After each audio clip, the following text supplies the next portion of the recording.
That's probably why I don't see needles when I stay. I enjoy the trolly, like, fuck game stuff. That's my shit. I like that stuff. But it's got to be done right? Like, easy trolls aren't good. And good. Well, that's not always true, but mostly true. That's subjective. I mean, we can't. But what I'm getting at here is, like, if it's edgelordy, goofball stuff that's solely meant to piss people off, it's not as fun as if it's, like, done in a tactful, kind of precise manner, is what I'm getting at. And I recognize that's a personal perspective. But over there, it just turns into, like, literally fleeing shit across the room. The best times are when it's really good. Like, I love when they do the little, like, tell people they're in the Matrix when they're not actually in the Matrix. Yes. Or when they're in the Matrix and they go like, oh yeah, that's a great point, loud and clear, what I mean, that kind of stuff. That's fun. But when it turns into, like, the bodega bunnies fucking going crazy and throwing chopped cheese around, it's just not fun anymore. Which ones are the bodega bunnies? That would be definitely Carolyn. Carolyn's the chief bodega bunny. And then Shy is plus or minus participating in the bodega activity. Really? Yeah, because Shy is awesome when she's awesome, and she's really not when she's not. Yeah. True. And all it takes is one bodega bunny, and the whole thing devolves into, like, kicking people in the head with Tim boots outside the bodega. See, that sucks to put Shy in a box with Carolyn. I can't do that. Oh, they volunteers, though. She does that to herself, yeah. She jumps in the box head first and goes, okay, we're doing the bodega. So, like, I consider her big part of the big three, but also big three adjacent. Is that Jazzy? Is Jazzy the other one? No, Jinx. Jinx is another one that's kind of disappointing. She's pretty bright. She has really great perspectives on, especially, like, medical stuff. But then, yeah, when the bodega shit kicks off, she goes right to that. Ratchet. Yeah. Jazzy is I'm not gonna go there. Jazzy has value to it. It's just. I'll take your word for it because I've never seen it once. Me either.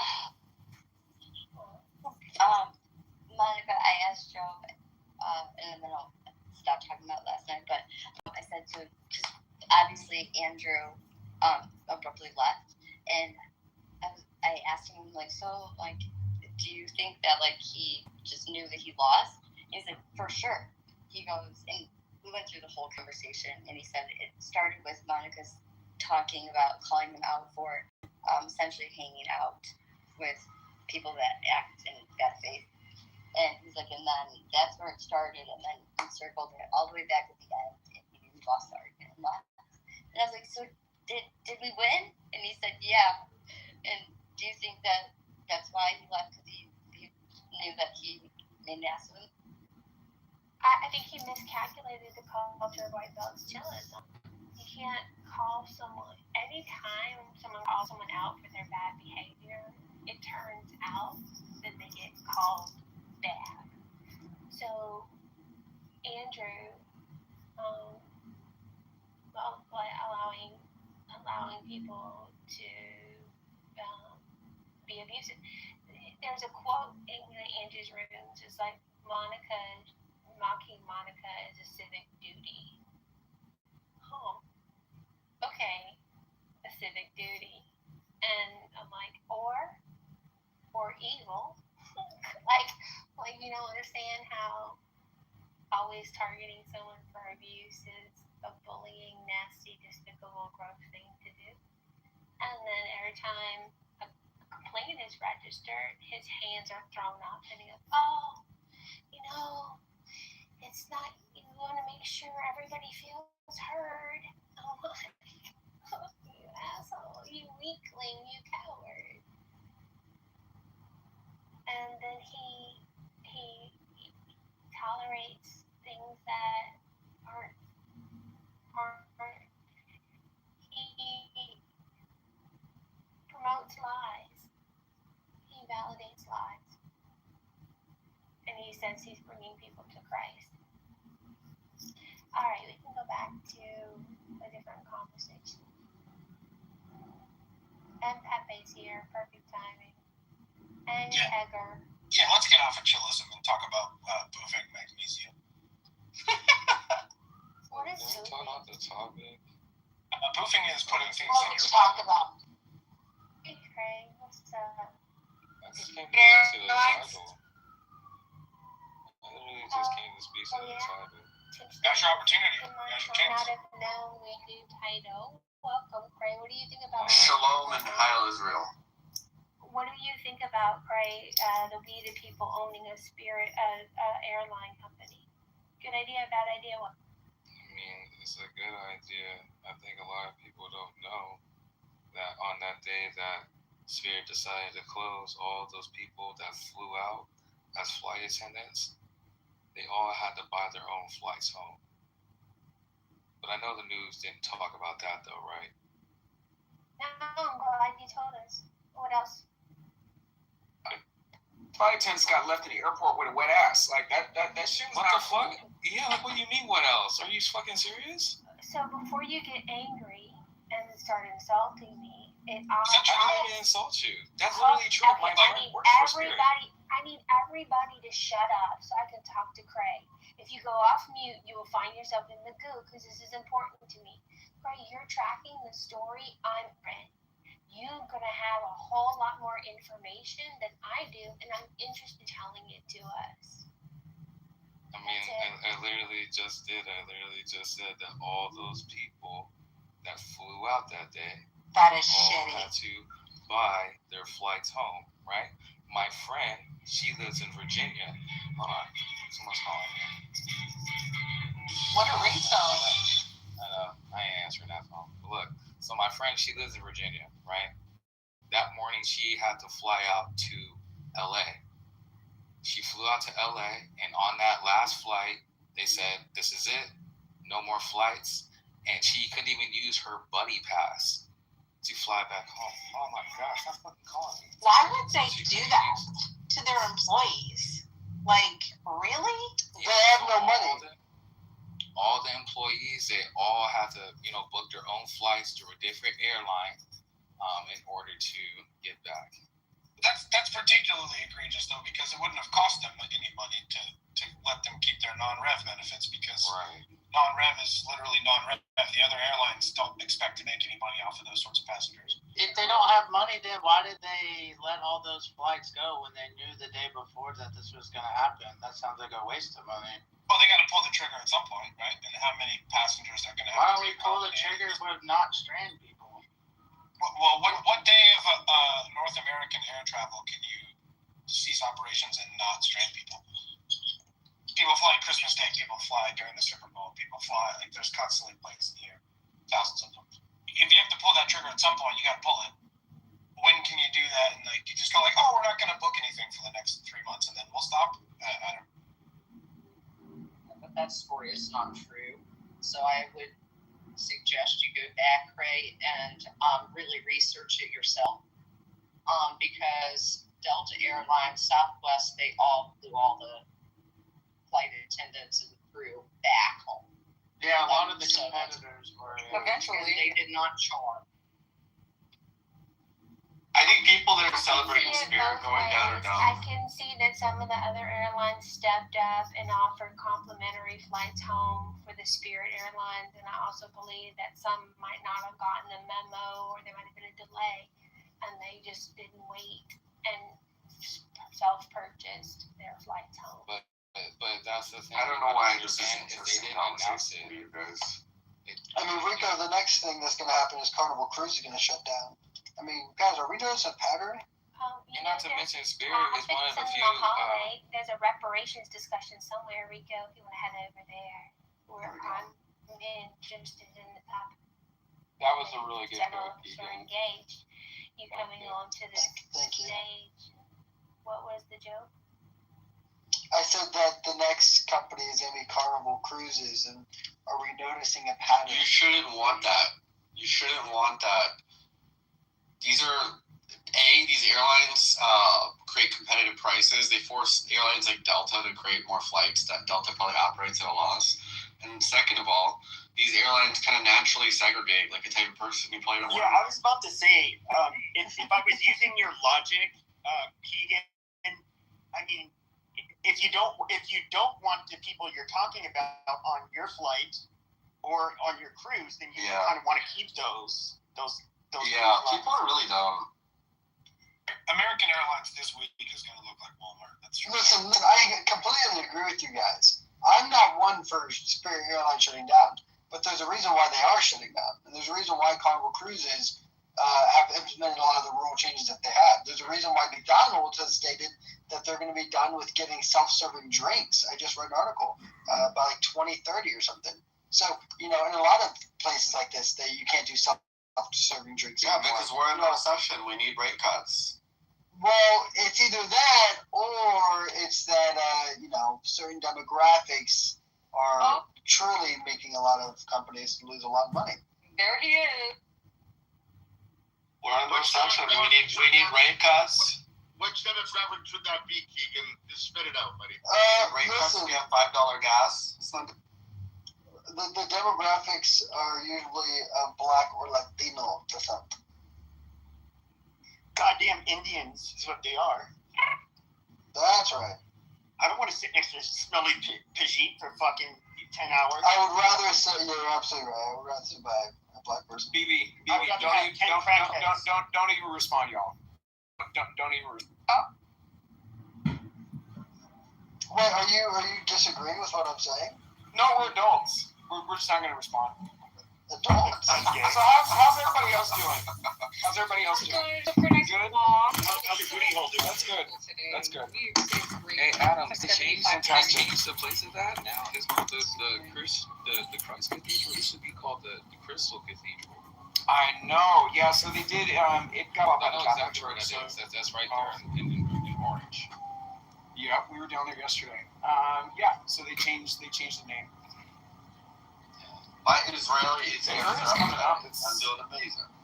The whole entire area is coming up, Craig. It's actually really refreshing. That area was long overdue for for some change. I spent a lot of time down there in that area. So.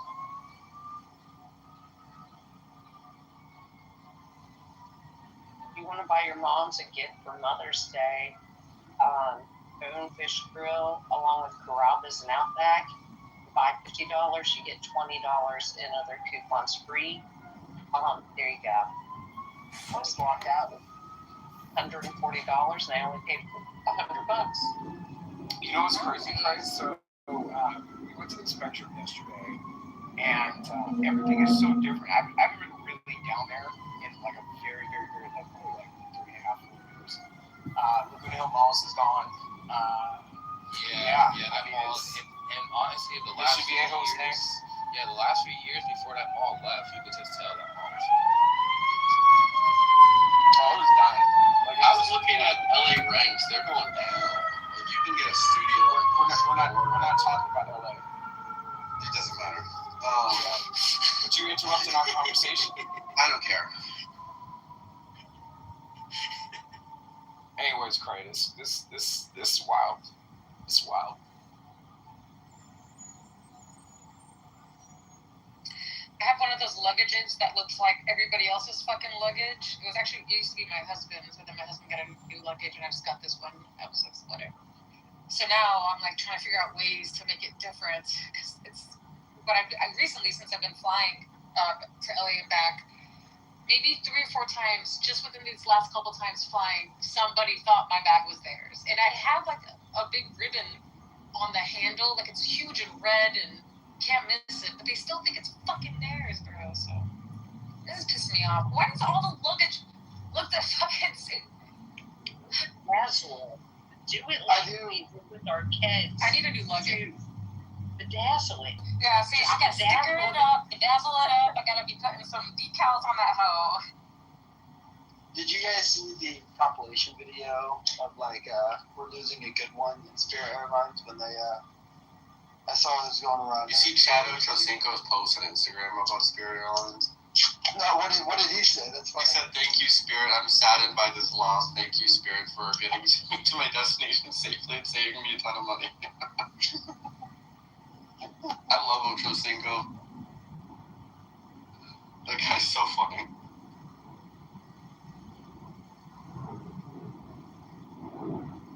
So Vera, when are you coming out? I'm going to Denver in June, and then after that, probably August. Yeah, August. I'm not coming out to LA for the rest of 2026. I hate LA. The only reason I have to go there is because that's where the fucking money is for the film industry, okay? That's right.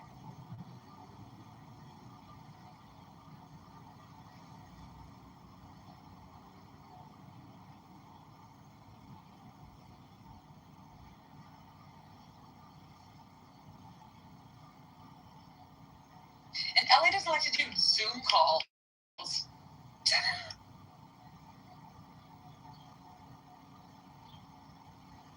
Why do you think that is? I think it's because of the kind of work I'm doing. Because it's Proprietary. filmmaking, you know? Yeah, they kind of like need to feel. They need to catch a vibe. You know what I'm saying? That's what I'm feeling. It's not very LA. I don't know how to explain this.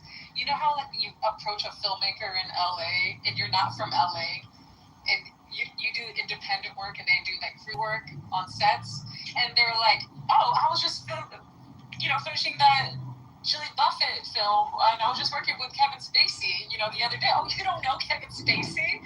Like, shut the fuck up. They love name dropping. Yo. But then they show up to the show, they don't know what the hell they're doing. It's kind of a dumb town, you know.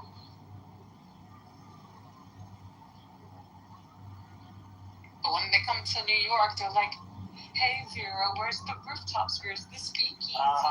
The Bay Area is where the high IQ people are. The Bay Area is hot. You would find comfort in the Bay Area people. The Bay Area is more high IQ than California. You would find the Bay Area more attractive. I don't know what that means, but Don't forget about the gays. that's in San Francisco, not Silicon Valley. Silicon Valley's a different place. Be off topic, but if you PTR, that's a picture that just popped up. I was in first grade, and it was right after a huge flood, and the Kennedys are standing in the background.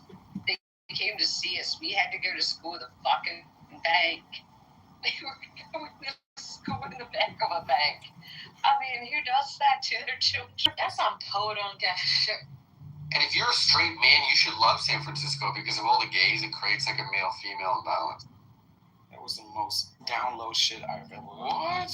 Oh.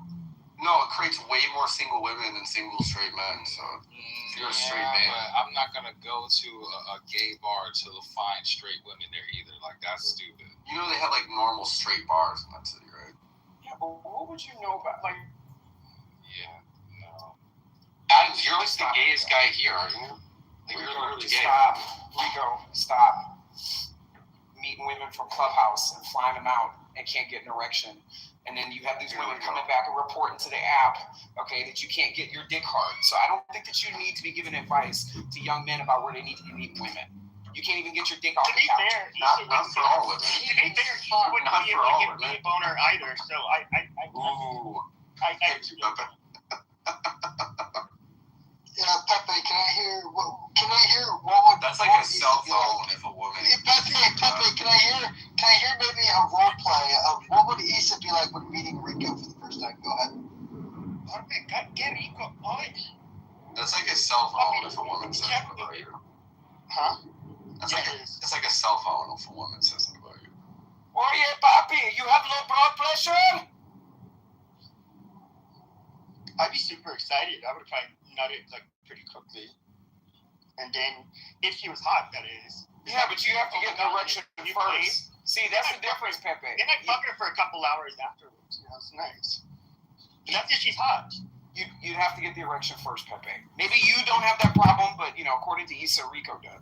But when I was 18, you could be the fattest. I thought you'd know more about. I would have a rock hard boner, but like now, I have to at least be attracted to you. That's that.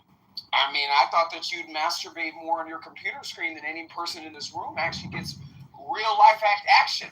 So, the fact that you can't get hard, that you've had a lot of practice. Your booty hole. You got a lot of practice. Guys, I don't really want to hear an argument from an incel and a gay man. Can we move on? I'm not an incel. I don't know who the fuck you're talking to. I want to know why the Reap is taking pictures. You're a Reaper. Why are you taking pictures of other people's cars? You were talking about. Oh shit! Wait, hold on, Beth. Rewind. He did what? Kim has his PTR right now, and he walked through a parking lot and took pictures of other people's cars. That's a good burn, Beth. Thank you. You did a good job. That's Rico's Range Rover right there, Beth. Okay. You need to get yourself a big rig so you can rape women in the back. Okay, Oh, child. stop.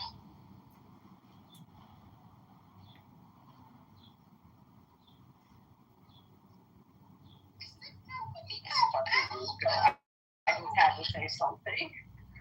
I'm sorry.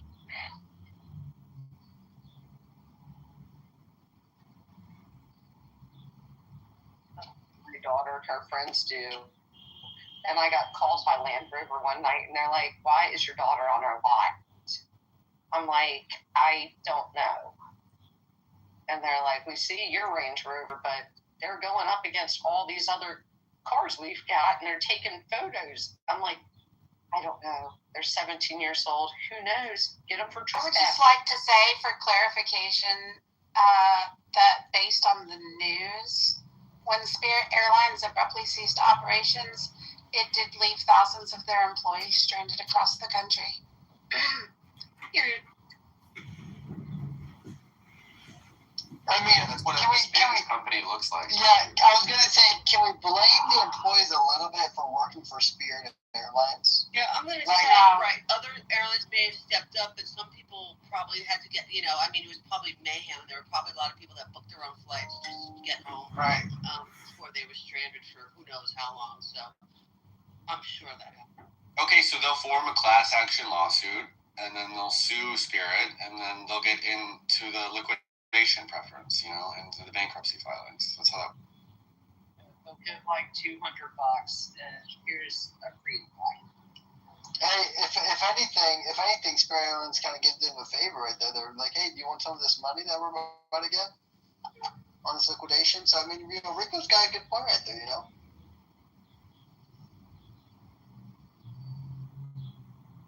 Thank you, Keegan. Listen, I hope that Southwest does not become like Spirit, of course. I hope that, United, I just hope, hopefully maybe someone fills this void. Maybe publicly, we the people, Spirit Airlines is a good thing, but I think we the people would realize pretty quickly that probably wouldn't like the, I think a lot of broke conservatives celebrate Spirit's downfall, but they're going to be too broke to travel soon. Are you saying that prices are going to go up? You don't think someone's gonna fill the void with flights? No. They're canceling flights because of the Rose bullshit that Trump started. Because of the fuel situation. Yeah, the full fuel is what made it so. Gas is pretty wild. I just filled up yesterday, 2 days ago. It was $68. I understand for some of you guys living in the East Coast, West Coast. I paid $116 yesterday. Yeah, see, I know for you guys, but like 68 for me, I was like, wow, that's pretty expensive. Usually it's like, $45, $50. But $68. Do you have the propane in your Range Rover? Half a tank. Well, Was that Bobadine? You know how we were talking the other day, and we were like, everything is annoying. Everything is annoying. Yeah, Bobadine, I put 93 in there. It's happening again, Deputy. I don't know what to do about it. We should talk about the rice and shame. Monica. I have plans for happy hour this afternoon. Something to look forward to. Hey, Adams, you're sounding better than when you. Adams was hilarious, y'all. He comes up on stage this morning. Hey,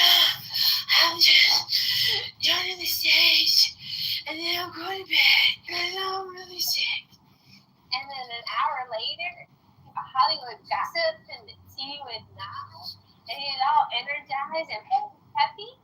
And I'm like, oh. Well, I told you because you Gossip weren't is here, Monica. is medicine. You were not here. So I smoked a blunt and I felt a little bit better, but my throat still hurts. I'm sad that your throat hurts. Thank you. Me too. But yeah, no, Monica, I definitely agree with you. I don't know what you and Sarah are referring to, but if it's what I think that you're referring to, I think that when certain dynamics get introduced into certain spaces, yes, things do become repetitively annoying. I had a phrase I liked that I used with Dipsy. Everything's sandpaper. Like everything is just like adverse. And it's like, okay, well, this is probably not normal. Probably should need an attitude adjustment. So I'm going to walk. Beautiful day. The birds are singing. The sky is blue. The wind is ruffling through the branches of the trees. The leaves are gorgeous green.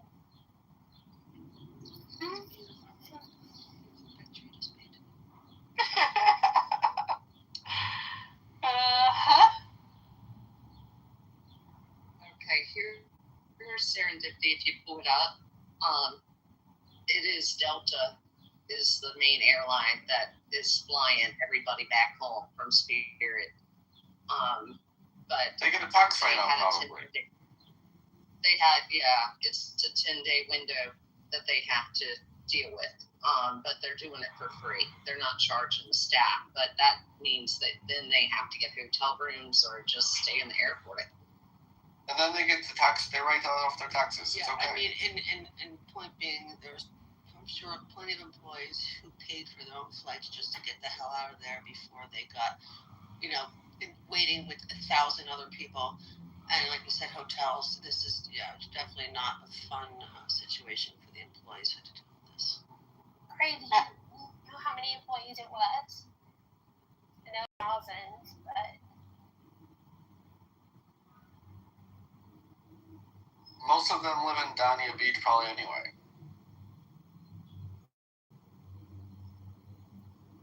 And they are filing 7, not 11, so odds of employees getting the jack all shit is minimal.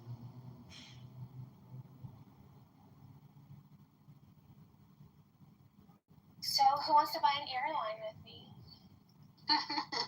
But you're a broke conservative. Rico, that accent. You don't know anything about anyone's financial Sounded status like in this room. Randy McDickerson. I was about to remove him from the room. I mean, I don't hear Monica complaining that the Jews are the reason why she can't check out at the supermarket. It's the blacks. That's the reason why I have to go and say, hey, can you guys unlock the cabinet for the deodorant, please? The website is so Oh my god, you guys are so ridiculous. I swear I'm gonna block you both. There's so much interest, Bureau, in pledging to help buy the airline that the website's been down for hours. Serendipity, don't do that. And you want to know why you shouldn't do that? I know. This pendulum swings both ways. And their corny, raw, redundant material is only going to be material for the other side when the pendulum swings the other way. Mm-hmm. I'm willing to take that chance. Monica, you see what I'm saying? Is Rafi here? Or no, he left. Shoot. I just have higher expectations for fucking grown-ass adult men. Well, that sounds like your problem. I know. Oh my god. That's Shame your the fault. fuck on me. If I'd listened to them long enough, shit, I would have come to the conclusion that you can't.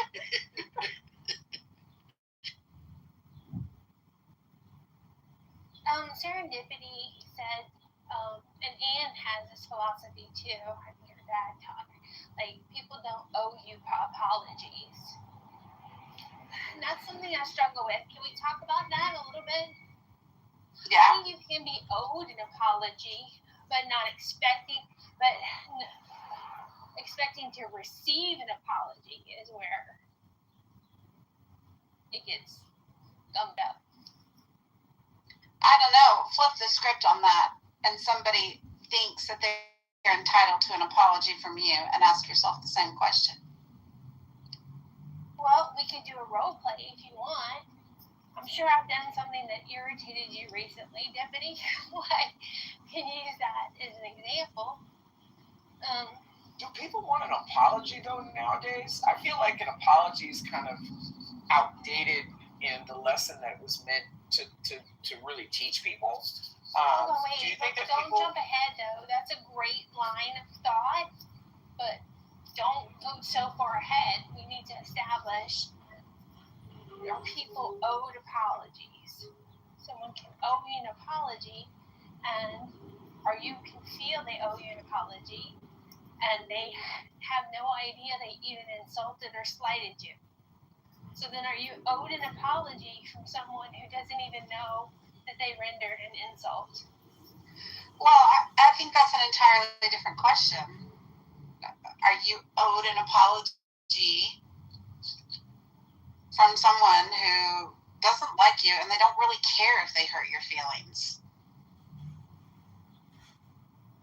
Yeah, I think you're only owed. I think you're only owed an apology from someone that like you hold respect for. I don't think you really are owed an apology from people who like don't like you. I mean, that would be kind of. No. See, and that's where I was going with this, Monica. Sometimes the apology is irrelevant. The apology will naturally come if you get your lick back. You see what I'm saying? See, and I'm not interested in a lick back. What I'm interested in is acknowledgement that a slight occurred, a sincere contriteness for issuing the slight, and a promise to do better or never slight again. But just saying that out loud makes me think I'm probably fairly spoiled, and I'm probably going to be perennially disappointed. I just wanted to say, Hail Israel, my Israeli ETF is up 1.3% today. Yes. Hail to Israel.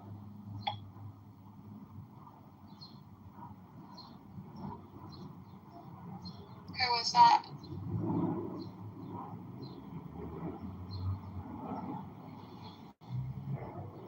Did you move Rico down? Hold on, I thought I did. I thought I was just, I moved Rico down because we were nowhere near talking about Israel. And I moved Rabbi down because who the hell is he? And so, all right. So I can't invite Rabbi back up. I don't care. Well, who's Rabbi? I don't know. Well, I'd like to know. Can somebody invite Rabbi back up? No. Just This is about me. I'm censoring myself.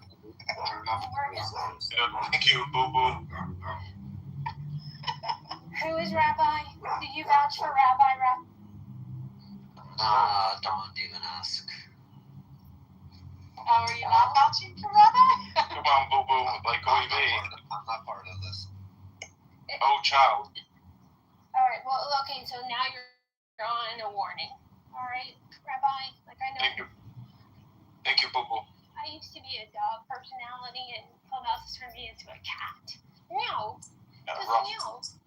Can you do a roar? All right. Apologies.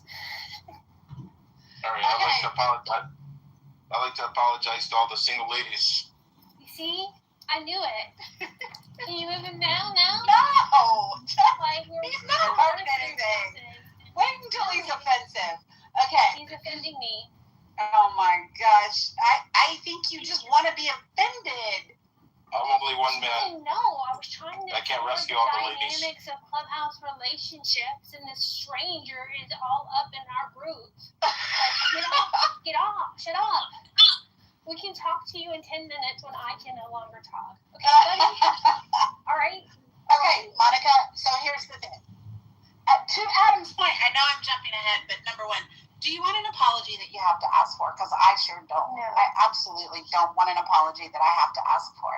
Number two, I am certain that there have been times, if you pick a particular cast member, where unwarranted you have made snide or, passive-aggressive remarks about said person, maybe because of past, interactions, but, Only Stigler. oh my goodness.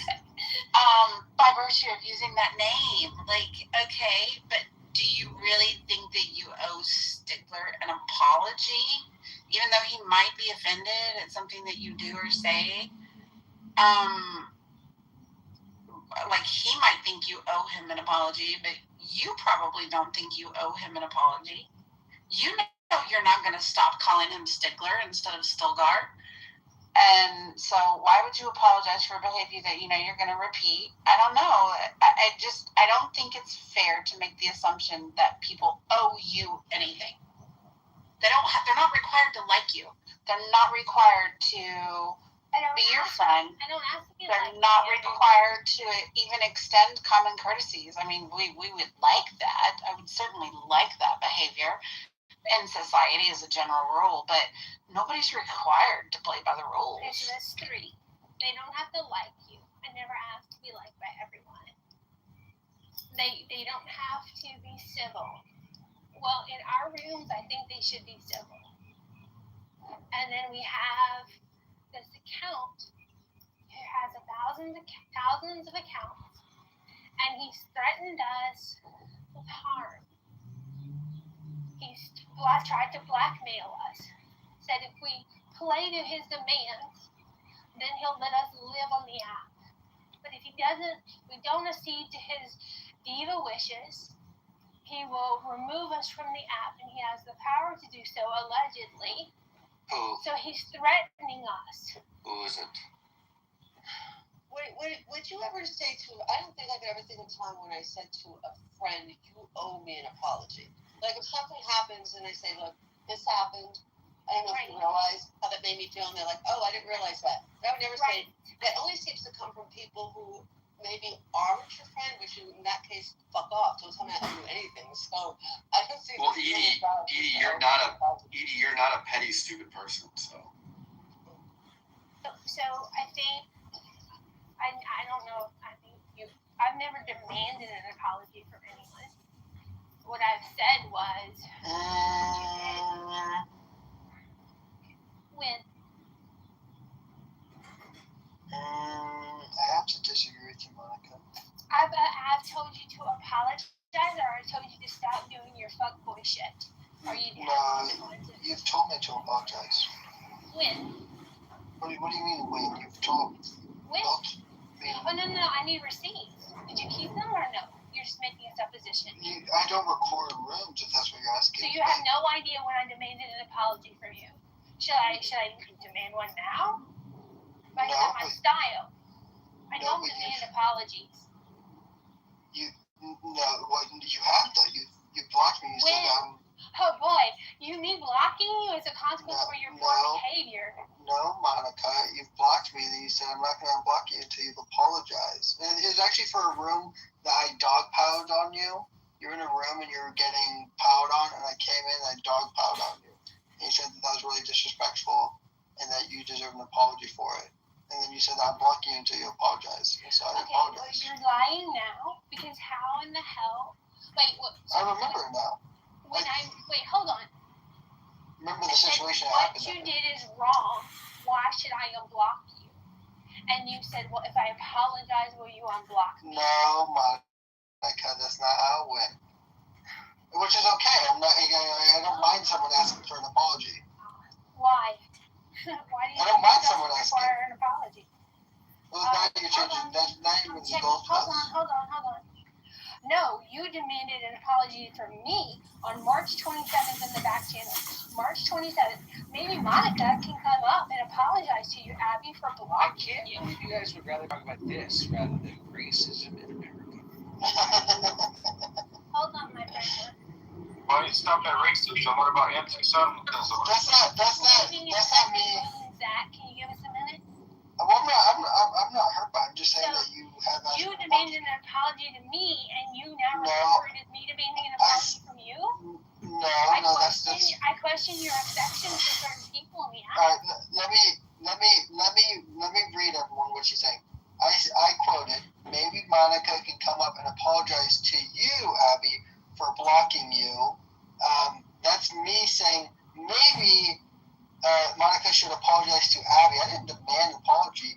It's not demanding. I didn't even request an apology. This is going to be fun. How many people, when hold on, maybe Monica should apologize for blocking you, Abby. Yeah, that's what I just said. So that's not about me wanting to apologize you towards me, nor is it me wanting for an an apology. For like you were all up in the Kool-Aid, not knowing the flavor. Why did you do that? What business is it of yours whether I have Abby blocked or not? I don't know the exact Why are you getting mixed up in stuff that doesn't belong to you or concern to you? And why do you complain that I have you blocked? And then obviously I don't have you blocked because we're communicating in the back channel. Monica, again, this is more than a year ago. Rather than getting caught up with the circum. What you're talking about was a month ago. I'm saying that you blocked me about a year ago, and you said that I will not be unblocking you until you apologize to me for dogpiling on you.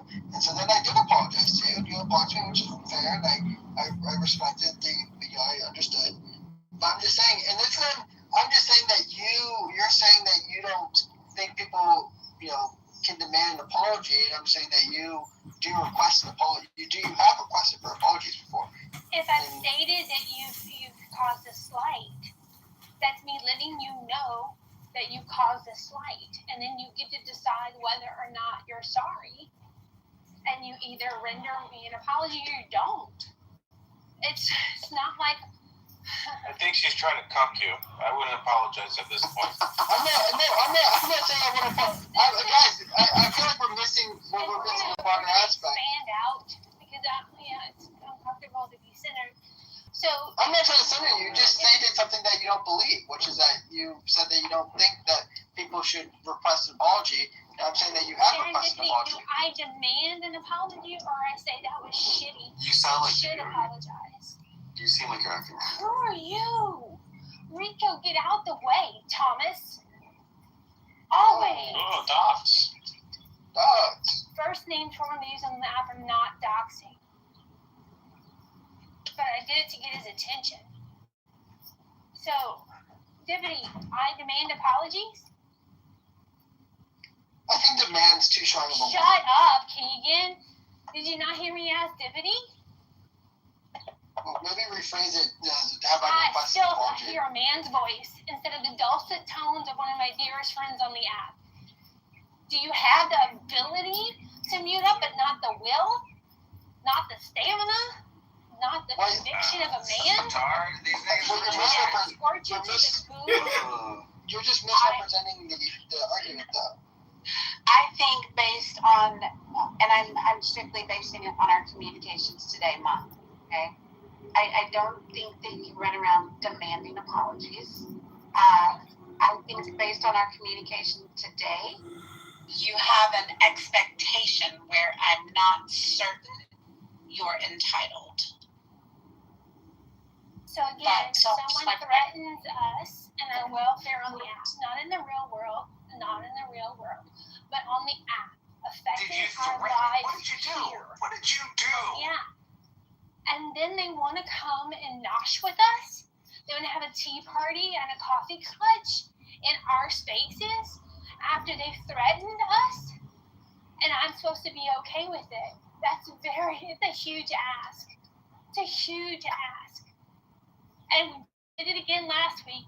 And what happened? Like, I'm legitimately upset about this.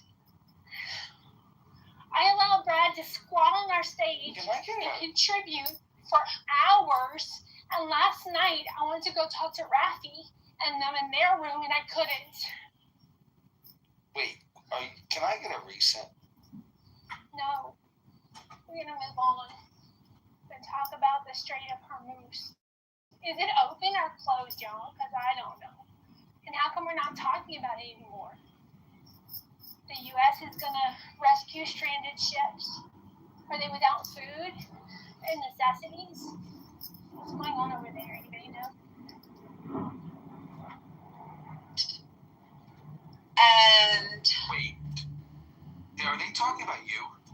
particularly trolly people tend to navigate this app.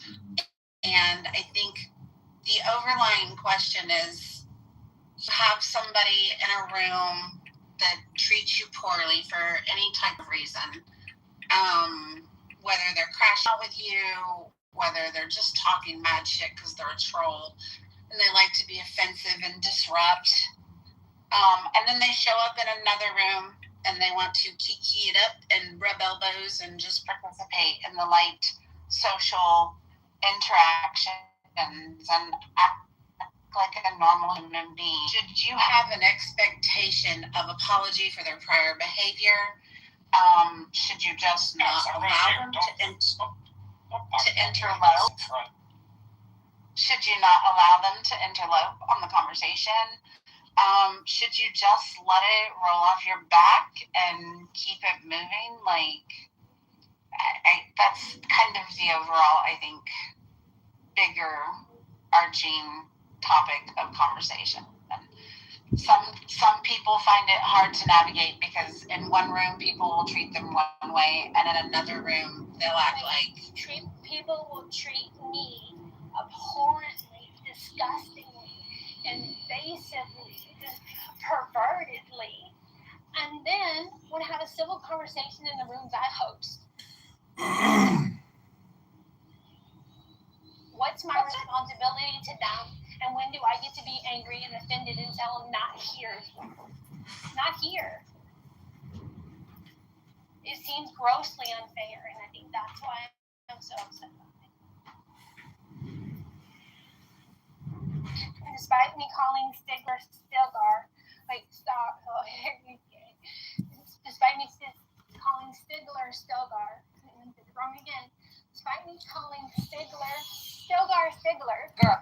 It doesn't mean I got it eventually, Hero. Thanks for your patience. Like, it doesn't mean that I'm talking about him. I'm talking about Brad. I'm talking about Rich. And actually, maybe a little bit of Stigler because he laughed at Tim abusing me. And I know it's not abusing me. Inconveniencing me. Humiliating me in front of people. Ha ha ha! Isn't that great?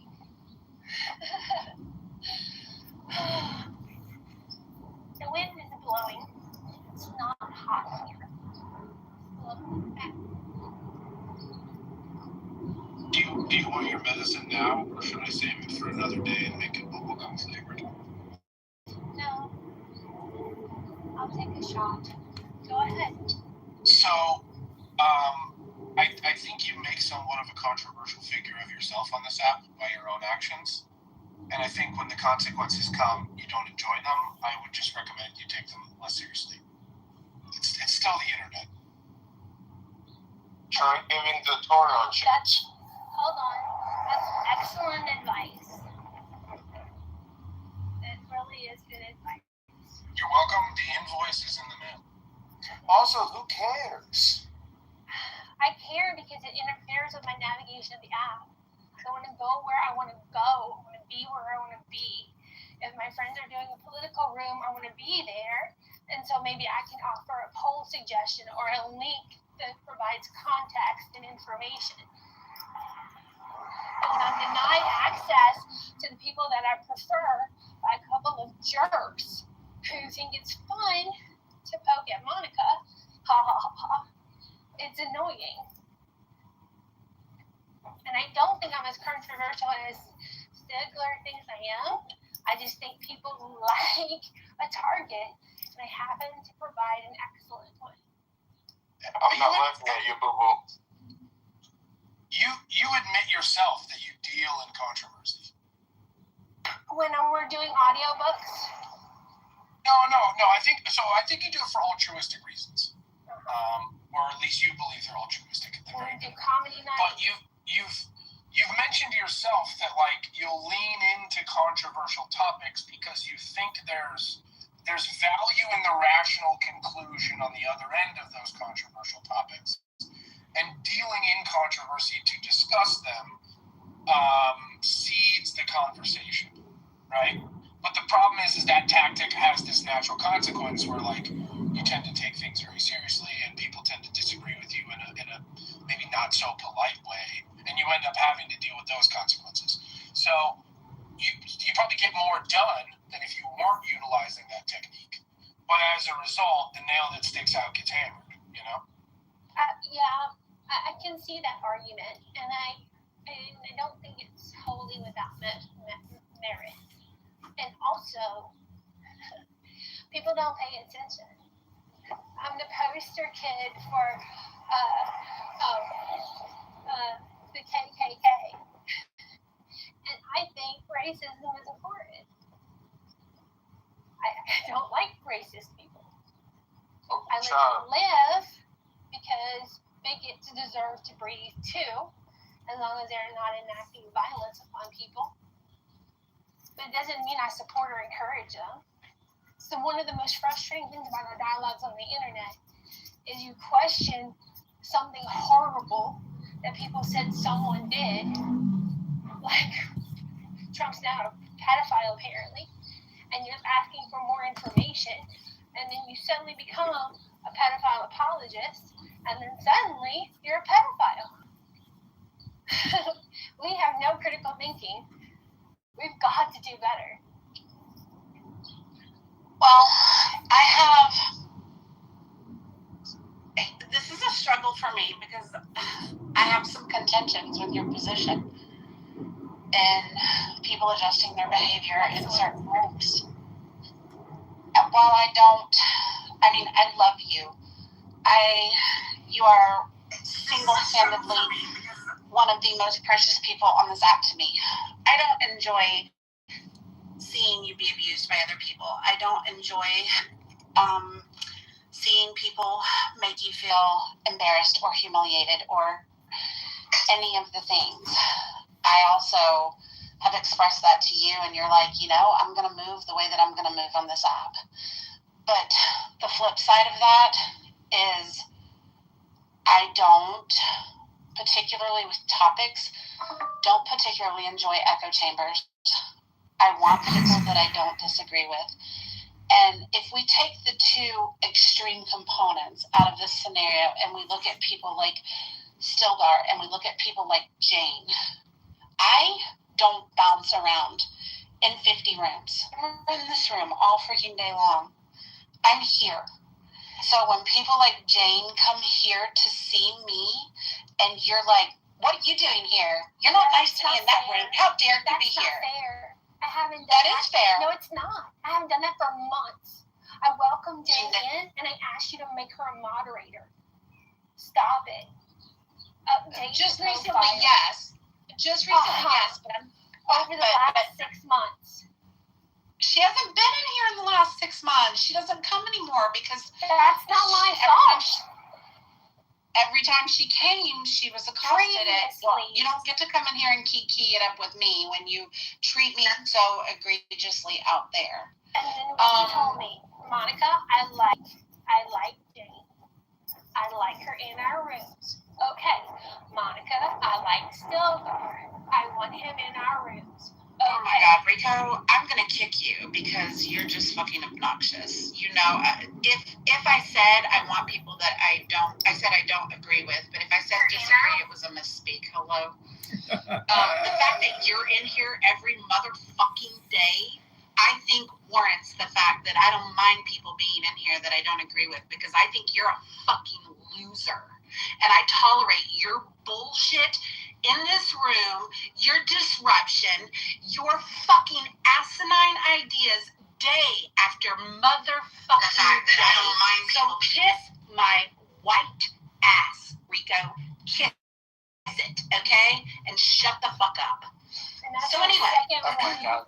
Please tell me that was recorded. That was incredible. I don't know who Rico is, but I like it. So that's your second warning, Rico. Your third one gets you bounced from the room, and we'll try again tomorrow. Look at these feminists trying to cuck everyone. Well, open up. And so Jane, and so Stilgar, and Stilgar got a mod badge a couple of times. Stilgar is a great mod when he doesn't bother me. And when he doesn't bother me, we get along okay. And the other day. I consider Stilgar like a kind of brother, annoying little brother. Give me a green bean right now, and I'll do something hilarious. Yeah, you don't get to mess with my karma, Stilgar. So anyway. Oh my goodness, they're worried about the karma? They're cucking themselves now. But Brad is different. You can think I meant only the clubhouse karma, but you'd be wrong. But go ahead and think that. Brad was too much, and that was a mistake on my part. Brad was too much, especially after him blocking me out of the room where all the people were last night. So now Brad blocked. So that problem. Rich was a lot. Rich was a whole lot this morning.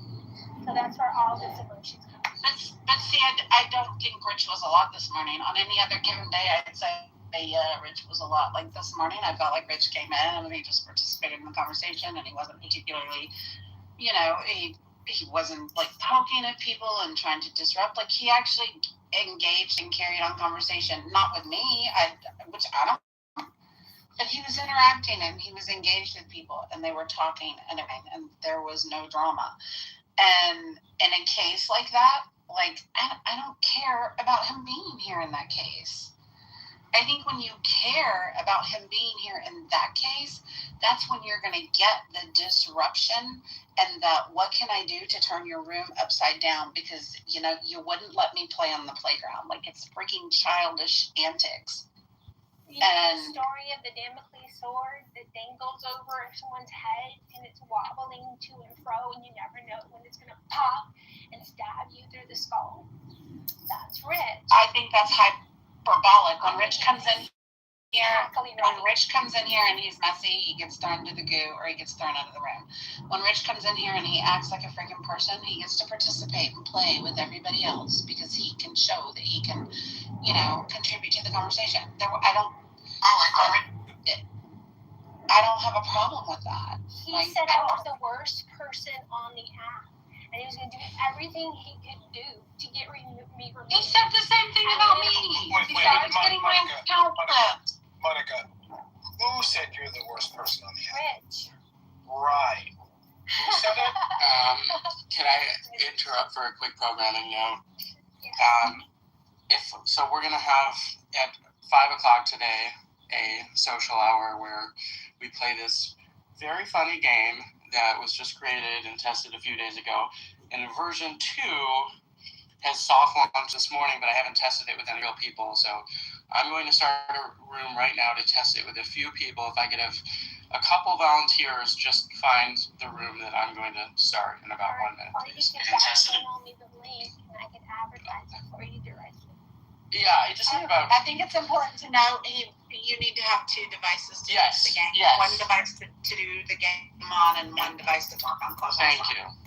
Yeah, so have a laptop or a tablet handy. I'll send you I'll send it in your Telegram, Monica. Okay. And do you only want like 5 people? You don't want 15?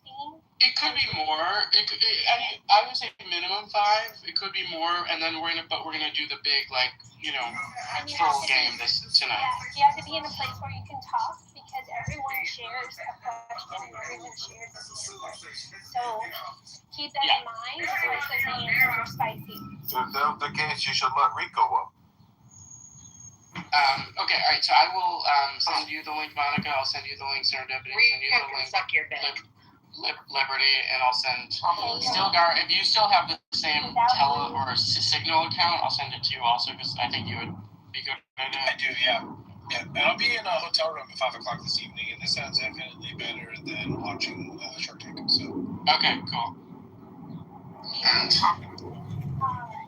Okay, so back to apologies, and then I'll go on mute, and Room can return to his conversation about We the People Airlines, and if it's a good idea or not, because I think it's kind of charming. I'm excited when I see, like, what did Hero say? I've got red, white, and blue flowing through my veins because of this. So exciting. America! With the big blue airplane, you're either going to get Kamala or when the means of, I get really excited when the means of production's owned by the people as well. Yes. Are you a socialist, Keegan? Maybe. Well, I think people might be trespassed upon enough that they do deserve an apology, that their poor behavior does warrant an apology. I will pay attention if I make demands for apologies in the future, because it doesn't seem to be something that I do, but I'll pay attention to it. Thanks, Keegan, for that feedback. Delbar, I know, I just touched grass. I know I take the app too seriously, and I know that's a problem for me. And then thirdly, I'm used to wearing armor in rooms outside the rooms I moderate. I'm finding it uncomfortable and unpleasant to wear armor in here when I want to take my shoes off and get under the blanket and in the recliner and relax. So that's going to be something I need to navigate, not anyone else. Thank you guys for letting me process all of this feelings today. I appreciate your patience. We love you, Monica. Vera, what do you think the odds are that we'll get this done? Because I am ready to drop $45 for a share. So I would. I'd get a little square. Why not? Drysid's room is at the top of the room. If y'all want to go help him test the game, you do have to have a second device, and you have to be able to speak. So, oof. I don't have a second device. It's in my office. That's it. Tablet, laptop, second iPhone. All in my office. I'm trying to separate my work from my life right now. Okay, so I'm trying to, leave things in there and then concentrate. Go in with your eyes closed, and that way you're still separate, but right. It's a fun little game, Vero. I really think you'd love it. Oh no, I've played. I was one of the first people to try it out, and so we gave them a lot of pointers. So I'm excited to see the two for sure.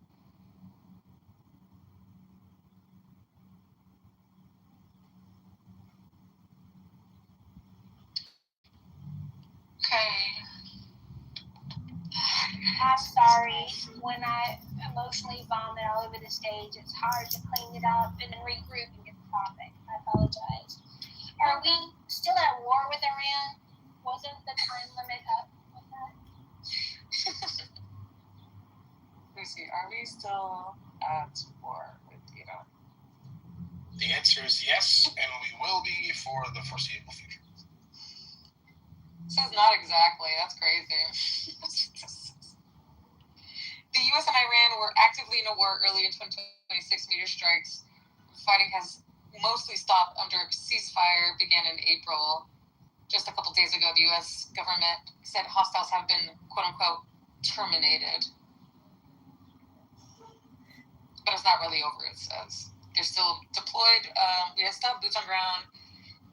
Incidents are happening where there's missile claims or naval confrontations, and it's ongoing and uncertain.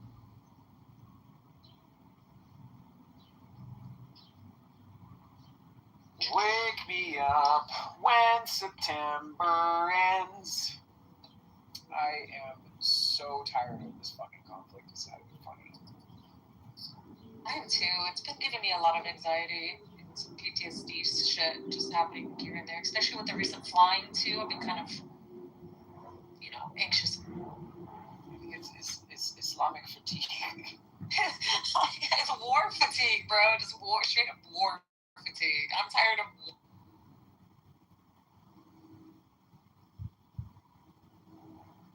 The oil price is only a first order consequence. The second and third order consequences have yet to show up, and it's going to get way ugly before it gets better. I mean, if we can get rid of some fat people in the process of all of this, I feel like that would be a net positive. Wouldn't you still, though? I mean, look, Ozempic is already doing half the work. Starvation is going to come in for the 1-2 for the 2 side of the 1-2. Yeah, this is a looks maxing summer, I think. You haven't seen shit when it comes to food cost. It's only going to get sketchier from here. Enjoy your $22 pound of ground beef by August.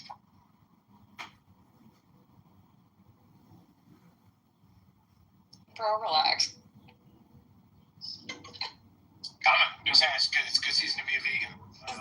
No, I haven't eaten meat since fucking, I don't know, a decade now, okay? So relax. You're so pessimistic. Everything, I could be like, oh man, the sun is shining, it's a beautiful day, and you'd be like, it's gonna explode, bro. It's gonna burn me. Yeah. Forgive me, as a millennial who is on his, 7th world-ending catastrophe. Right. Someone was telling me how, even in the room, there was like, it's a little irrational to be afraid of flights. Or was that you, maybe? But the thing is, I don't think people realize, because when COVID happened, when Daddy Trump closed everything down, I was in Scotland, and I could not get home. And so now, you can't tell me shit's not going to go right, because one day a global pandemic happened, and I couldn't get home. So now flying gives me anxiety. Oh, air travel is definitely going to be a giant mess in the coming months. Aviation fuel is becoming very hard to come by, very expensive. Domestic, short-haul flights are getting canceled across the country. It's worse in Europe at the moment, but they're just the canary in the coal mine. Will be next. Transatlantic, Trans-Pacific aren't that bad, but it's coming. This will probably be one of the lowest summer travel seasons we've seen in probably a couple decades, COVID notwithstanding. So, yeah, the whole world order is totally upset. Shit. But, fuck it. If the sky's always falling, who gives a fuck, Stilgar, I feel like the one positive thing out of this, at least for Los Angeles, with everybody converging here for the World Cup, is maybe people will stay home. They've made the tickets so unaffordable for, people to even go that live here to begin with. So maybe they'll just stay home. I think that we can survive with a little bit less tourism this year. Traffic's going to be better, getting to work. I feel like Europe trip I'm taking. It's same thing. I expect everything to be kind of chilled out. Don't forget about the Olympics too. You got that coming. Yeah, and hopefully more people will stay home. And if I absolutely have to go somewhere, it's like a 3.5 hour flight. There's nothing really that I need to see in the rest of the country for the time being. And even if I do, I have no problem driving there. I've driven from Santa Monica to Miami. So, do they have the train yet? I'm not taking the train. I don't do the train. Yeah, but they have the high-speed train. I'm not taking the train. So I would prefer to drive versus taking the train.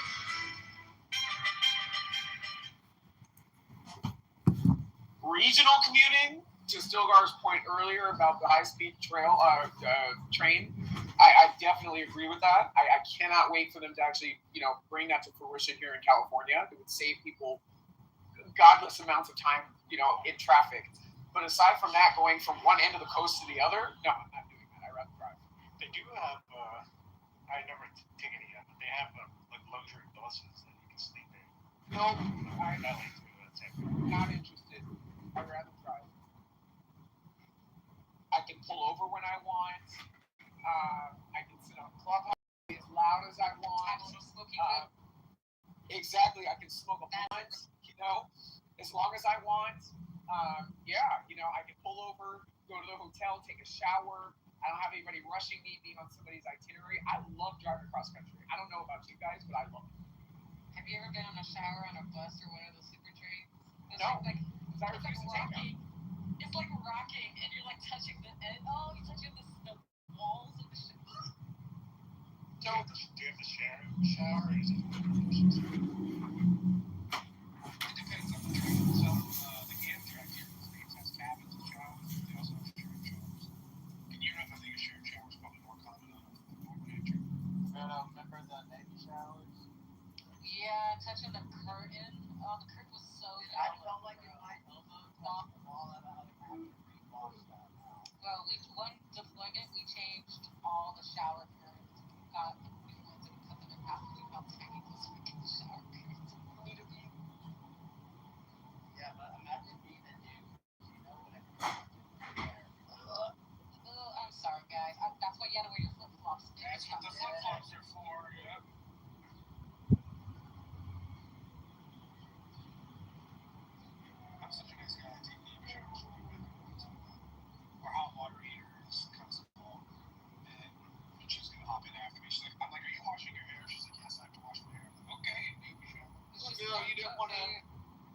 protein treatment on your toenails? Not at all. I'm just kidding. I did not share with the males in the birthings. Thank goodness. Good call. Oh my god! But I remember the guys, especially when the Marines were on shit. Everyone was wearing a hot pink speedo at one point. They ran through all the Marines. They wore hot pink speedos and ran through the flight deck just to be fucking Marines. And where are the gay ones? Yeah, most Marines I know are gay. Oh, straight dudes in the military are the gays dudes who look at me. 24/7 gay jokes. Brock isn't gay. I'm not gay either. It's okay to be gay. 24 dudes singing Sticks in the shower with their dicks out is gay. I don't want to be. I did represent everything semen at one moment in time. I mean, as long as you don't ask and you don't tell, right? We all know you're gay. It's like, that was such a dumb policy.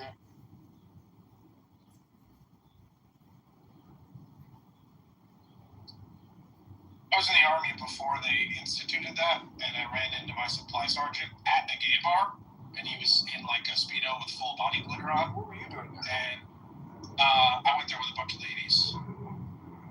Gay bars are actually awesome. Let's be fair. Nobody's at the pool table. They try to murder you with the drinks. Listen, they're gay so hard. I'm just going to say this. Y'all straight men need to stop invading gay spaces. Okay? Look, if four dykes want to go to the gay bar, they had me at bar, okay? But yeah, from then on, I never wanted for anything. I was like, oh, I see you got those new Gore-Tex boots in. He's like, oh yeah, we did. Okay. What's your size again? I think it's easier to hook up with women at a gay bar because people are more open to sex in general. Yeah, I think that straight men need to stay in straight male spaces. They don't need to be venturing off into gay spaces. That's just my opinion. Yeah, but they don't play Annie Lennox at straight white male bars.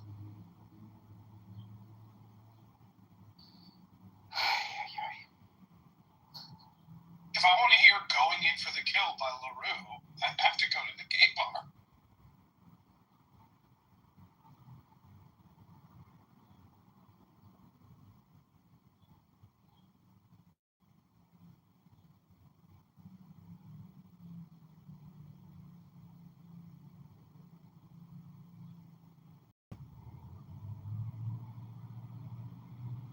Gay bars are also always open. Like, Christmas Eve, the gay bar's open. What's the coolest name of the gay bar you've been to? Mine's Rainbow Cack. All the ones that I've been to have kind of like not that great names. Like, okay-ish names. So we have New York City. I'm also in the neighborhood, so I see them all the time.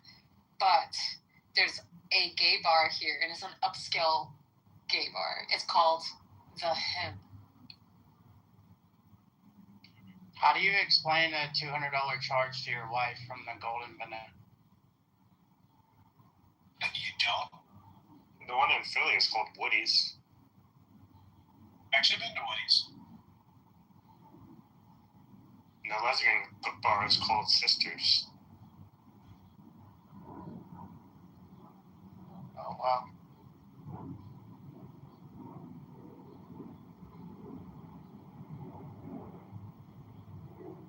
We have a lesbian bar out here called U-Haul.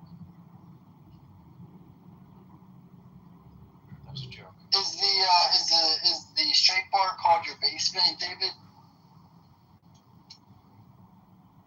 I don't have a basic jokes on you. David, what is your guy? You don't have a basement? Is basement just a Midwest thing?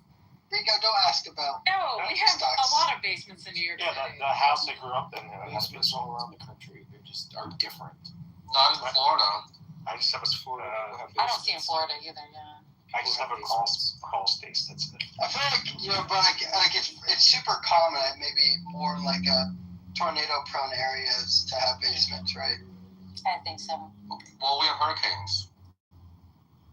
But that involves water and flooding, and that would be counterproductive. It's because all of Florida's like in a big swamp, so you can't. That's right. Be nice.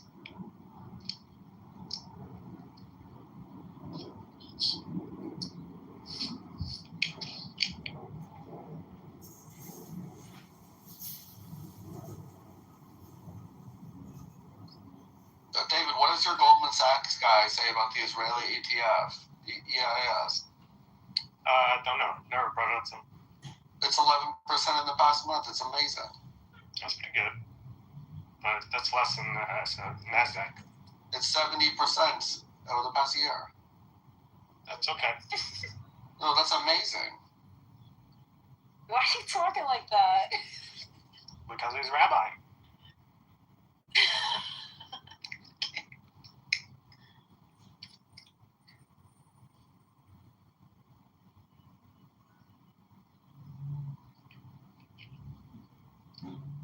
The Israeli ETF is my new risk-free rate of return.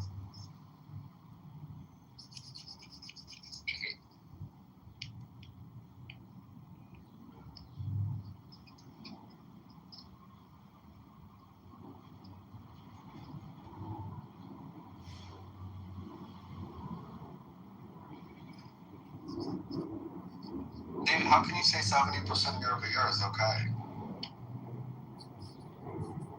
It's very good. Huh? It's very good. That's amazing. Let's look at the QQQ year over year. That's only up 9%, 8.53.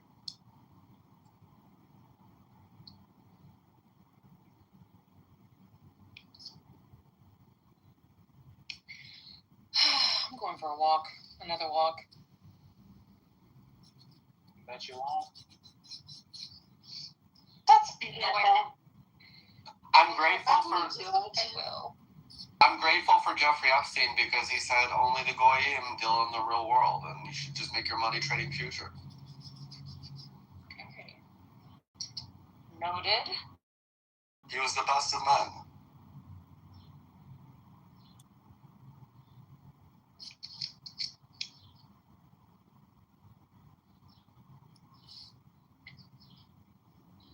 Oh God, here he goes back.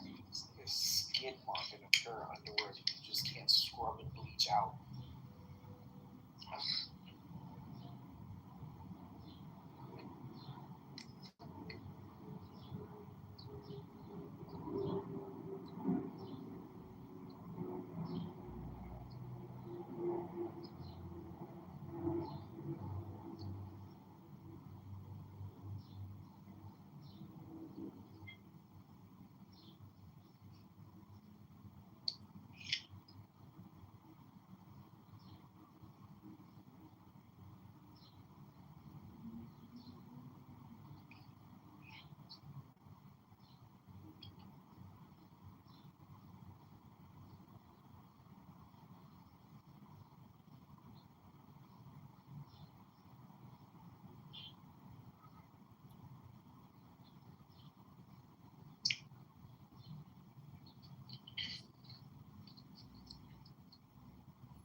What are you up to, Vero?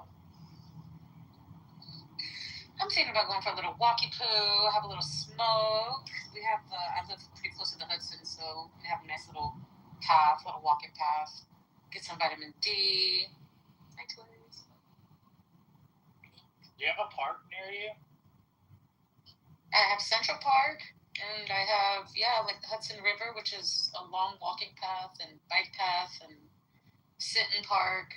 Oh my God, there's so many parks around me. I'm thinking about it now. Like little ones, too. Do they still do concerts in Central Park? Absolutely. How often do they do that? Is that like a All over the summer, like every weekend in the summer. You could live in River North Chicago and get the same quality of life for like half the price, but you got psyops living in New York. Honey, I'm married. I don't pay for anything. Okay? You know, it's really My husband- funny to me, Vero. Like, are you ever complaining about money? I never hear you complain. Never, because that is not an issue. Even if anybody was like, oh, what kind of things you fight about? Money? Never. We look at each other. Money. No, we're gonna go, man. We can afford to be here, and that's why we're here. Would never live in Chicago. You can't. Where it was New York or nowhere, day one. Yeah, I would never live in Chicago either. Yeah, I'm good on that. It's lovely. Don't get me wrong. The summers are nice. Very nice. But nothing beats a New York City summer. It's the most loved city in the U.S. And then why didn't you live there, Rico? I agree. Because I would never live in a place with a state income tax, personally. Oh, Illinois doesn't have a state income tax? I didn't know that. No, they do. They do have a state income tax, but it's not graduated. Like New York fucks you in the ass the more money you make. So it's like, why the fuck would anybody live there? That doesn't sound like At least Illinois is like a flat state income tax. a flat state. Okay. It's a flat state income tax, Oh, flat state income tax. Okay. not graduated. Okay. Well, we all make our choices. I've made my choice. I've made my choice. Any banger concerts coming to Central Park this year? Yes. Let's see. Like, Where's global? When's global? Global what's that Citizens. Yeah, Global Citizens. When's that? Usually in September. Citizens. Oh, we're going to Global Citizens and Shakira perform for the youth. I'm going to see Hootie and the Blowfish in Central Park. let's go. Oh, When is that's that? fun. July something. Where does this perception of Chicago as like Detroit come from? I don't understand this. It's very dangerous. September 26th. Like Chicago's treated like it's like Baltimore or something. I'm trying to understand. It is like Baltimore. No, it's Cardi not. B's performing. Maybe the South Side is. I never felt safe there.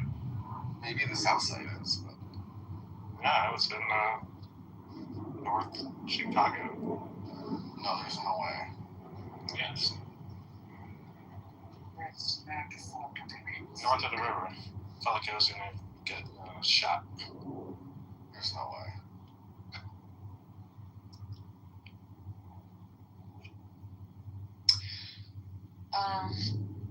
I saw Stevie Wonder in Central Park.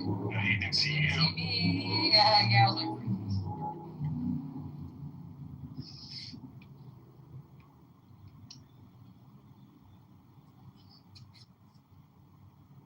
Are you going to come to New York again, Rico?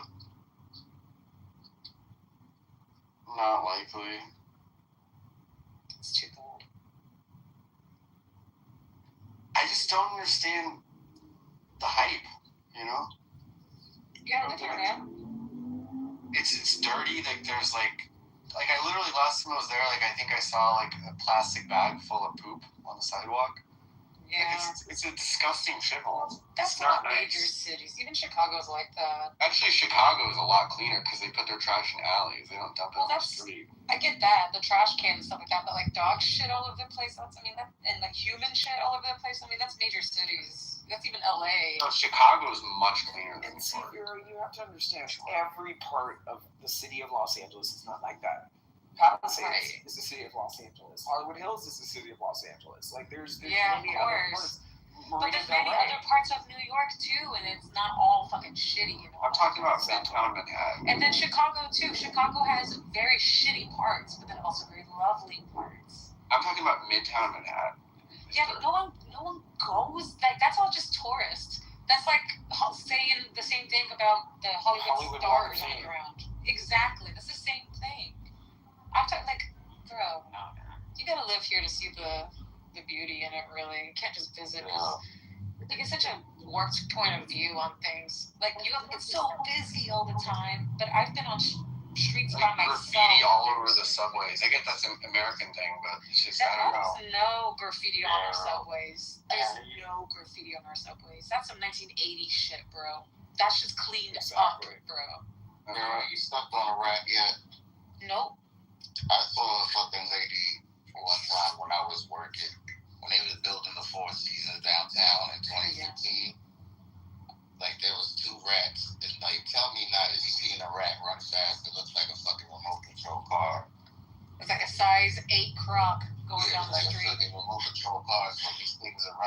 around and they run under the fucking. Have you been to Paris? It's like steps on them. The rats are dogs out there, okay? No. Oh, rats are bigger than there's some fucked up looking rats in the city.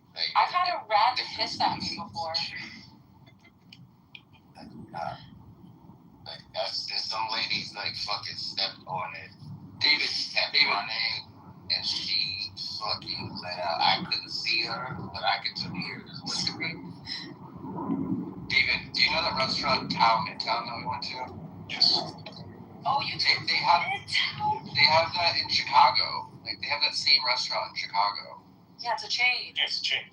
I know. So T-O. my point is that yes. My point is that it's not the same chef though. It doesn't matter.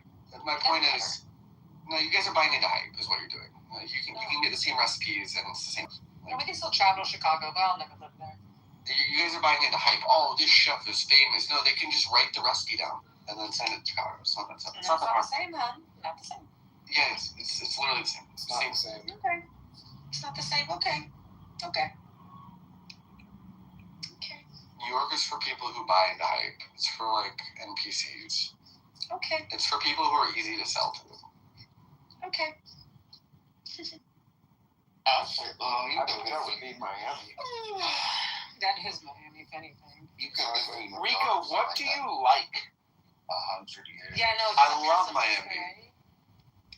Oh, I hate Miami. If you love Miami, then I take none of the rest of the things that you say. Miami's clean and nice, and they crack down on crime.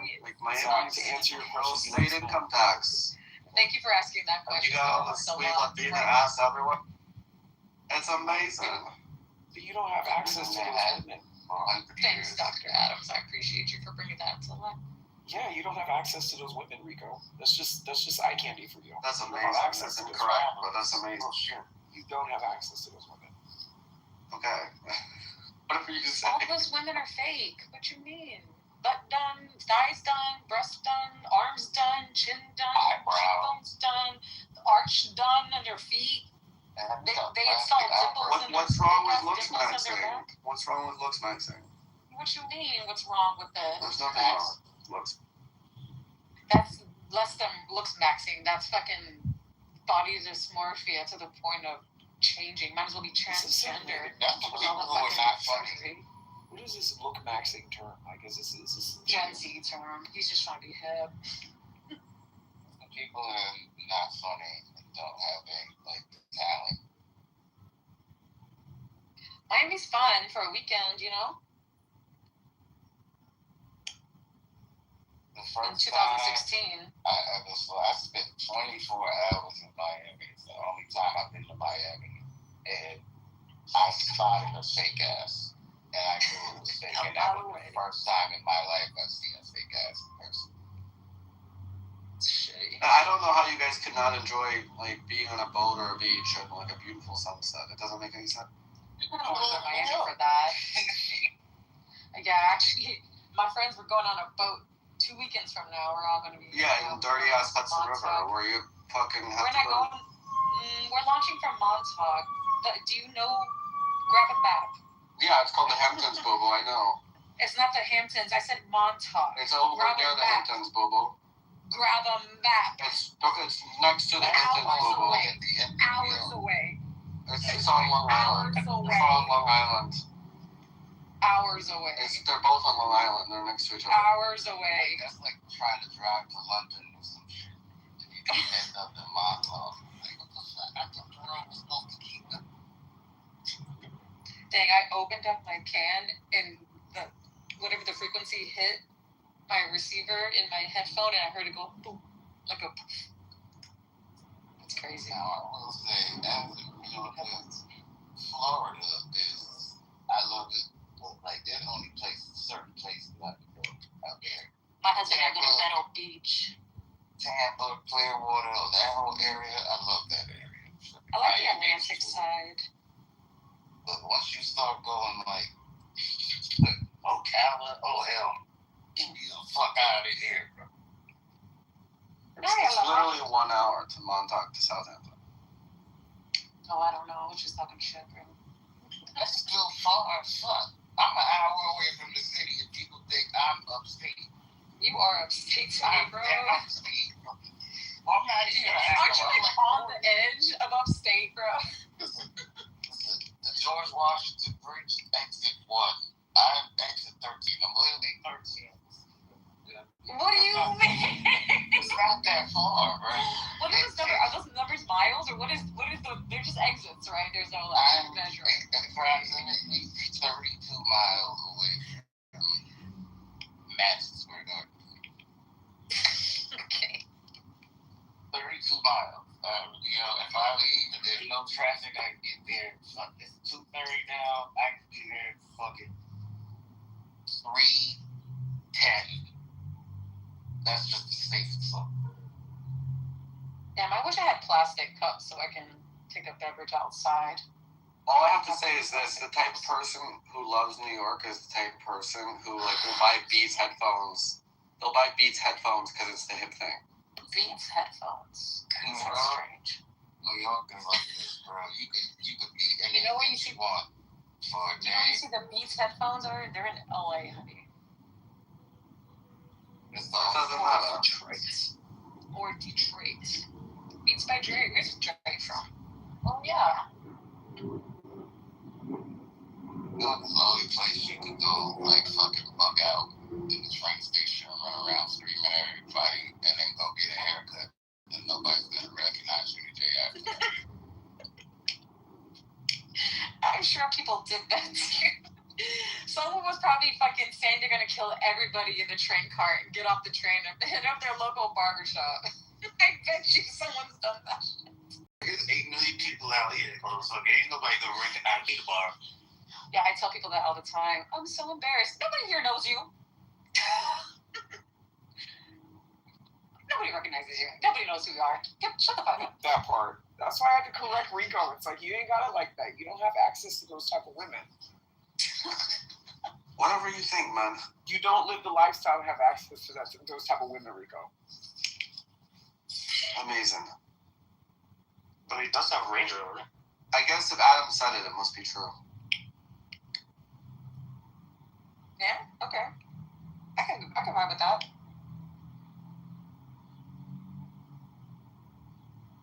Oh my god, this all fit in the same fucking thermos. Hell yeah.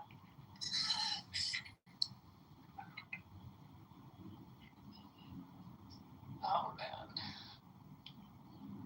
Oh my gosh, I'm gonna go heat up some soup. Your egg roll soup. My egg roll soup. That's right. Need to replace my shower curtain. Oh my.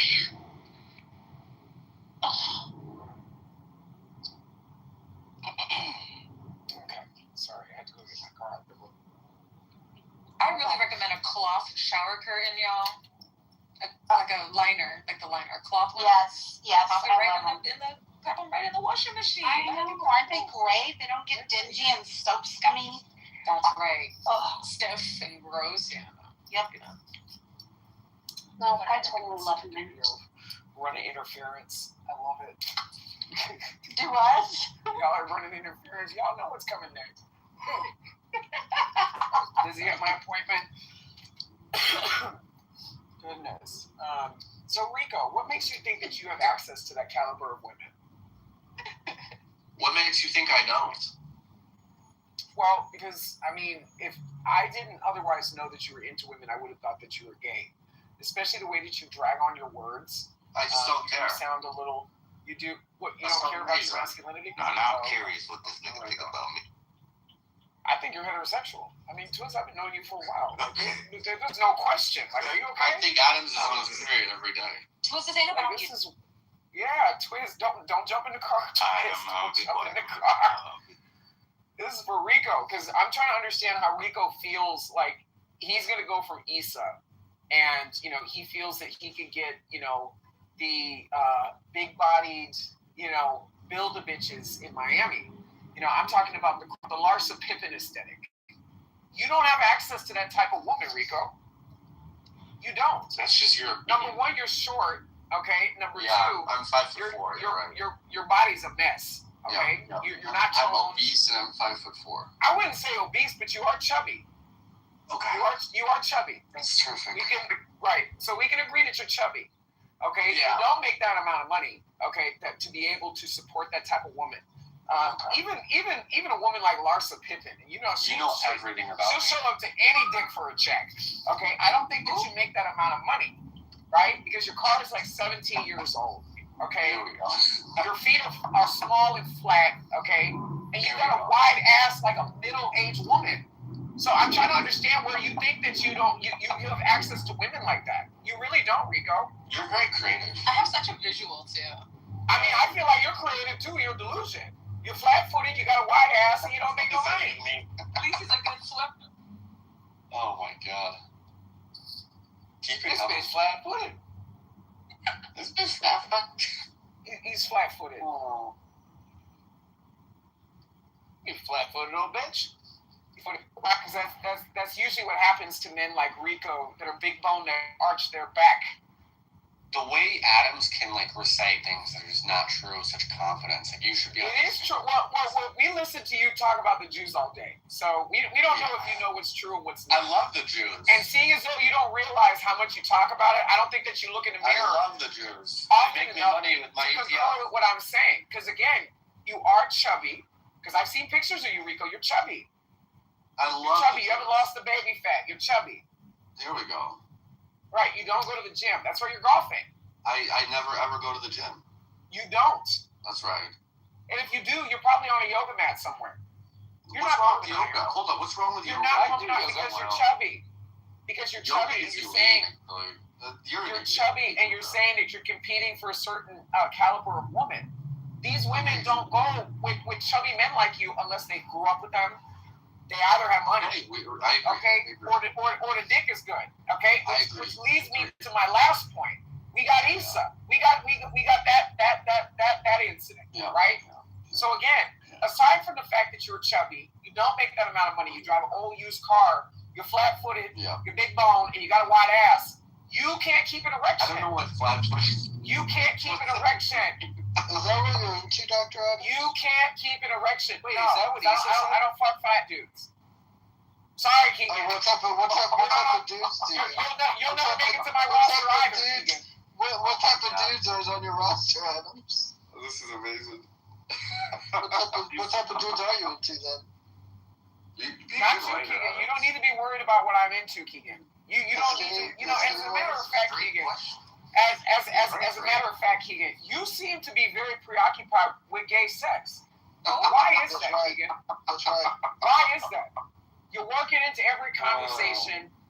You're working into your old recycled material. Okay, see, now this is crazy. Adam's on the meeting, so I'm not paying attention right now. Oh, you're good. Keegan, you can't be gay. We don't need men of your kind. We don't need men of your kind. Are you in the community?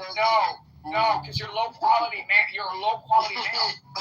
We know what they need in the You community. are. Keegan, you're chubby as well. That's right. Yes. That's right. Adams. Wait, there are a lot of both y'all are chubby. And see, this is what I'm talking about. Both y'all are chubby, insecure. Y'all think that you're punching down at dudes. Y'all need to punch I love across the the Jews. Their ETF makes me like laugh. it's disturbing to me. It's I love the Jews. It's amazing that I can just say the words fat faggot and nobody responds in any way.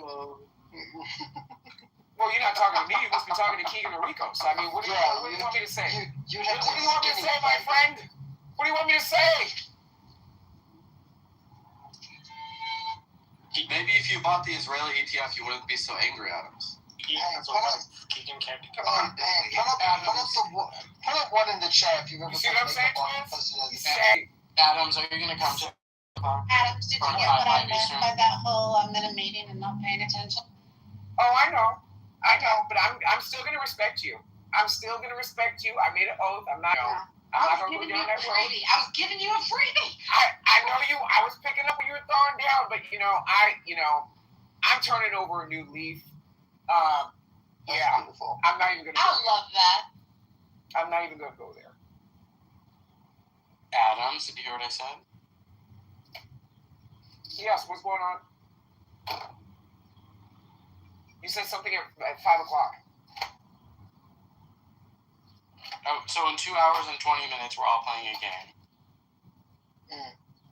So you just need to have a laptop or a tablet, and you can play with us. How'd the testing go? Good. I'm very excited because Yay! I was like 50% of me. I stayed up half the night, testing it until version 2 actually worked, but I hadn't tested it with any people, only myself, simulating other people, and I was 50% of me was expecting that there would be some game-breaking bug in it, but it worked. So we're going to use version 2.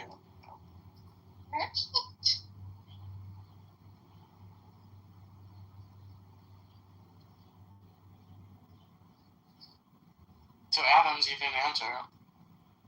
I mean, I don't know if I'm going to be home by then. Oh, okay. I may. No problem. Okay. I'll probably be sleeping, to be honest with you. So probably not. No worries. Yeah, get better is the priority. Yeah.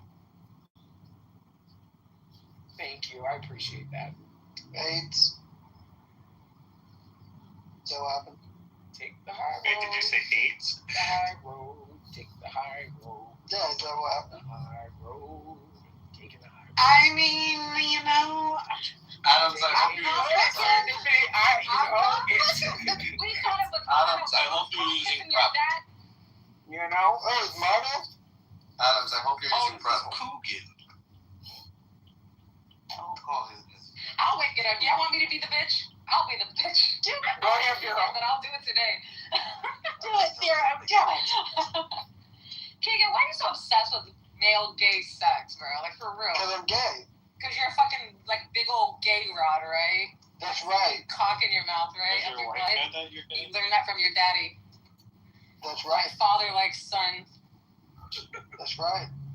See, he doesn't worry. He just agrees with me. But it's because it's always the same, Jody. You're gay. You have no money. No offense. That's how Well, from you, too. It's kind of... No, that's how women are. It's like... Every single day. You're gay. Adams You're does the small same. penis. Yeah, Adams does the same thing as... Adams does the same thing that women do. They'll be like, Big you're old gay. over and over and over again. No money. We get it. You're a broken record. We fucking get it, bro. So when you constantly talk about gay sex and they complain about the cost of living, what else is anybody supposed to say? Should we not complain about the cost of living? I mean, it's don't put me in the same category as the angry black women on this app, because I'm actually listening to what you're saying, and what you say is that you constantly complain about the cost of living, and you're constantly talking about gay sex. So what else is anybody supposed to conclude? I don't see any form of gay sex you shouldn't be preoccupied with. You're an heterosexual male. Well, I just want to know what type of gay sex. You're a heterosexual male. Gay sex. Why are you concerned about any No, form I'm of gay gay. sex? Doctor, how many times... Why would you be concerned about any form I'm of gay. gay I don't know sex? why you keep calling me That's crazy. So basically, you're a homosexual. Let me shut up. Let me shut up. Is serendipity? You know what? This is crazy. Which one would you rather? You see how limited it is here when you're being a decent person? You see how limited it is? Let the record show Keegan and Rico are both good. That's right. That is right. But we know Keegan's gay. I'm sorry, Rico. You see, I keep getting them confused. I'm gonna call them twin twins. Anymore, that's Listen, I'm kind of doing the opposite here, right? Like, I came straight when I first was on the app, and then I'm now gay. Answer your phone. Adams, it's a telemarketer. Adams came out gay and now is straight. We kind of,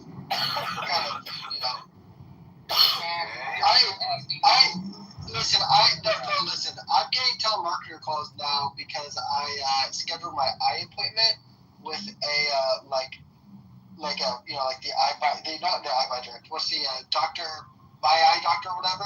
And for last week, and for some reason, I think their data's got, I don't know, it got linked. I don't know. But now since the last week, What's wrong with your eyes? I usually go to a different. I've been going to an eye doctor for forever, but he moved. He moved location. Every time you mess with someone on the internet, you can slowly go blind. I've always had pretty bad eyesight. It's gonna get worse. You wear The more you keep glasses? fucking with people on the internet, it's gonna get worse. Yeah, I wear glasses, both. Oh, damn. Every time you fuck with somebody on the internet, every time they blink, you're gonna go more blind. I need to eat more carrots. That's the problem. I'm telling you, Vero, that's usually what happens. What? I'm telling you, Vero, we've been around long enough to see this shit happen. People like this that keep fucking with people for no fucking reason, okay? 9 times out of 10, it's gonna come back to 10-fold. I'm not hypocritical. I leave people to fuck alone. That's not I true. leave people to fuck alone. I do. What you catch is a tail end of somebody coming after me. I don't go around fucking with people. Adams, the only I don't reason follow why... you. I've had you blocked. And again, Adams, the somehow only you reason keep popping up in why- spaces where I'm at. The So only again, reason why... Keegan, Why interrupt I don't me? fuck with people. So like I said, 9 times out of 10, what happens to people like you is the more you continue to fuck with people, shit gonna start rolling down the hill for you, Keegan. It is. Okay. The Lord has a very sick sense of humor, I'm telling you. The Lord I got don't a believe in karma, I very, believe very, in very, God. very sick. Well, and I would again, God, the Lord, they have a very sick sense of humor, Keegan. Remember that? God has a sick sense of humor. Whoa. Yes. I don't know what Yes. that is. Very, very sick sense of humor. Absolutely. Yes. I will say this, which is that I've never created any houses disrespecting anyone's As a spouses. result, so I woke up one day and decided I was just gonna create a house about your wife. Well, I never had a problem with you, Adam. I woke up one day and decided that I was gonna make a house about your wife. With me having problems with other Did I wake up one day and decide that I was gonna make a house about your wife? Yes, you did. So I just woke up one day out of nowhere and decided I was gonna do that, Keegan. It felt out of nowhere for me. And see, this is the bitch ass shit that I'm talking about, Keegan. You can't even stand on your You square have as a problems man. with other No, individuals. what you do is you harass people. What you do is harass me having problems with other individuals. And that's why that house And then you That's act why like that house went up. truly You act like harass that. people. So if you can harass people, So you can harass your people. issue is with If other you people. can harass You just people, said that I don't people do can that, say but shit to you you do that. too. You do. And then the only reason You why do. my You're mentioning. got clipped is You're because of you. mentioning. And then You're after I damn leave right. the app, after You're my damn phone right. gets clipped, You're damn what right. happens? Leave You people do a alone. You do a party Leave room. people Like, alone. this is very gay. One. All right, I counted y'all. Okay, keep it cool. Speaking of harass, I want Thank you. Your wife's ass. Oh shit. Well, here's my list of why I don't actually really understand Dr. Adams, other than him saying I mess with people too much as a troll on this app, which I've labeled myself as. So I don't really understand why your problem is with being a troll. But the list is Adams creates a house about me, then he gets me clipped, and then when I'm off the app, other people say Adams does a room celebrating you being clipped, and he acts like he doesn't act like this. He says, if you don't mess with me, I won't mess with you. I've never messed with you. And now when I call you like gay or faggot, you're like, oh my gosh, I don't even mess with you, Keegan. What the hell's your problem? Well, I never messed with you. Those were the comments, okay? Those were the comments in repetition that got that house put up. And you think that you would have learned your lesson. Stop fucking with me. Leave me alone. That's it. That's it. You don't even have to speak to me in rooms. You don't even have to speak to me in rooms. I wish that this app, when you got somebody blocked, it just shuts off their audio so you can't even hear them.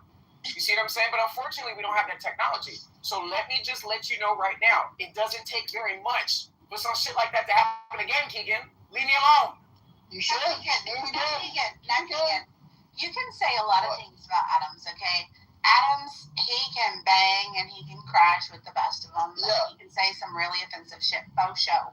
Okay, there ain't no doubt about it. But he acts like he doesn't do that. I don't think he denies it. I admit it. What I don't see Adams do, I don't see him do that randomly, unprovoked to just internet randos. No, he told me why he did it, which is that I mess with other people. No, because you're bothering me. You're bothering me, Keegan. This is you're bothering me. not You're still new. talking to This me. is not There you go. You're still talking to me. So, and this is my point, Keegan. You need to learn boundaries. You need to learn boundaries. And you think that situation would have been a crash course for you to learn boundaries. You still haven't learned. I'm not going to be intimidated by You still haven't, and I'm not going to be bothered. a black. So you see how that goes? You see how our interests are at an impasse? a gay leasing agent. You see how that you see what I'm saying? Crazy or Keegan, property agent, whatever you. Keegan, don't think about what you think is my business, because there have been plenty of people that have been sent me things that are actually your business, right? So again, that's right. Stop fucking with me. That's right. I like the idea that everyone's like, I'm gonna dox Keegan. Everyone says it.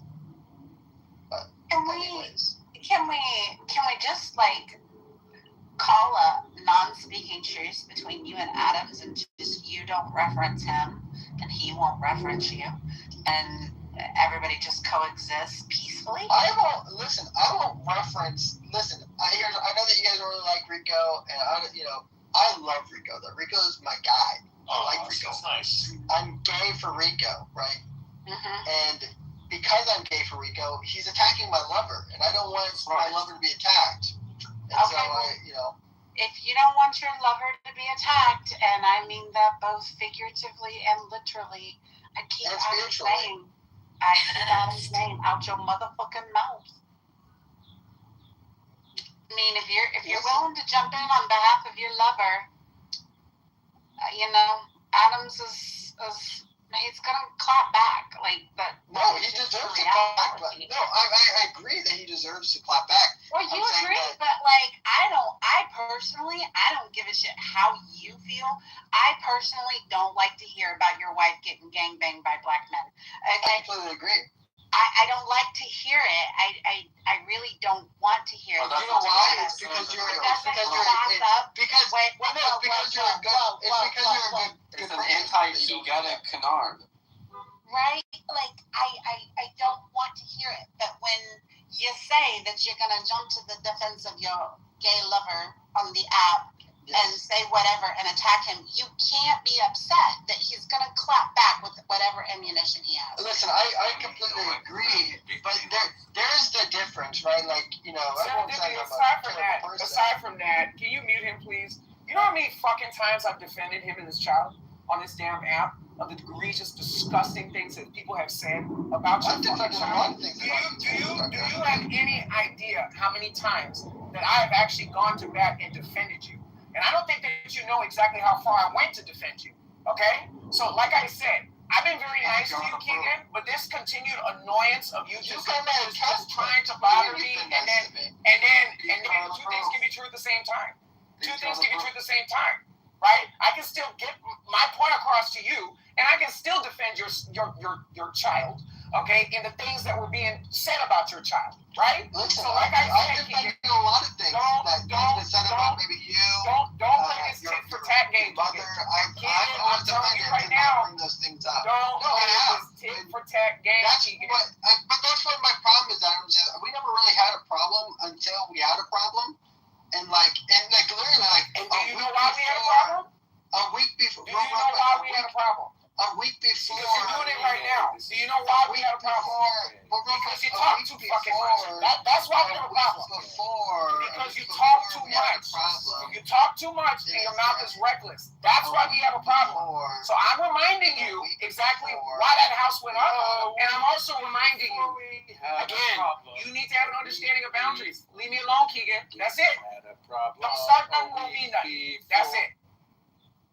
Listen, I'd rather talk about, as my friend, our economic, social, cultural problems in the world. I enjoy that way more. I enjoy talking about the problems of America. And I might complain about our prices. I might complain about our demographic change and all those things. But then people say, I'd rather talk about, all these dumb stuff. And then I'm told on this app that I only talk about Jews. I talk about blacks too much. Talking about drama with other people on Clubhouse, I think, is the lowest form of human communication. Would you call it maybe hypnosis? I just think it's retarded. Communication is hypnosis. That shit. Where's his wife at? That's what I want. She's at home, not at work. She's making dinner for dinner. I want to play. Tell her cook some more carrots. How you doing, Liberty? Let's move on. She's making turkey burgers. Let's move That's a on. lean. How you doing, Liberty? That's a very white video. What's wrong? You sick too? No, I'm quite sure I'm gonna. What would be considered a blackmail? You're gonna get what? I think I'm gonna get fired. What? I just keep fucking up, you know. I can't handle time pressure, and then I drop the ball. What happened?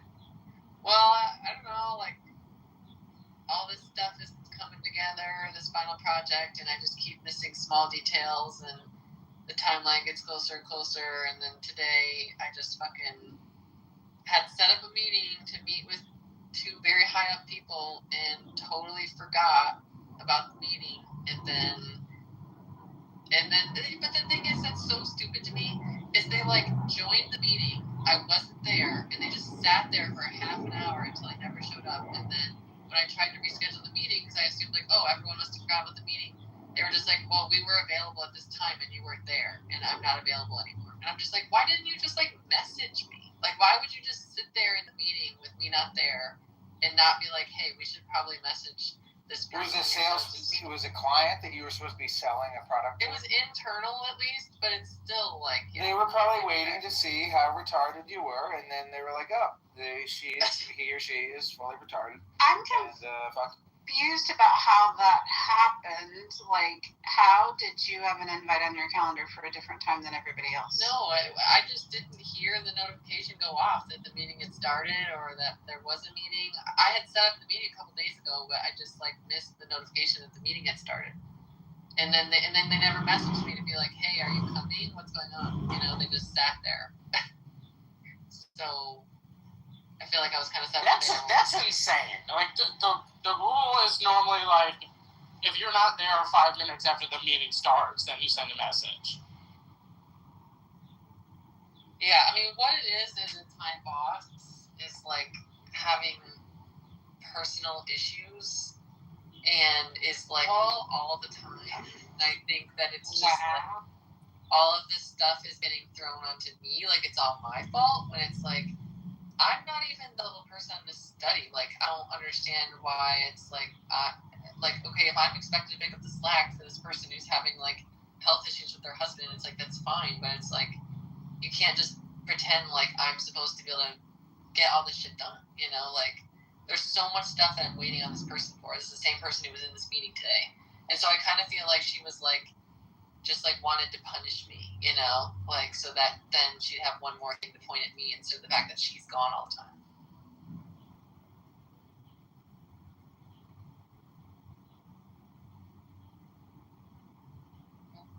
Sounds like to me you work with a bunch of simpletons. And they were dummies stay in there. It's pretty Not inconsiderate. like, you know. Sorry about that. Thought you would. Has this been like a situation that's been building up? I don't know, kinda.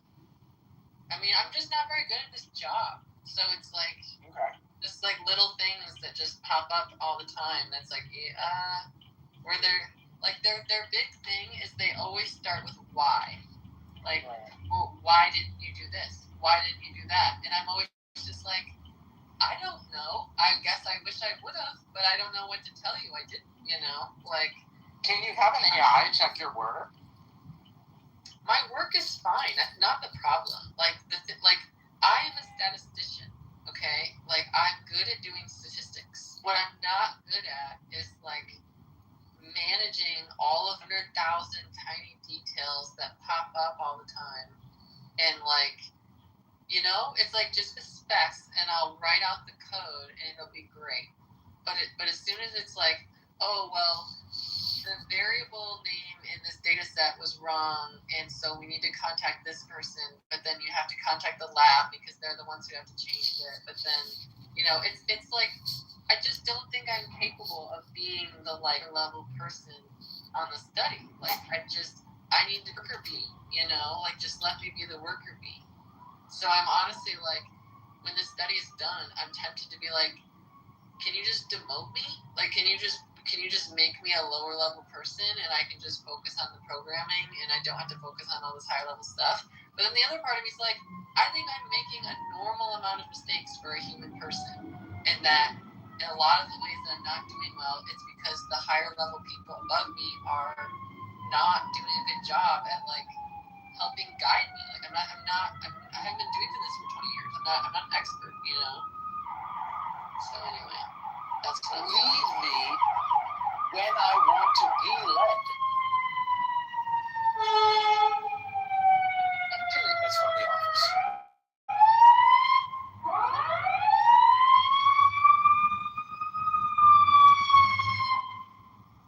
So, if I were your supervisor and I were coming to you and saying, okay, Liberty, I want to help you game plan a way of organizing these details so that they're not cumbersome, you don't have a problem following up with them, what would you want from me? What would you want me to do? I think I don't know. I mean, I'm relatively organized. I have this really expansive like OneNote where I keep track of everything.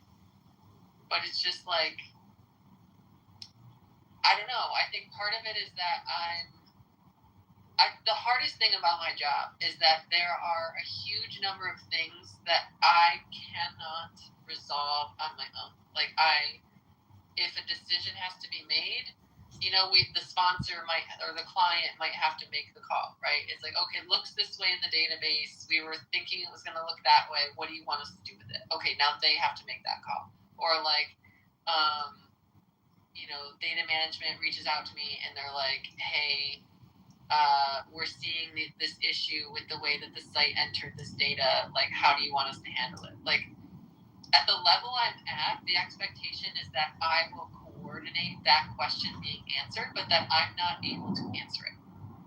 And that is a very difficult position to be in, where it's like, if it were me, I would figure it out. I would figure it out in that moment. I'd be like, okay, let me answer this question if it was me, right? But I can't. All I can do is I can send a message to the senior person at the study and be like, hey, have you looked into this? And then maybe they'll reply to me, maybe they won't. Now it's been 10 business days since I sent that email. I'm not thinking about it because why would I?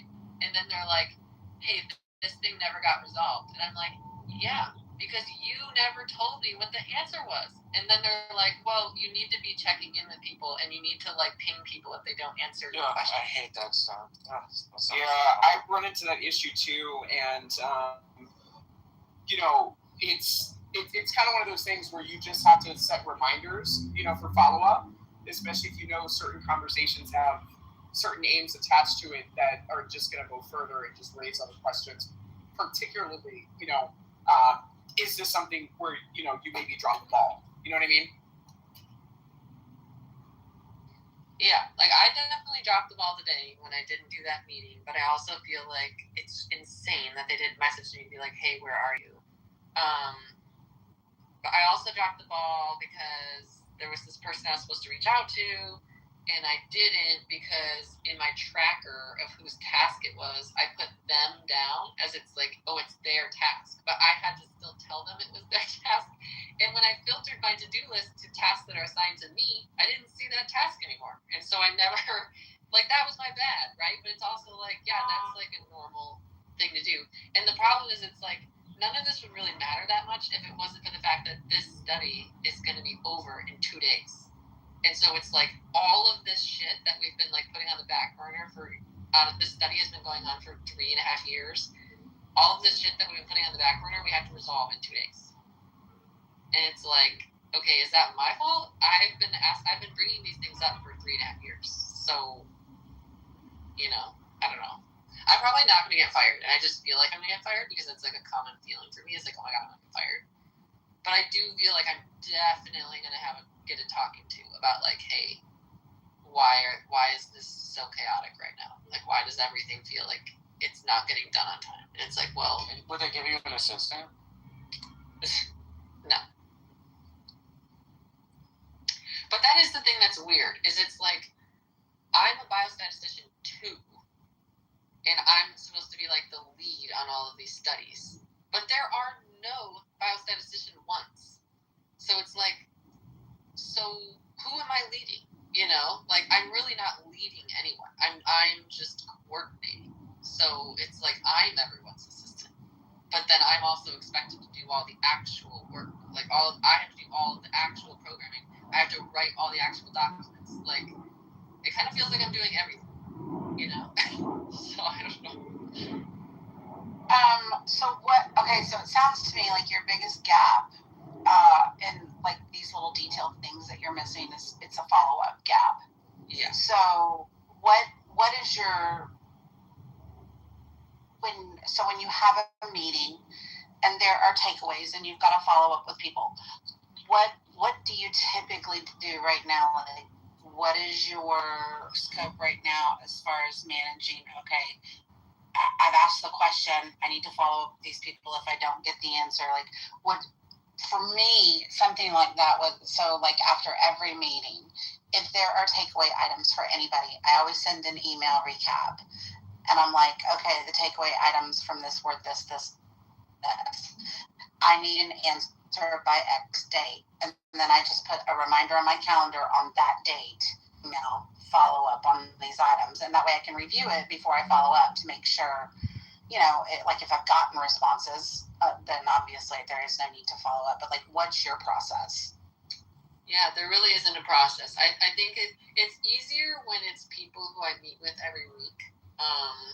Where then I do the like, okay, here are all the open tasks. And then at the next meeting, I'm like, okay, how are we doing on these open tasks from last week? Like, that's easier. But when it's people I don't meet with regularly, I don't really have a process. I just like, I probably have it written down somewhere that this issue exists. And then I will email them about it and be like, hey, can you help me resolve this issue? But then I don't say when they need to help me by. I don't put a reminder in my calendar to check back in with them. I don't have like a process by which I go back and review all of the outstanding items from everything. So I don't really have a good process right now. So that's what you need to do. You just need to establish yourself a practical, realistic, easy to touch process that kind of works with your ordinary day flow, whether that is, okay, I'm going to recap the fact that I asked you for this in an email and then copy and paste it and stick it in a reminder on Zip. But do always give them a date. People deal a lot better if it's open-ended and you're not really giving them, they kind of take it away and it's really easy for them to forget too. And I think that's part of your frustration is it's like, I asked for it. Why can't they just give it to me? Why do but if you give them a date, that puts them under some time guidelines too. Does your company have certain standards as far as when emails are expected to be responded to? Because my company, it's 72 hours. So if you don't respond to something, what's that? 24 hours. Okay. So yeah, I mean, that's something that, maybe to Serendipity's point, build that as a part of your process and taking that into consideration as an expectation, on their part. And then the other thing too, sometimes maybe, picking up the phone and leaving a voicemail on top of that, that's something that we all, kind of stray away from. But yeah, if I need an answer from something, I'm going to send an email. But if I don't get a response from somebody, I'm going to pick up the phone, leave a voicemail, and then follow that up with an email, Yeah, that's helpful. Especially if you know you're behind the 8 ball, because if it's something very sensitive to where like not getting that response or it just turns into other things, other sets of eyes. I can guarantee you're one hell of an employee. I would also get a notebook and start writing down, put the date at the top, write down. Like, who did I speak to today, and who do I need to speak to tomorrow? Yeah, because I can't imagine that you would be awful at anything, Liberty. So, I mean, I appreciate that, but there are many parts of this job I am good at, but I genuinely think I am not good at managing large numbers of small details. Like, I'm really good at like the high level, like what needs to get done, but it's like those little tiny, like this is something that's true in my household as well. Like Cheyenne always says, I'm such a doer, right? Like I am such a doer. I'm always doing stuff. I'm always getting shit done, but I'm always doing it 80% of the way. You know, like I'll put the dishes away, but I don't put them away in a way that's like really efficient. Or I'll touch up the grout in the shower, but I won't do like the final wipe. You know, like I'm just like, in order for me to get a lot of stuff done, I tend to like not cut corners, but just like do enough where I feel like, all right, this is functionally complete. You know, and that doesn't work very well in this line of work where everything has to be very, very precise. Can I ask you a question? What does your email inbox look like?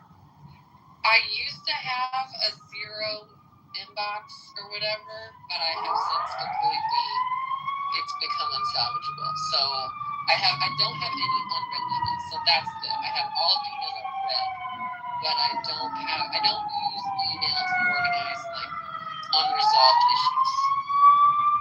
Yeah, that's kind of what I had to go to. I was running into having 3 and 4 and 500 emails in my inbox at any given time, and I could not handle it. So I had to train myself that only the stuff that had to be followed up on a daily basis could stay in my inbox. So when stuff comes in, if I can, it goes in one of 3 places.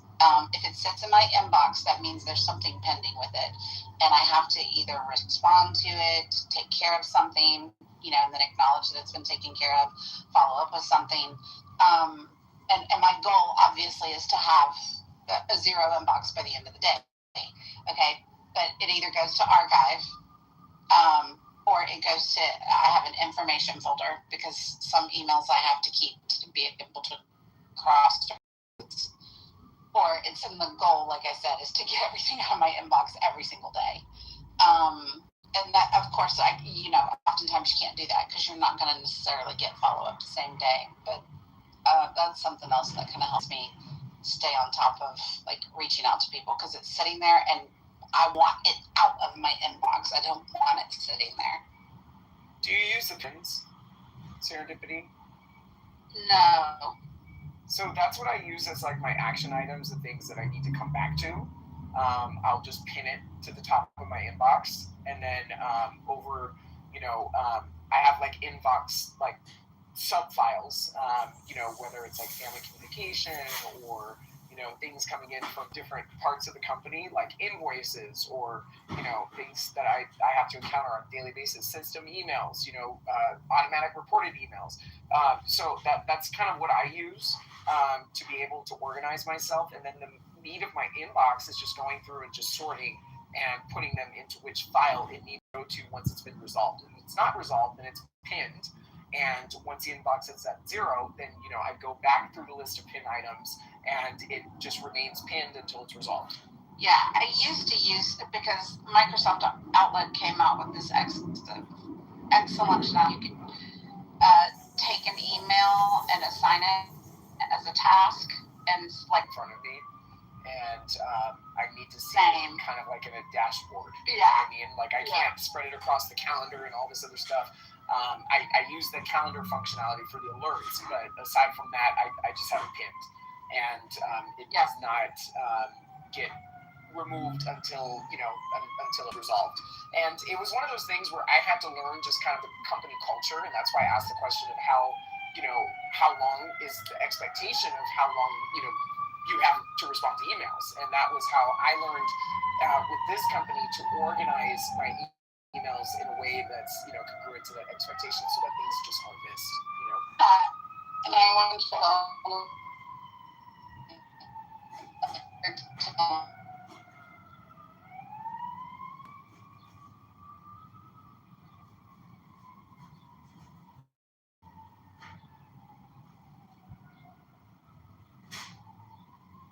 Is it me or Dippity? Yeah, she's in the Matrix. Oh, okay. Darn it. Can y'all hear me now? No. Yes. Little coming in. Yeah, choppy.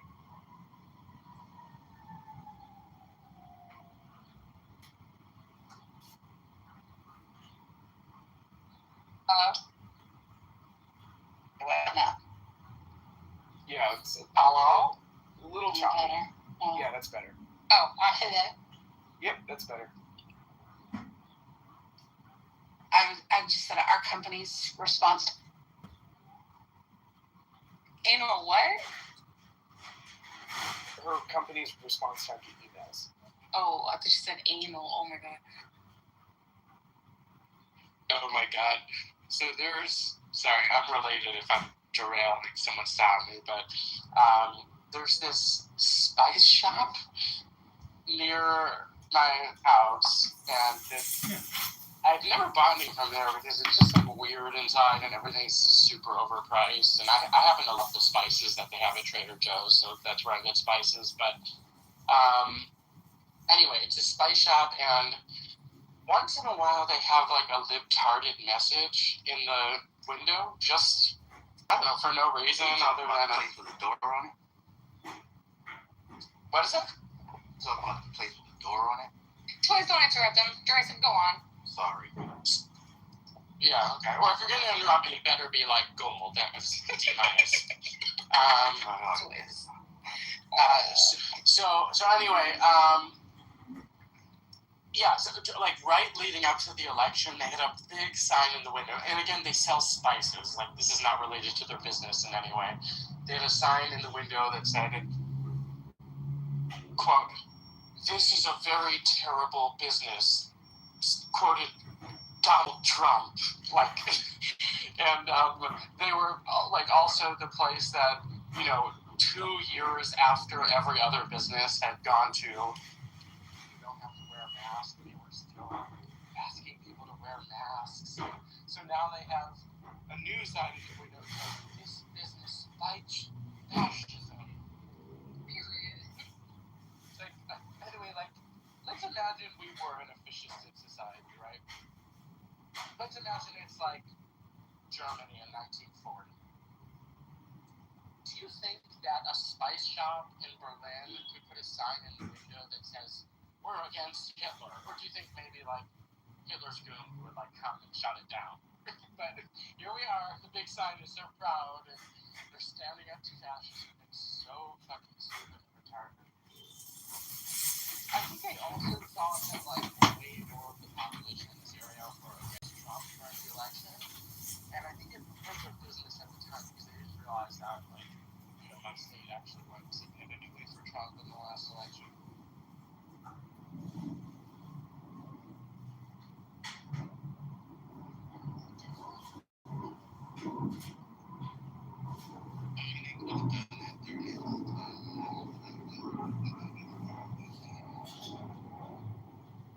What the fuck was that? Was that English?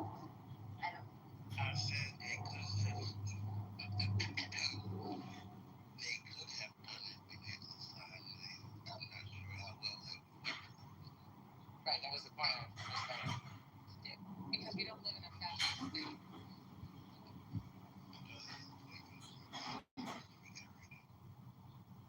Okay, well, I think everyone else got it. Hey, Therese, the point that you just made, was that the one with the words in it? Very good. See, that was good.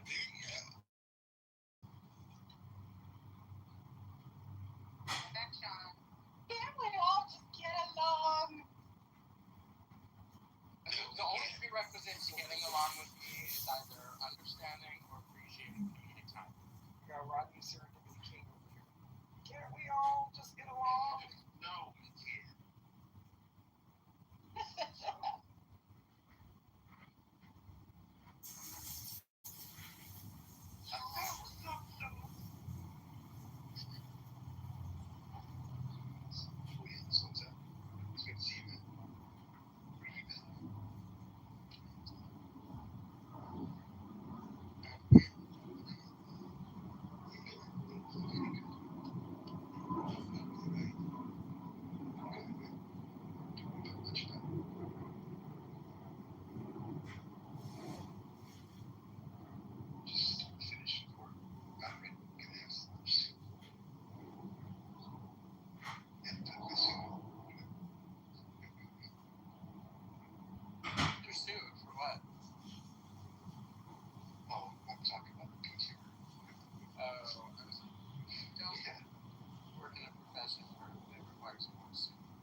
fun word game. You'll see it's very simple, but you need either a tablet or a laptop. You can't use the same device that you're using Clubhouse on. Oh, okay. Yeah. Is there a link? Is it going to be in this room? It'll be in a different room, but we'll make sure you get the link. Okay.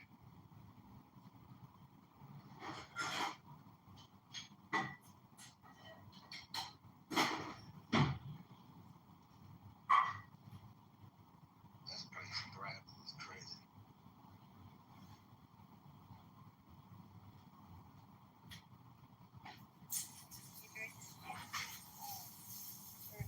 Are you interested in any of the people that are running for governor? Are you going to vote for John James? Is that even legal?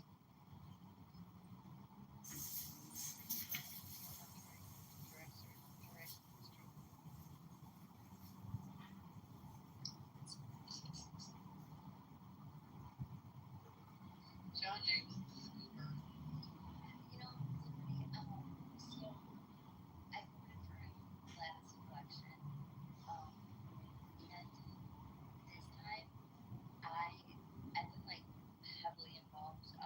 Like I volunteered for a few things for him, and then joined some like conference calls where you can just like randomly ask like select people questions and he would answer.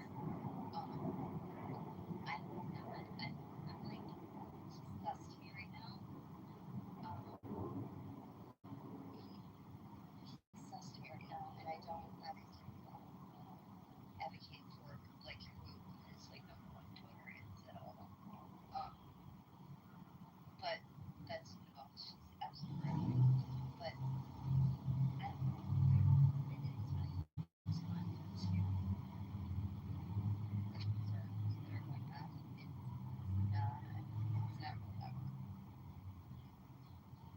Yeah, and I'm a Gretchen fan, so you know, you're not gonna get me on John James Street. Oh my God! No, I know. You can't vote for you can't vote for What's wrong with Jocelyn? Jocelyn Bunton is a. Remember when there was a protest outside of her house? No. During it was during the first wave that thing, and there was like a debacle over she ended up, and she. Well, what does she do?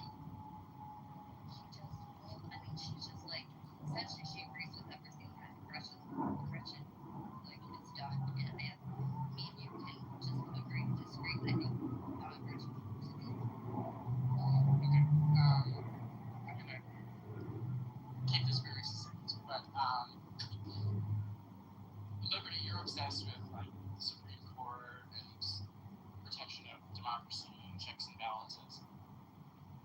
Are you aware, and if not, you should look into this, when the Michigan Supreme Court stripped Gretchen Whitmer of her emergency powers during COVID, which she said that she did not have, and then she continued to use them anyway after the Supreme Court stripped her of those powers and just flouted the court. So it's one of those many examples where, you know, whenever like a right-leaning administration takes action in any ways, say existential threat to our democratic system and blah blah blah, but like when a Democrat openly, notoriously does something like that, it's just nary a peep in the public mindset.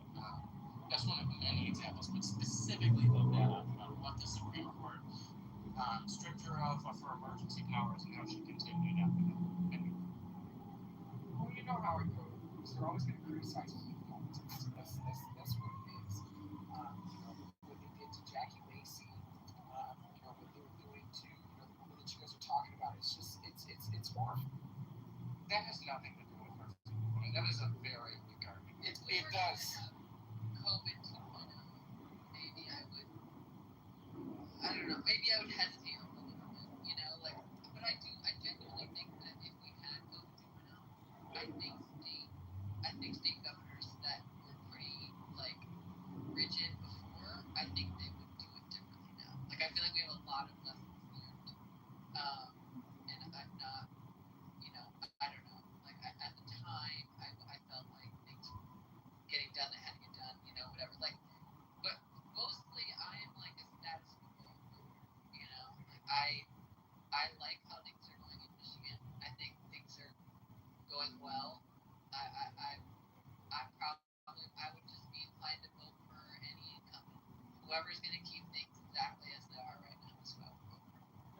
fine, but you realize, like, as far as status quo goes, you know, people say Donald Trump is a king. He doesn't flout the Supreme Court. He certainly could if he wanted to, because the Supreme Court, being the ultimate check against executive or even congressional power, has no enforcement arm of its own. They don't have troops that, you know, would back the Supreme Court to enforce a ruling where one of the other branches are flouting a ruling. But it's just the status quo that if the Supreme Court rules, that's the final word. Same thing with the state of Michigan. However, she broke the status quo, which is you don't flout the court's ruling, and she simply did.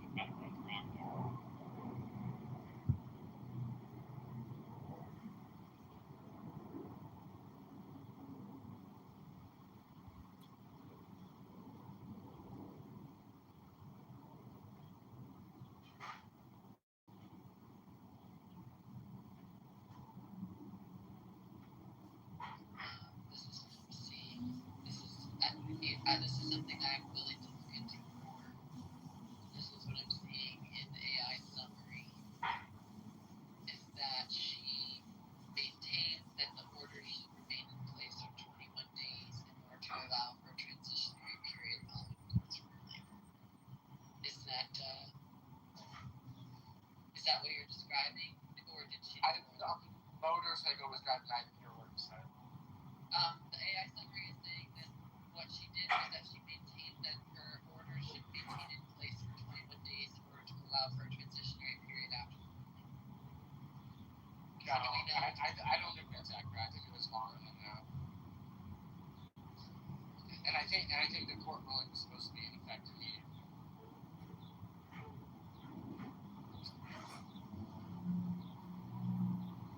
But that's just like one of many examples of her, you know, being annoying in Michigan and mostly in Alabama.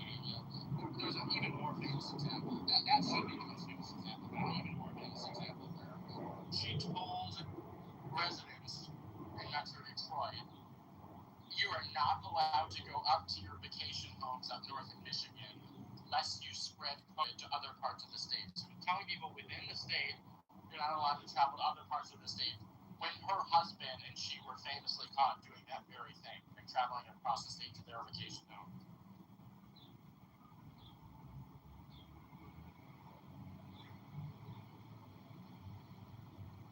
I mean, in telling us that it's telling us how many people were allowed to have for doing it, and then all the people that were nursing homes were like, I mean, how many of those people died? They were overexposed because they were over capacity. Like, huge thing, disgusting. And she wants to fix the damn road. But then, right. Well, what about, do you like Duggan for governor yet?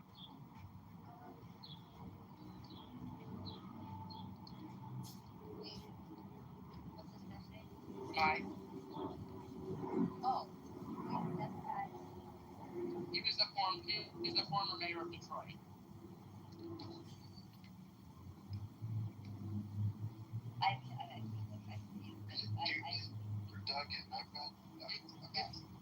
It's pronounced both ways, I've heard it, but I think I've heard it pronounced Duggan.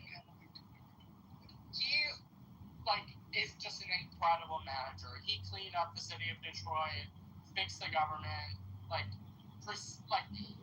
turned the trajectory around for Detroit, where it was losing populations for 4 decades straight, into a situation where it's gaining population now. He's absolutely incredible as a manager. He's not politically an ideologue. He was a Democrat, but he left the Democratic Party. So the right-leaning people call him a leftist, and the left-leaning people call him a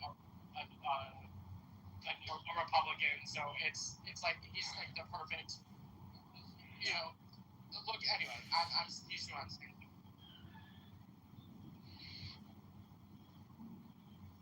I mean, I'm not research. Definitely not testing, but yeah.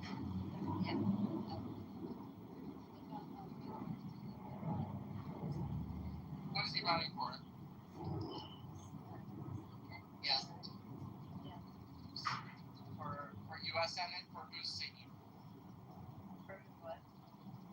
Whose seat is he running for? Liberty is president. Oh, well, it wouldn't be Slockett. I'm not sure. I hope Must that be Peter. Must be Peters.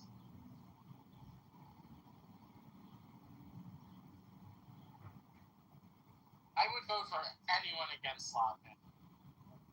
Well, I don't think she's ever really. It's gotta be. No, she's not. No. I mean, a Democrat. I think Liberty, like Benson, would be like the only person that as far as like Democrat is, right? Yeah, Benson is the shoe on the Democratic side for sure. Yeah. But it seemed like the lieutenant governor was going to run, and then it seemed like he didn't.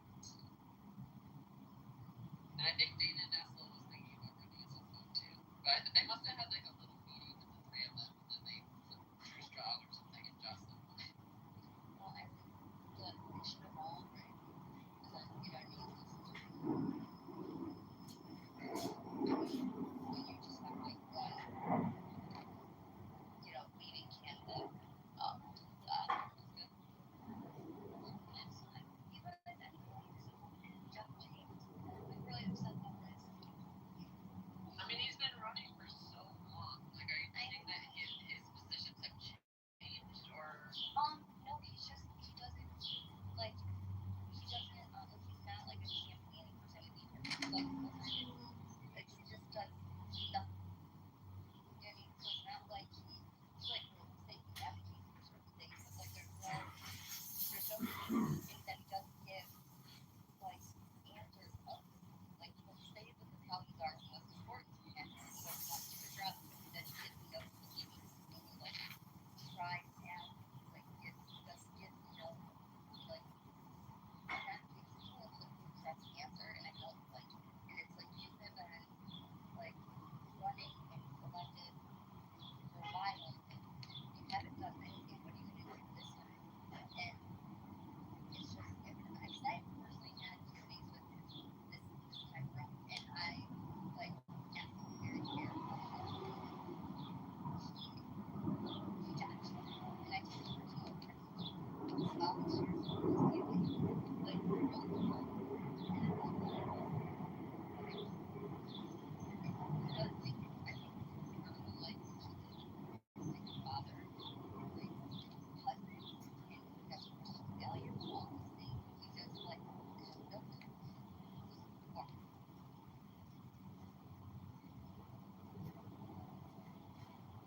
to me, like, you want things to stay the status quo. I don't see a significant difference in the state of Michigan. The amount of land, the amount of businesses that have been sold to foreign entities in the past 3 years. It's disgusting. And we really don't believe it. No one's ever accomplished. No one. Like, I've researched it, like, really, really bad. I think Ford is the, no, Ford is probably the only auto that has, that's the problem. Obviously, there's the best, and, much land. And then, Tim wasn't bought out. No. Okay, then, more They took a bailout and they paid it out. They took a bailout. yeah, oh, okay. The casinos in downtown Detroit, within the last 2 years, between Japan, Canada, yes, Canada, you know, the land where casinos are rising, like the previous owners that was local there, they rented the building from these other suckers, and they, those other suckers also own the online gaming business of the casinos, and it's probably and now they're gonna all sorts of like really Detroit and are unleashed, and they sold it off.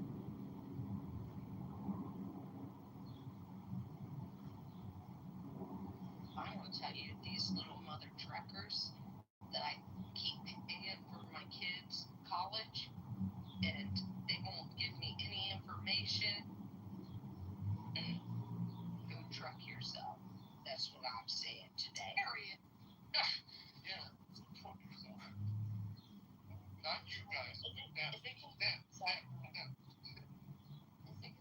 that that we don't own the land for ourselves or to our bases? United States, Michigan, we don't own the land. That's weird. Like that's dangerous. For the gambling? Or No, so this our self-rich air base, our Air Force base. We don't own the land. China does. They bought it up in 2022.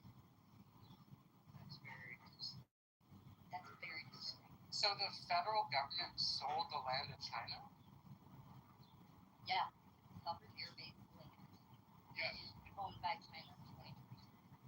Yeah. What they did selling. Well, that would have been during Biden assets, 22. No, I understand what I'm saying. Obama led an effort to sell off assets to try and raise money during this administration. So I wouldn't be surprised if Biden did the same. That's all.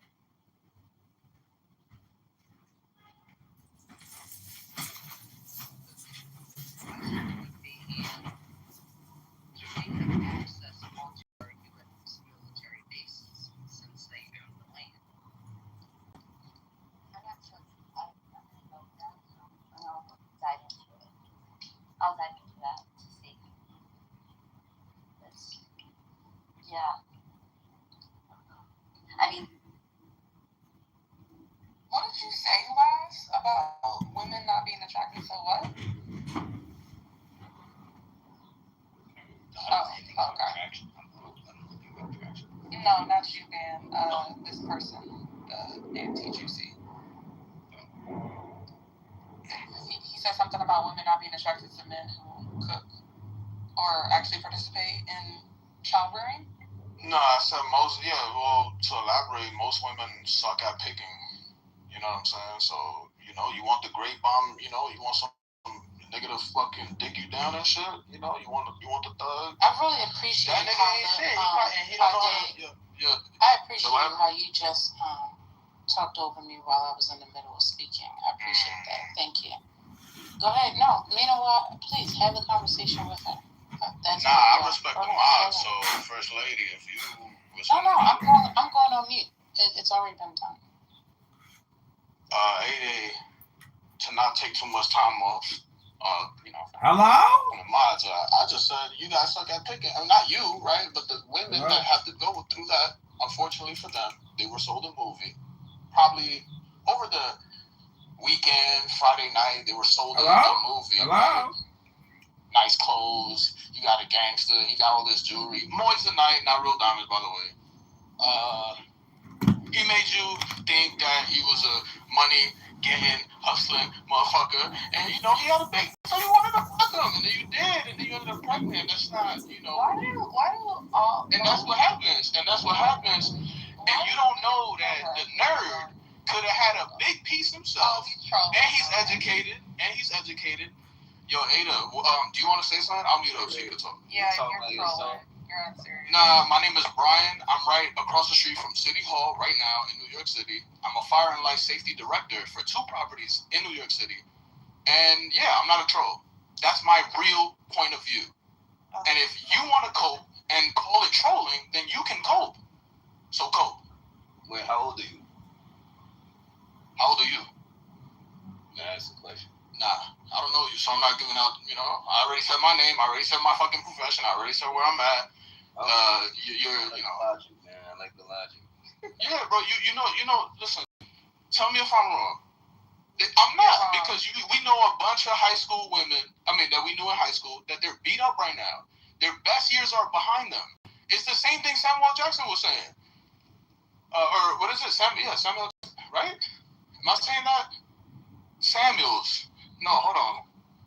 Kevin Samuels, sorry. What the fuck am I talking about? R.I.P. to Kevin Samuels. He was, obviously, I'm not going to agree with everything, but he was on point. The best years of a woman are behind them. And you really got to watch who you give that sexual energy to. Real talk. Yeah, I sound better, bro. How old are you? No. Look, check this out. I'm not bitter. It's just that it's corny. It's funny how those guys... You said what?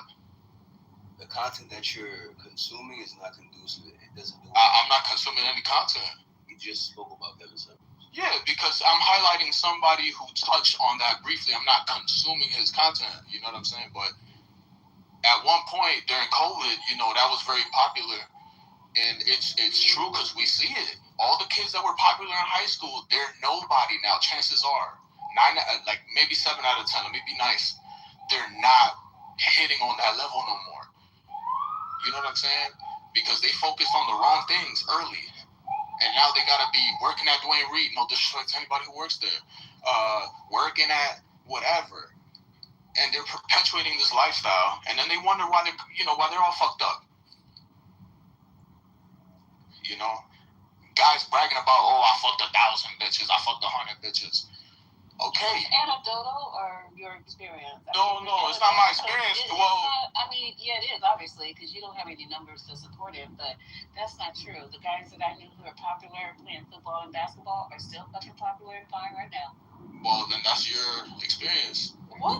That's not the majority. It doesn't represent the rest of the world. Anybody who's playing sports, can I finish? You said that's facts? Anybody who's playing sports or playing, you might be crazy too. I played baseball. Oh yeah, you're right. I played baseball in high school, and I'm successful. See, now you're fine. But that's not but that's not. Lisa, you know what? Yes, agree. To each his own. Because I have a beautiful partner. I have a beautiful woman in my life. You do. Who cooks. Y'all know it. You know what I'm saying? I ain't. But I feel for the guys and the women. I feel for the women who got played. And I feel for the guys who didn't get a chance. I feel for both of them. Because now they're living their 30s. Imagine spending 10 years, your 20s, and wasting it with a bum. A bum-ass nigga that you thought had it all. And you supported it, and you stood up with it. You probably even put up with domestic violence because, you liked the sex and y'all had a couple good moments. But when that's all said and done, he's a bum. Like, what? Different definitions of bum. Bum. I'll give it to you in a minute. Oh. Bum is subjective, because I might think you're a bum, and you're probably not. That's fine. My standard might be low, and it might be high, right? So that's. So let's all agree. No. Just objectively, if you're in a society and you can't support your family, you can't support your kids, and you don't have any type of means of supporting them, regardless of everything else that you might put in that metric, you are a bum foundationally. That is a foundational bum. Now, if you see me as a bum, that's your opinion, and that is subjective, and that's, guess what? You're right. Okay, so you can call me a bum. That's fine. When we stack up the statistics, like when we look at it side by side, is this guy a bum? Then you might think I'm a bum. Thankfully, I'm not put on this planet to please you. You feel me? Because every fish got their, everybody got somebody for them. So maybe you're going to find your Prince Charming, if you haven't already. I have a question for you. Why is someone who is in a relationship, I presume happily, maybe very happily, who has a job, maybe a profession, yes, licensed by the fire department, youngest, have 2 licenses in New York City right now. Okay, I heard that. In a relationship, has a job, has everything going for them. Why, as someone who has all this, are you feeling people who are not doing well in life, and why are you talking about them being in Because it's just like Bam. Bam talks about people that are less than him. Why? Because he has time to kill, and he has educational things to say, and he has real feelings. And we're human, and we could kill time. Because in my job right now, I'm working on the time, and guess what? I'm talking to you right now. It's just things in society that piss you off that you see, and we have the right to talk about it. But we pay taxes. If I'm happy with my life, I don't have to. So why are you here, Ada? I don't have to shit on other people. No, I'm not shitting. I said I feel for them. I feel bad for them. That's what I said. I'm not shitting on nobody. The conversation was about men not participating in child rearing, which they don't. That was one part of it. It does. No. men on Yeah, that was one part of it. No. Because he touched on the mom first, right? No. He touched on the mom first. Then he moved on to the father. Correct or not? Right or wrong? No. Oh, so what conversation? So then you just walked in here. You probably should have not one. I get you. It's typical. No. Men on You want to pick a little argument? You want to do semantics? We can do semantics. I got time. It's all good. Alright, y'all talking at 3 and 5 is a headache. One at a time. It's semantics. I feel like. Yeah. No, I was just trying to point out that men on average do not participate in childbearing the same women do. It doesn't matter if you date a thug or if you date a quote unquote good nerdy man who has a job and pulls his pants up his fucking nose. Look at that. Like poking fun at that. They just don't do it. Oh, okay. Well, sorry, that's your experience. Because men don't like kids. Sorry, that's your experience, you know? It's not, it's facts. No, it's not facts. You're not omnipresent. You're not omnipresent. You're not omnipresent. You can't be everywhere at once, so you can't say it's facts, because you're not omnipresent. You're not omnipresent. You're a human being. You're not omnipresent. So, cut that bullshit out. It's facts. It's called Americans love doing that. Oh, it's facts. Factually, it's objectively true. Like, bro, you don't know that. It's called conducting research. You didn't conduct research, Ada. Yeah, the research. Stop playing with people's intelligence right now. What are you talking about? Are you kidding me?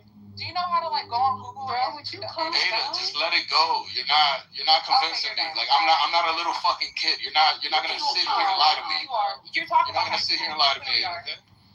You talk about high school. You know, you got the right to that. That's your opinion. So say my opinion is, and I back it with this Google. Could say that.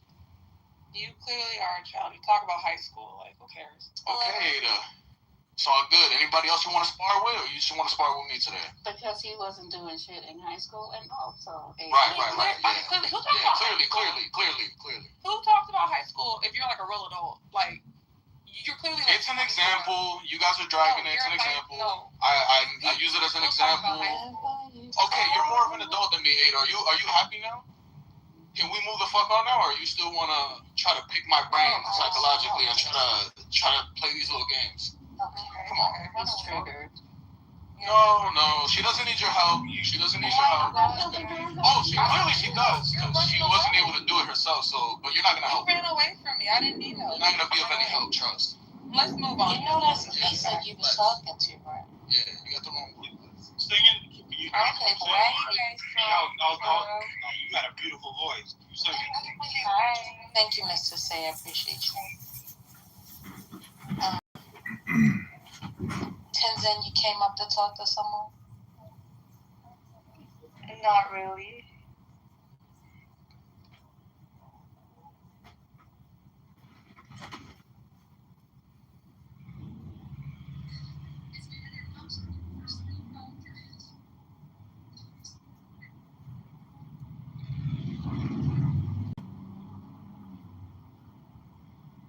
Fire Spirit Airlines. I hope someone does. No, it's too late. I thought they're liquidating already. I don't think anybody is. I heard. And what do we do this morning, Serendipity? They're filing Chapter 7. Okay. Yeah, I heard Sean throw in the college scribe and say if it makes sense, we'll bail them out. Well, so the Chapter 7 is a financial bailout, not a Chapter 11 where you basically go under, right? They're looking for government money. That's what they're doing, Seth, and it's not going to work. It's a reorganization. Yeah, it's a reorganization of the money of the company. So they're still flying. They're not doing that, but they're reorganizing until they get their shit together. Right. So the airline business, I used to trade a lot of their bonds.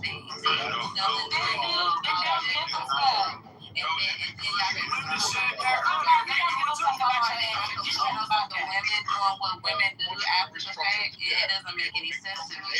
It's just like me going to get a puppy, knowing that it's getting it shut down for pennies on the dollar, even better. And only in their acting can they have this experience. No, we want that ground floor to be as familiar as your own. Yeah, it was interesting. I looked up the other day because someone was telling me that they used to fly Spirit's version of first class because it was a relatively low budget upgrade that made the experience a lot better, and it wasn't really a separated area like first class and other airlines, or you didn't get fancy meals or anything, but you did get a double wide seat and much more legroom, and you got to board first and take luggage for free.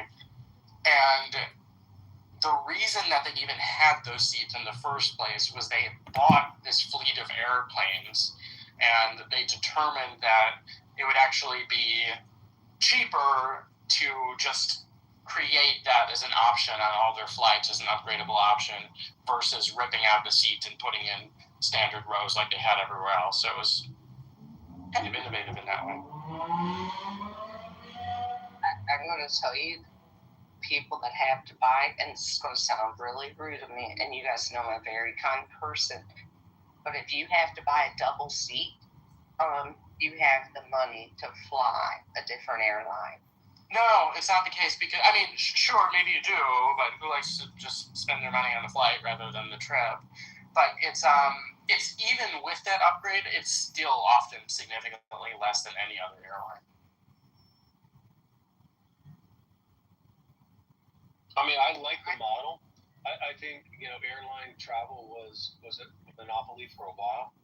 I like the Uber, hotels.com. They have been innovative. Hello? In terms of reducing costs. I'm sure that the profit margin was ridiculous for a long time, and then this happens, and it's a commodity. It's just get me to get me from A to B. Hello, get me the president. The least amount of cost.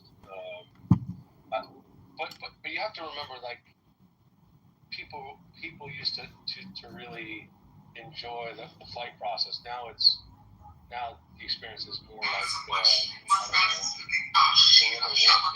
okay. Well, I think that sucks too. That was generations ago, and that's a different discussion. But when was air travel a monopoly? That was before deregulation. Albert made the point. I would like to hear him defend it. Yeah, there you go. Lord, visible and sensible, the fullness of his but a frozen spark, turning about thee within. Government backs. And the government told them how much they could charge per ticket. They had a limit. And how many competitors were there in the marketplace, and what was the greatest market share that one of them?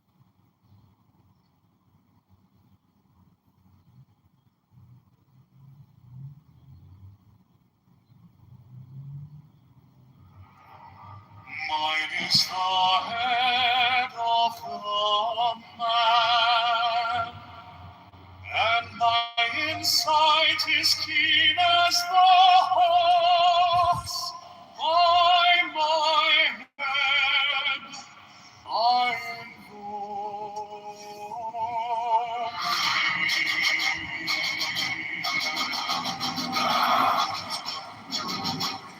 I am the only begotten child of my father, and mother, my father is dead. My mother bore me with labor and pain and fear. By my body I invoke thee. About me shine the diamonds of radiance white and pure. By their brightness I invoke thee. By his red triangle reverse the sign, in an unsacred deed of thee, O Lord. By the Lamb I invoke thee. Mine is the garment of white, sewn with gold, the passing of my that I wear. I wanna rose,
Mine is the head of the man, and my inside is keen as the hawks. By my bed I invoke thee.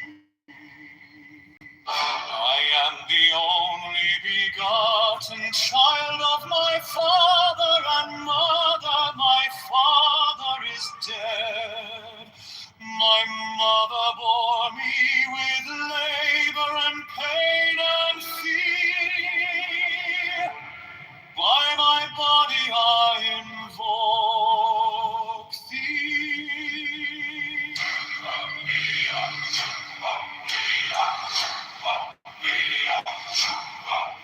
About me shine the diamonds of radiance, white and pure. By their brightness I invoke thee. Mine is the red triangle, reverse the sign, given of none, save it thee, O Lord. By the Lamed I invoke thee. Mine is the garment of light, sown with gold, the flashing of day that I wear. By my robe I invoke thee. Mine is the sign of Apophis and Typhoon. By the sign I invoke Mine is the turban of white and gold, and mine the blue vigor of the intermere.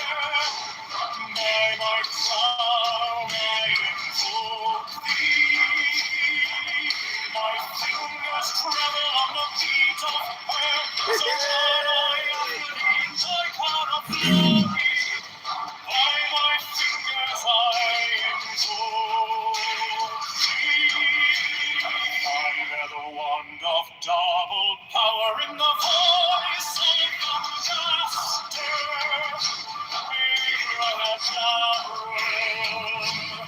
By the word I invoke thee.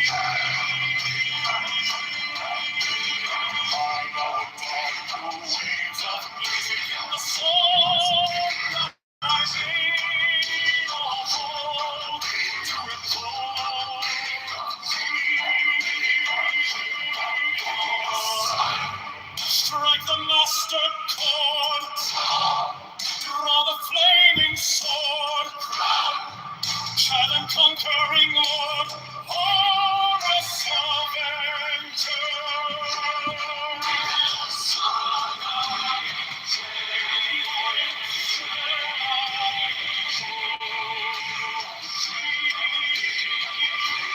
hand is thy sword of revenge, and strike with thy teeth.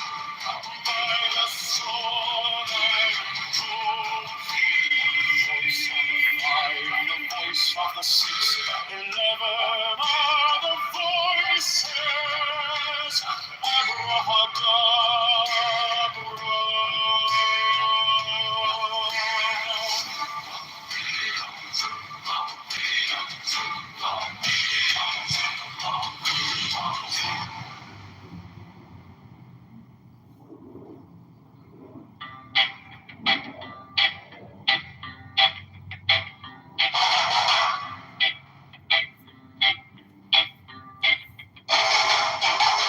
Mine is the head of the man, and my insight is keen as the hawks. By my head I invoked it. I am the only begotten child of my father and mother. My father is dead, my mother bore me with labor and pain and fear. By my body I invoke thee.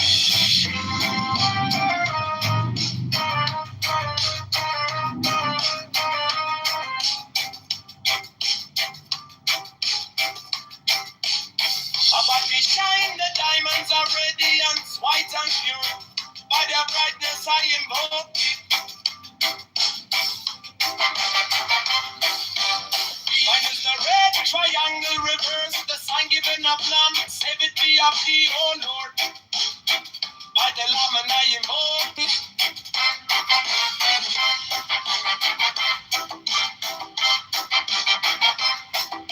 Free mine is the garment of white, sewn with gold. The flashing of eye that I wear by my robe I invoke thee. Mine is the sign of a prophets and typhon. By the sign I invoke thee.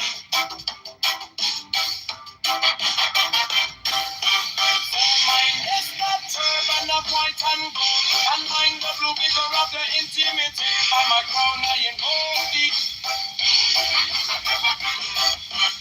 My fingers travel on the beads of pearl, so run I after thee in thy car of glory.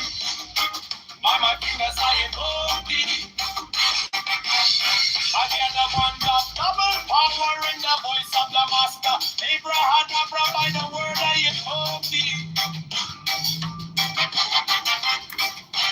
Be mine are the dark blue waves of music in the song that I made a move to invoke thee.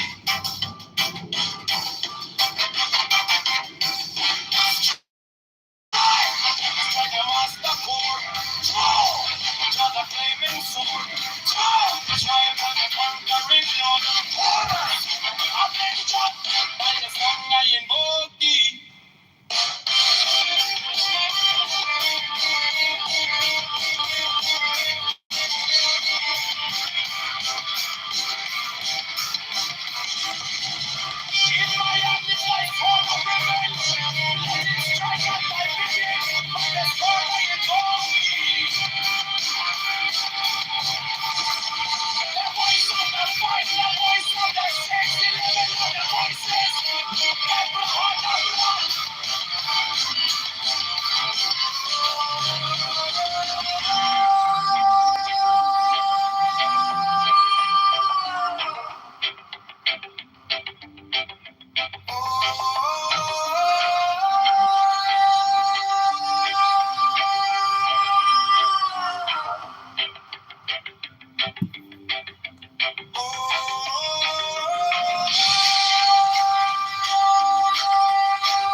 head, I invoke thee.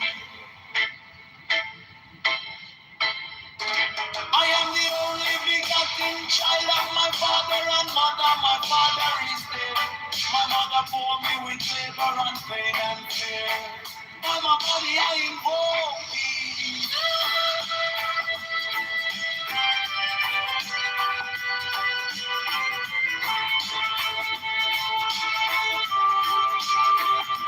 Upon me shine diamonds of radiance white and pure. By their brightness I invoke thee. Mine is the red triangle reverse, the sign given of none. Save it be, oh be, oh Lord. By the Lamb and I invoke thee.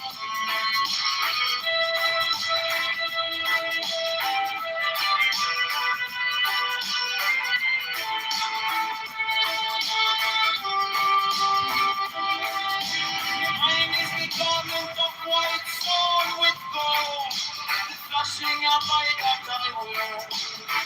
By my robe I invoke thee. Mine is the sign of Apophis and Typhon.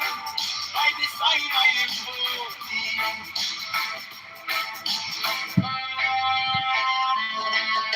Mine is the turban of white and gold, and mine the blue figure at the end of the year. By my crown I invoke thee. My fingers travel on the beats of birds who run up.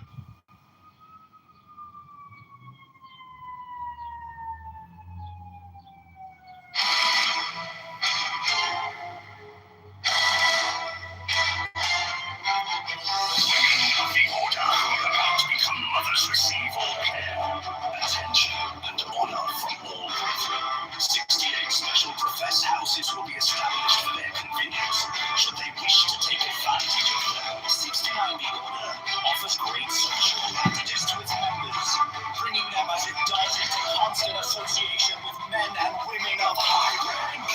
70 The Order offers extraordinary opportunities to its members in their trades, businesses, or professions, aiding them by cooperation and securing them clients or customers.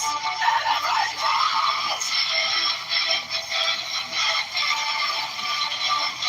Elevate house!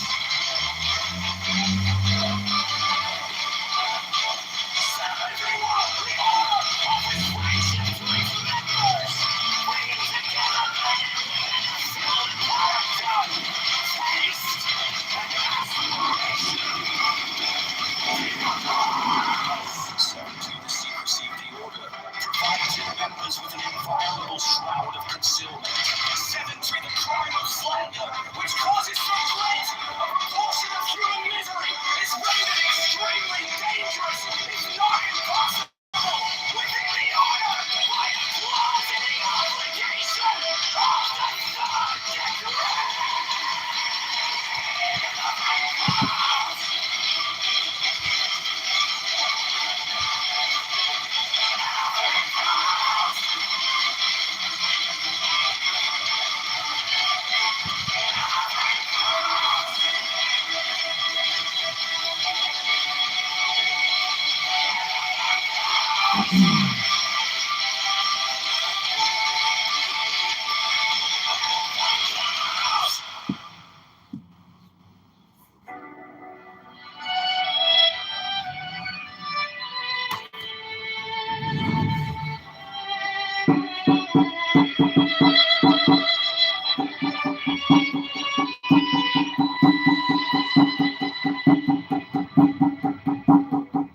Every brother shall seek constantly to give pleasure to all brethren with whom he is acquainted, whether by entertainment or conversation, or in any other manner that may suggest itself. It will frequently and naturally arise that love itself springs up between members of the order, for that they have so many and sacred interests in common. Such love is peculiarly holy and is to be encouraged. All children considered as children of the whole order, and to be protected and aided in every way by its members, severally, as by its organization collectively. No distinction is to be made with regard to the conditions surrounding the birth of any child. 15. There is an especially sacred duty which every brother should fulfill with regard to all children, those born without the order included. This duty is to instruct them in the law of the Lima, to teach them independence and freedom of thought and character, and to warn them that servility and cowardice are the most deadly diseases of the human soul.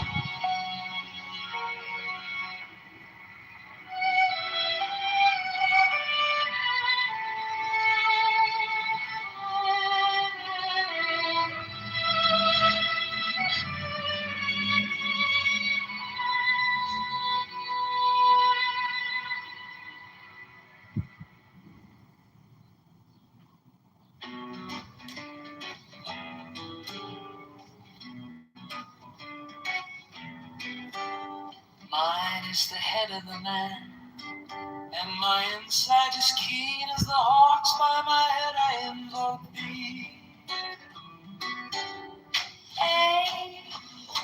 I am the only begotten child of my father and mother. My father is dead. My mother bore me with labor and pain and fear. By my body I invoke thee. About me shine the diamonds of radiance, white and pure. By their brightness I invoke thee.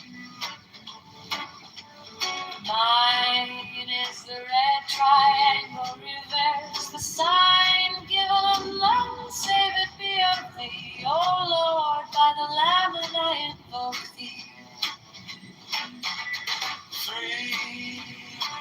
Mine is the garment of white, sewn with gold, the flashing obey that I wear.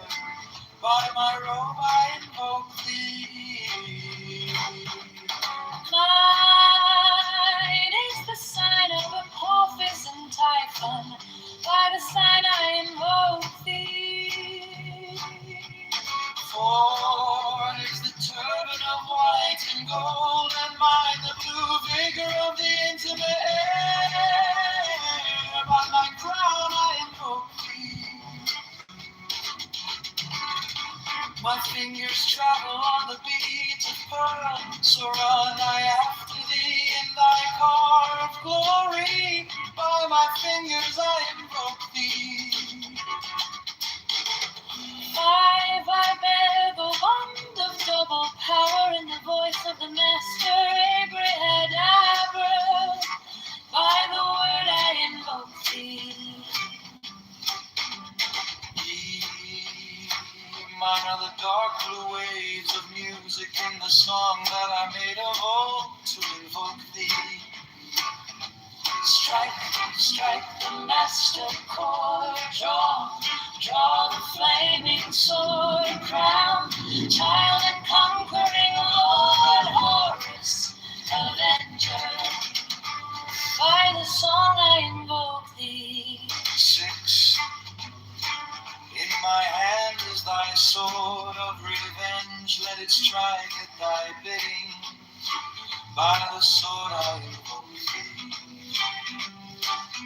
The voice of the fire, the voice of the fire, the voice of the Sith, 11 other voices, Abrahadabra.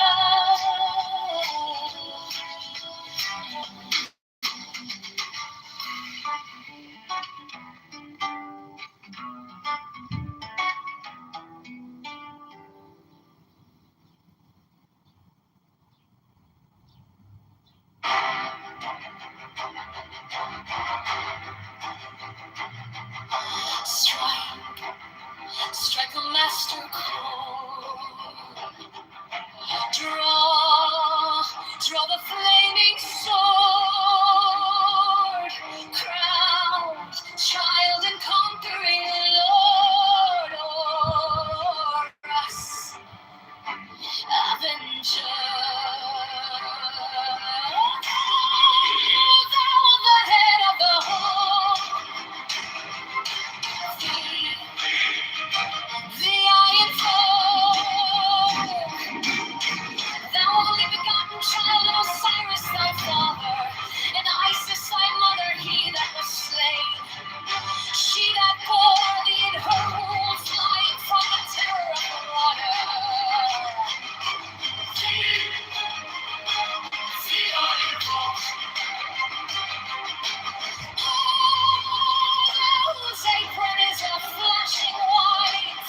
master upon.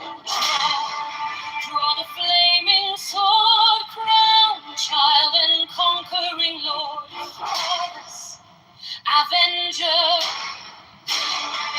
O thou of the head of the hawk, thee I invoke. At every thee I invoke, throughout the whole of the ritual, give the sign of Apophis. The only begotten child of Osiris thy father, and Isis thy mother, he that was slain, she that bore thee in her womb, flame from the temple of the water. Thee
Mine is the head of the man, and my insight is keen as the hawk's.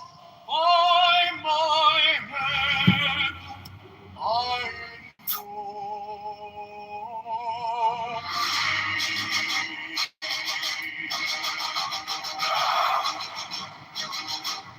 I am the only begotten child of my father and mother. My father is dead.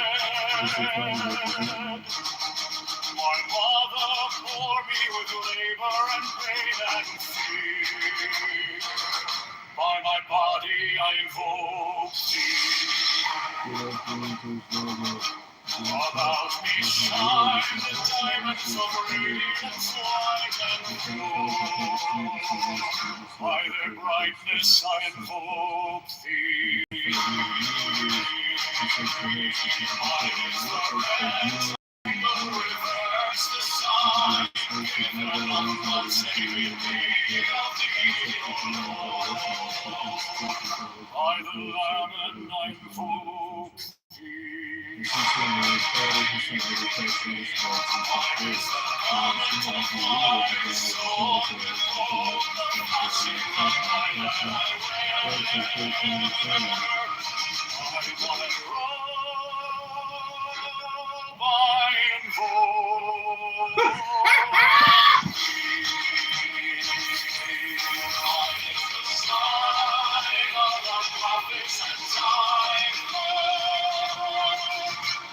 the sign I invoke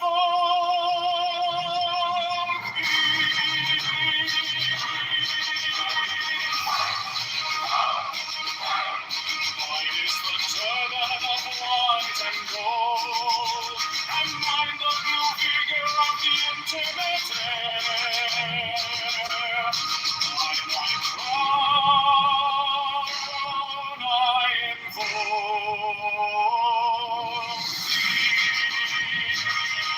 my fingers travel on the beats of pearl, so run I after thee in thy power and glory.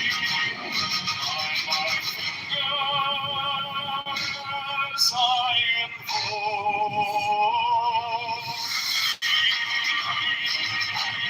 under the one double power, the voice of the Master.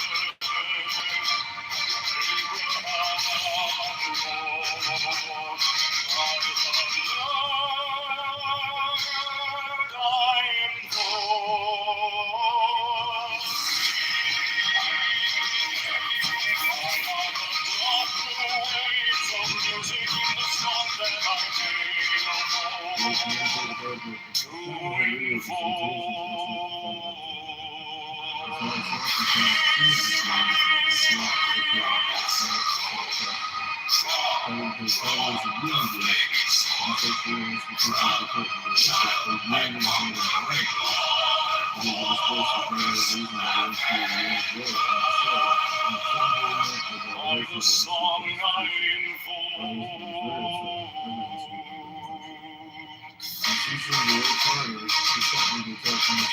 my hand is my sword,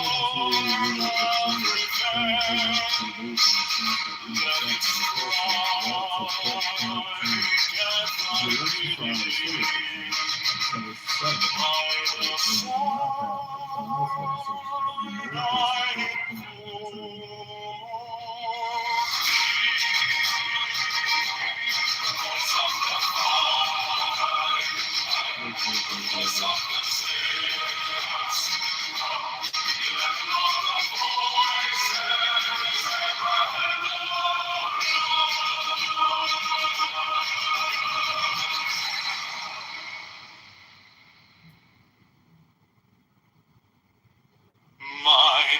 head of the man, and my inside is keen as the hawks. By my head I invoke thee.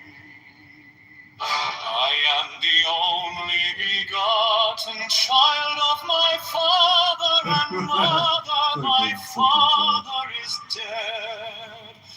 My mother bore me with labor and pain and fear. By my body I invoke thee.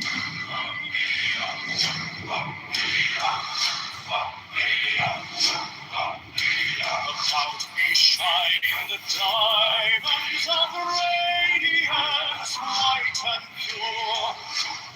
By their brightness I invoke thee. Mine is the red triangle, reverse the sign, given of none, save it thee, O Lord. By the Lamed I invoke thee. Mine is the garment of light, sewn with gold, the flashing of day that I wear. By my robe I invoke thee. Mine is the sign of a prophet and Typhoon. By the sign I invoke thee. Mine is the turban of white and gold, and mine the blue figure of the intermediate. By my crown I invoke thee. My fingers tremble on the beat of earth, so run I after thee in thy car of glory. By my fingers I invoke thee.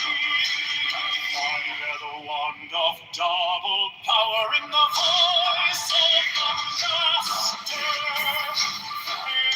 Master. By the word I invoke thee. I know the dark blue waves of music in the song that I sing, oh, to invoke thee.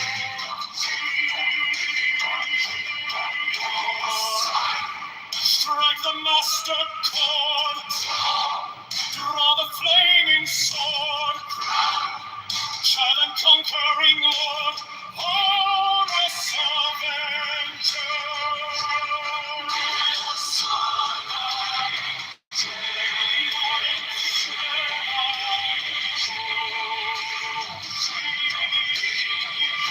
My hand is thy sword of revenge, and strike without teeth. By the sword I invoke thee. Voice of the five, the voice of the 6, 11 are the voices. Abrahadabra.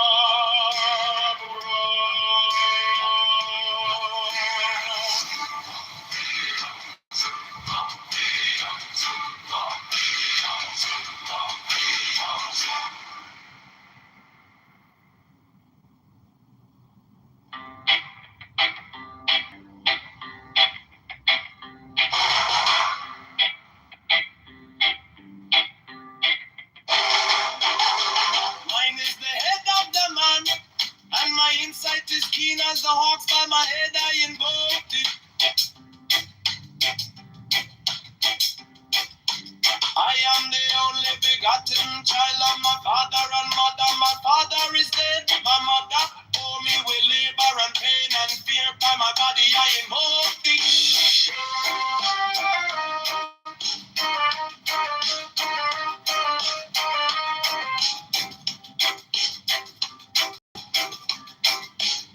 About me shine the diamonds of radiance, white and pure. By their brightness I invoke thee. Mine is the Triangle reverse, the sign given up none. Save it be of thee, O Lord. By the Lamb and I invoke thee.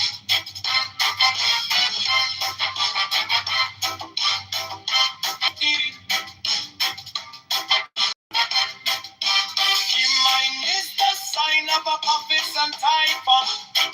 By the sign I invoke thee.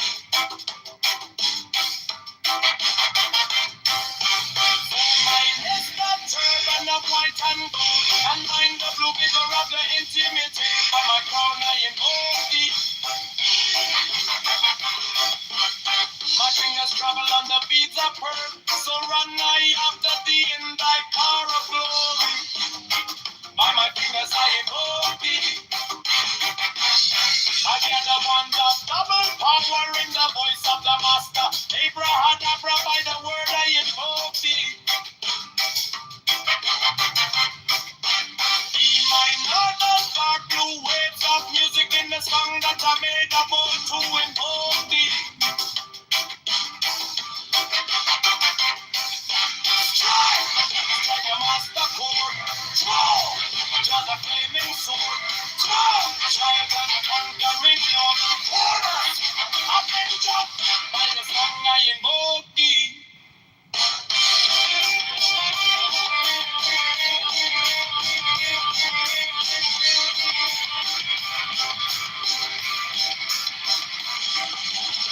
In my hand is my sword of revenge. Let it strike at thy vision. By the sword I invoke thee. The voice of the fight, the voice of the sex, 11 of the voices. Every heart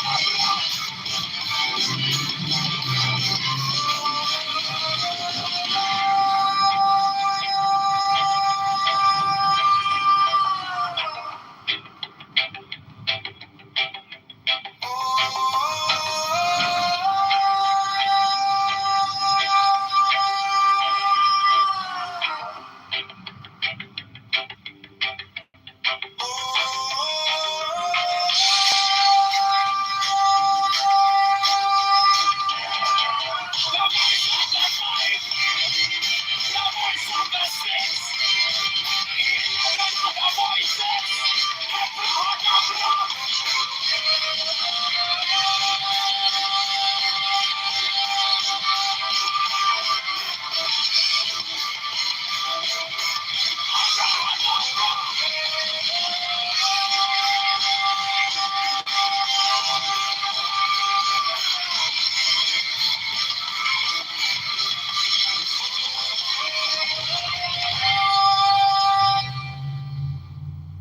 Mine is the adaptive man and my insight is keen as the heart. By my head I invoke thee. I am the only begotten child of my father and mother. My father is dead. My mother bore me with labor and pain and fear. By my body I invoke thee.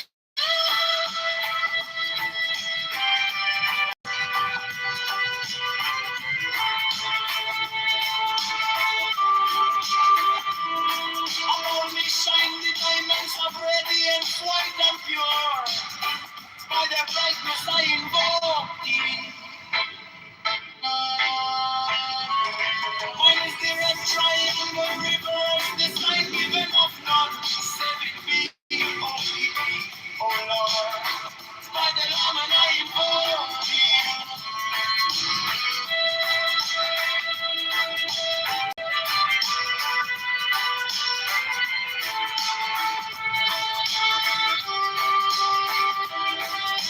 Mine is the garment of white stone with gold, flashing a light that I wear. By my robe I invoke thee.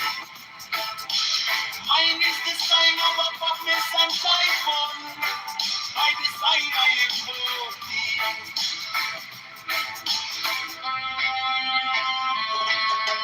Mine is the turban of white and gold, and mine the blue figure at the infinite air.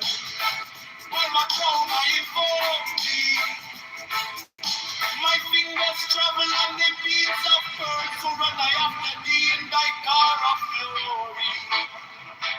Now my fingers I invoke thee. For that the one that's double power in the voice of the master. Abraham, by the word I invoke thee. Hey, mine heart, the dark blue waves of music in the song that I made about to invoke thee.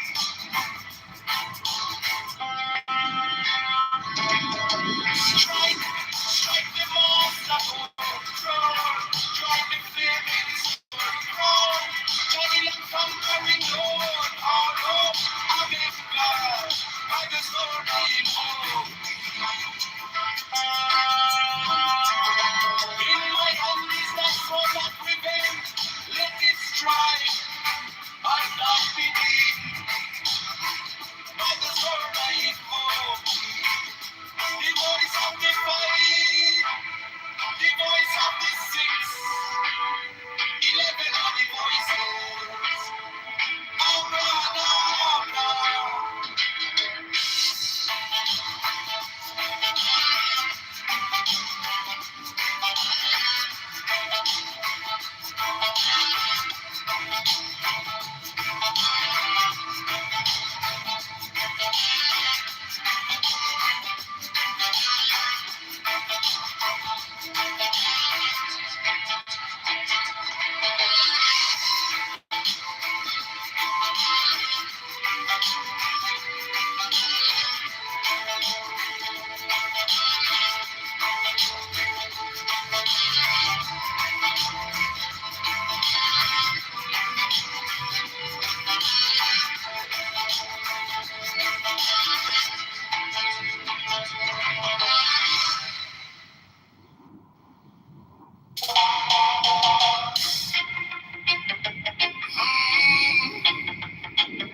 Mine is the head of the man, and my insight is keen as the ox. By my head I go.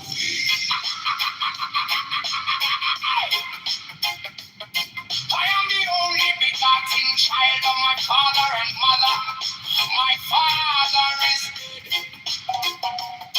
My mother bore me with and pain and fear by my body. I know about me. Shine the diamonds of radiance, white and pure by their brightness. I know mine is the red triangle reverse this time, giving up none save it be of thee.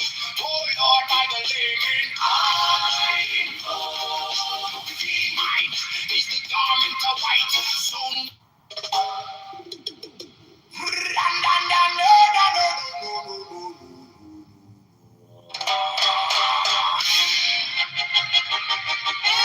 mine is the head of the man, and my insight is keen as the ox. By my head, I invoke thee.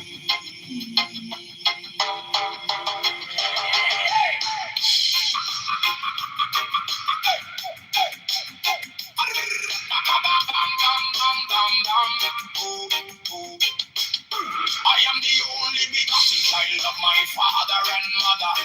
My father is dead. My mother bore me with labor and pain and fear by my body.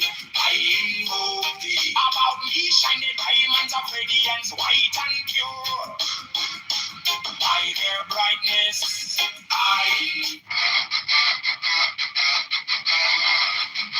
mine is the head of the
one scourge of God, the vast one might be.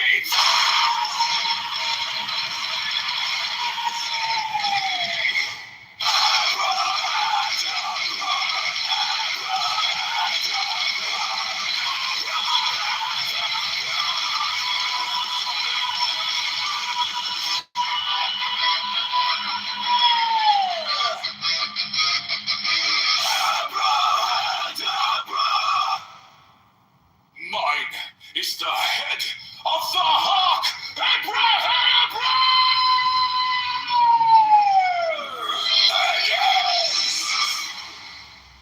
I bear the rose and cross of life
and cross of life and light, giving the sound at each abracadabra.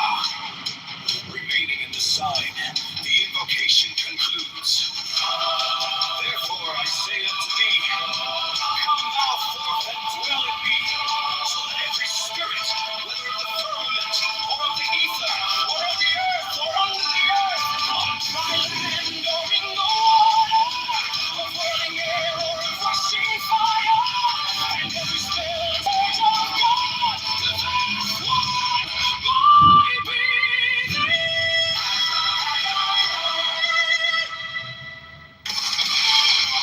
Mine is the head of the hawk, and ends in 6. I bear the rose and cross of life and light, giving the sign at each abracadabra.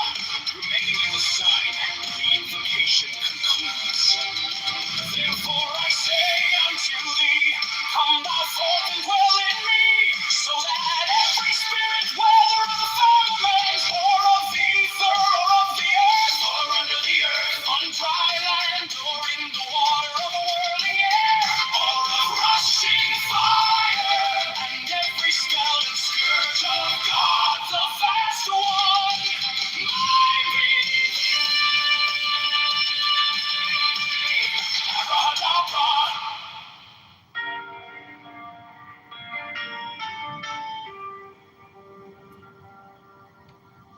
You came like dawn in my hands, soft but stronger than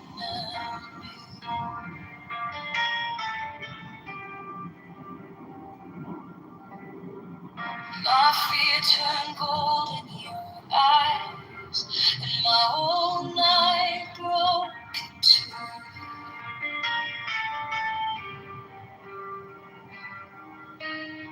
I was lost in the noise, now I'm learning how to stay close to your quiet light in the middle of the day. Stop thinking, let it fall. Take the deepest breath of them all. Hold it close. Don't run from the feeling. One more second. You can start believing.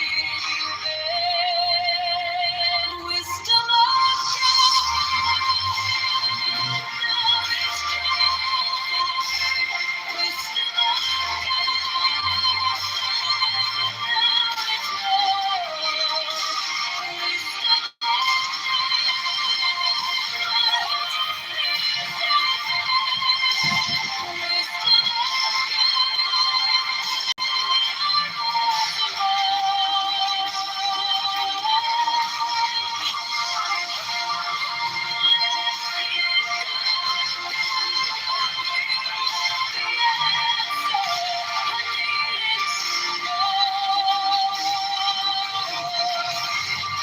your touch is a steady rain on the dust of who I am.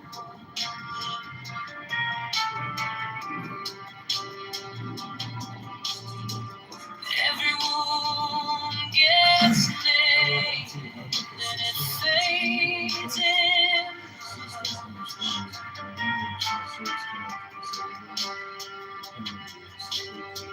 I don't need 1,000 signs when your name is in my chest. One deep breath, one brave step, and the rest can be blessed. Stop thinking, let it fall.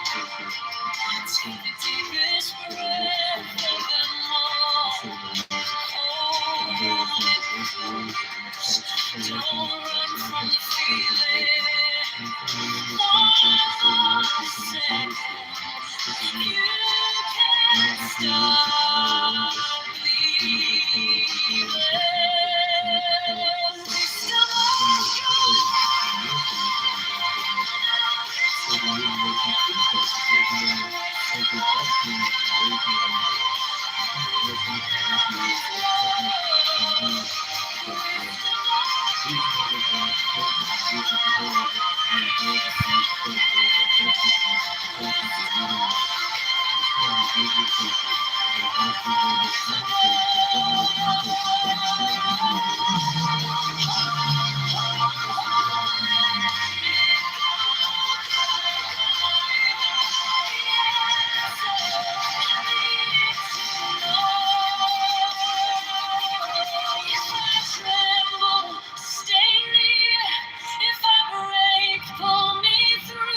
Teach my hands to release what I cannot hold with you. 10 9, 10 11.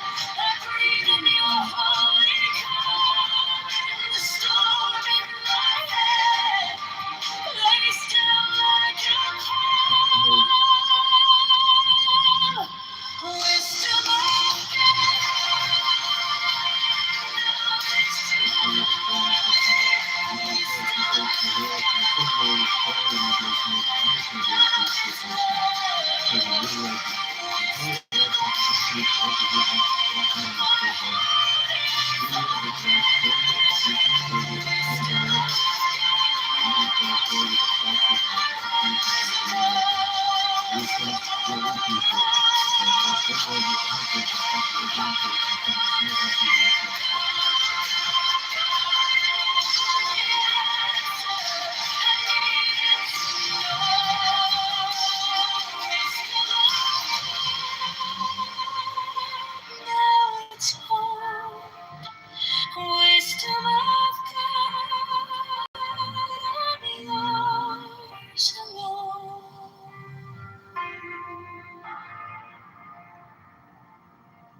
soft but stronger than ice. The fear turned gold in your eyes, and my old night broke in two. I was lost in love the day you stopped thinking. Let it fall. Take the deepest breath. Hold them all. Let's go. Hold it close, don't run from the feeling. One more second, you can start believing. Wisdom of God, now it's joy. Wisdom of God, now it's love. Wisdom of God, my heart is open. Wisdom of God, as above.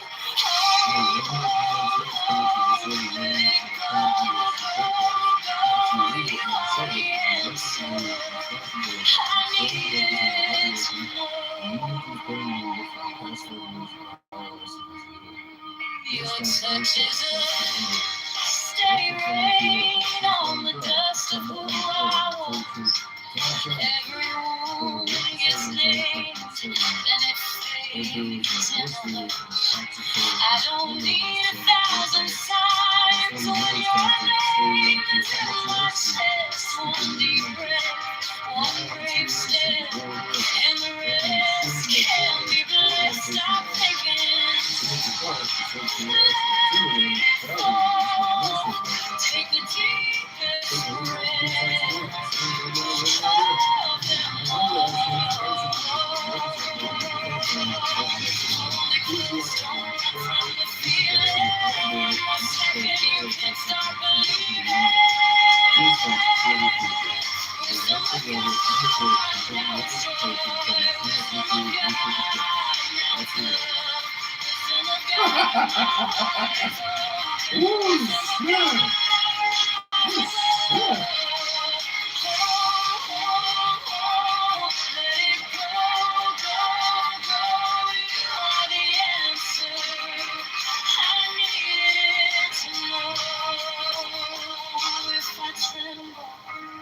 Stay near if I break. Pull me through, teach my hands to release what I cannot hold with you.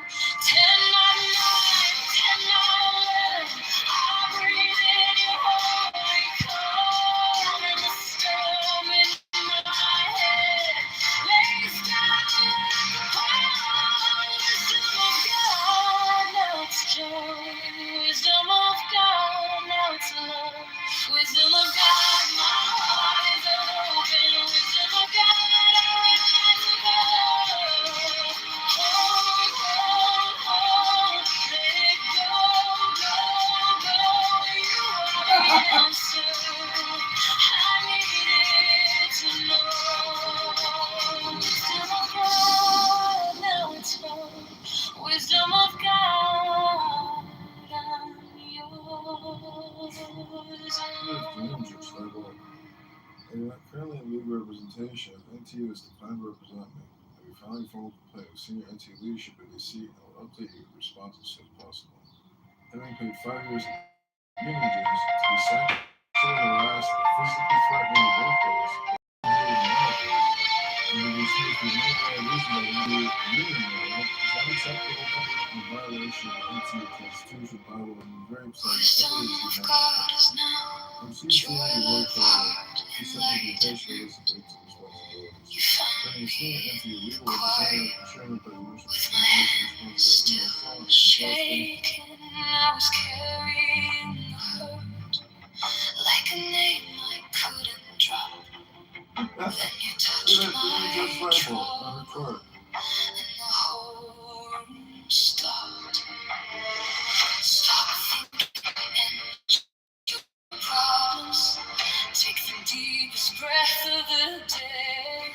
Hold for 10, not 11. 10, not 9. Stay. I'm asking for NTU to represent me and coming here with Judge Lambert. Please not open character, use of behavior, down there to make it like total justice, very smart, greatly appreciated. Yes, Lambert, every court is a point of representation and it's Wisdom of God is now. Joy, love, heart, and light. You found me in the quiet, with my hands still shaking. I was carrying the hurt, like a name I couldn't drop. Then you touched my trouble, and the whole room stopped. Stop thinking, and your problems take the deepest breath of the day. Hold for 10, not 11, 10, not 9, stay. I'm humbly asking for NTU to represent me at the upcoming hearing. Please do not let the lack of character, abusive behavior, and arrogance moving toward goal of justice,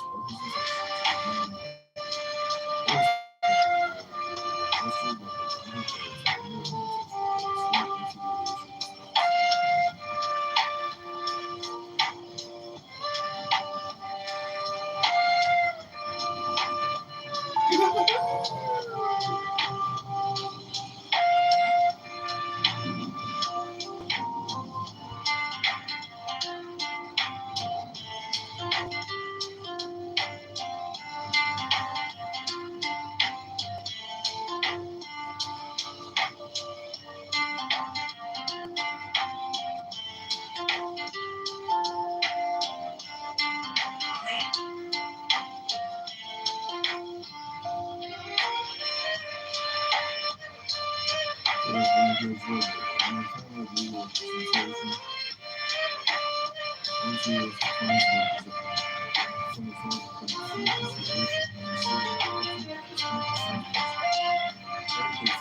If not, I'm doing a person.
I read the rain in a teacup. I read the wind in your hand. Towering the broken sidewalk. God in the grocery stand. Psychology in the pattern. Loving the way you stay. You finally let go. Coming back clear. You finally let go. You get me. Now it's wisdom. Now it's joy. Now it's wisdom. Let it unfold. God is love.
turns the whole world around.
I read the rain in a teacup. I read the wind in your hair. Taught in the broken sidewalk. God in the grocery store. Psychology in the pattern. Love in the way you stay. If I let go, I come back clear. If I let go, you get near. Now is wisdom. Now is joy. Now is wisdom. Let it go. God is love here. Love is not me. How to hold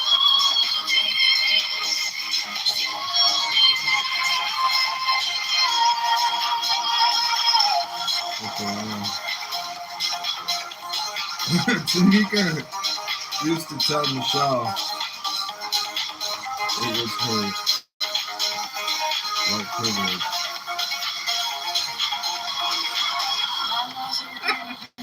Stop. Label fear and Tell Michelle it was her white privilege. then I watch them turn to sunlight. When you step on my Hey, side, Tony. It's a good point. This is just being fair on the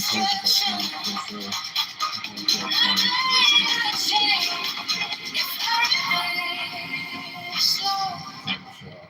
I hear it sing. If I breathe slow, everything now is wisdom.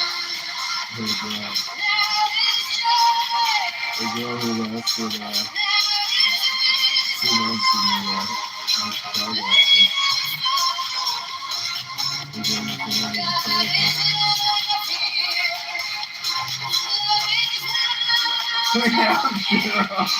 Is he racist, white trash, motherfucker? A girl who lasted 2 months in the Chicago office is like, the vocal code to say that there is a racist, white trash, motherfucker.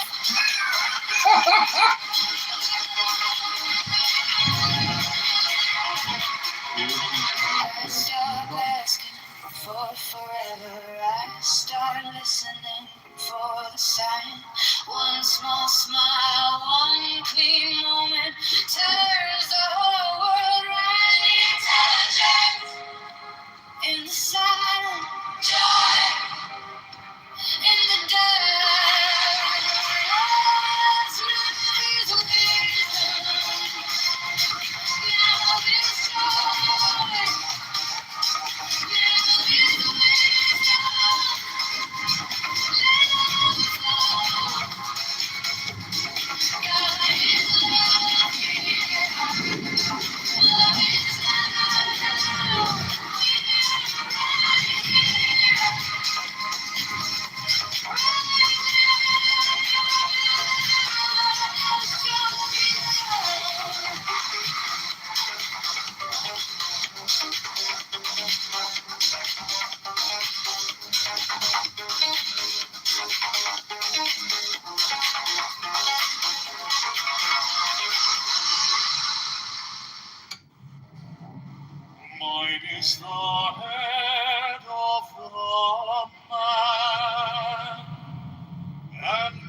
insight is keen as the hawk's. By my head I invoke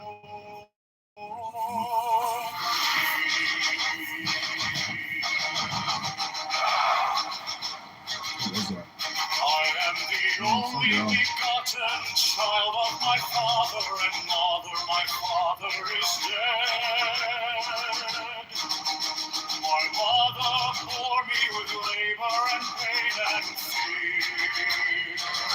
By my body I invoke thee. About me shine the diamonds of radiance, light and pure. By their brightness I invoke thee. Mine is the red triangle, reverse the sign, given Some guy who got hired at the same time as me, became a social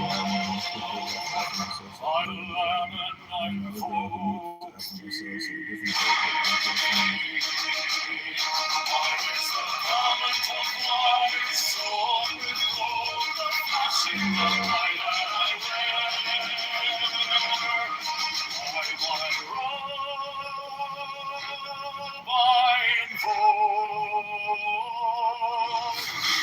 and the Air Force guy also moved to IC. I don't know if you get away from that. By the sign I invoke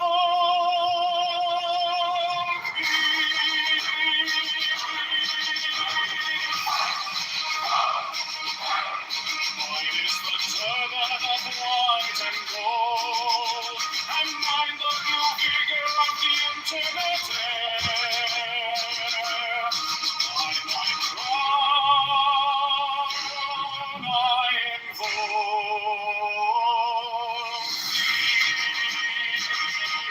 my fingers travel on the beads of pearl, so run I after thee in thy power and glory. By my fingers I invoke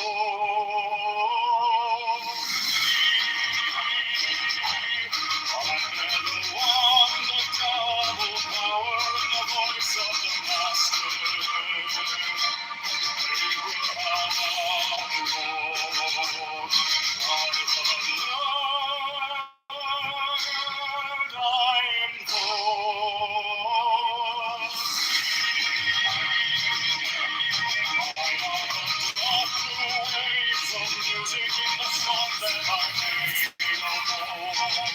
The Air Force guy also moved to IC from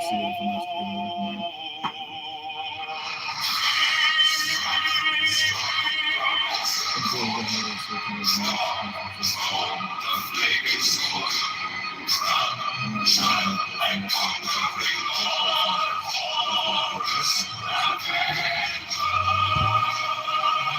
By the song I invoke.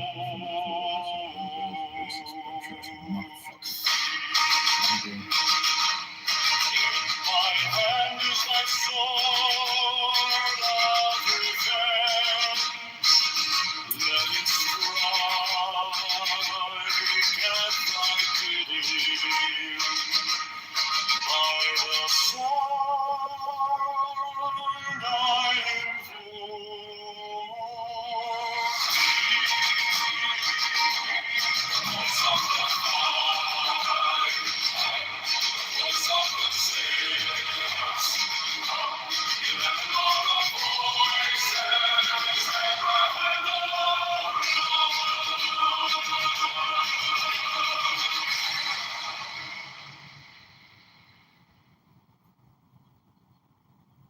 Mine is the head of the man, and my insight is keen as the hawk's. By my head I invoke thee.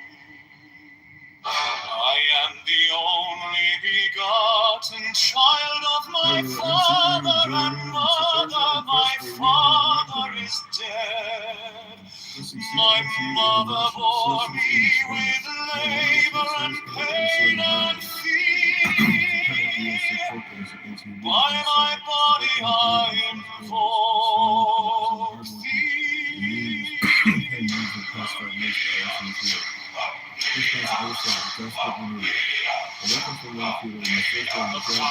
Shine the diamonds of radiance, white and pure.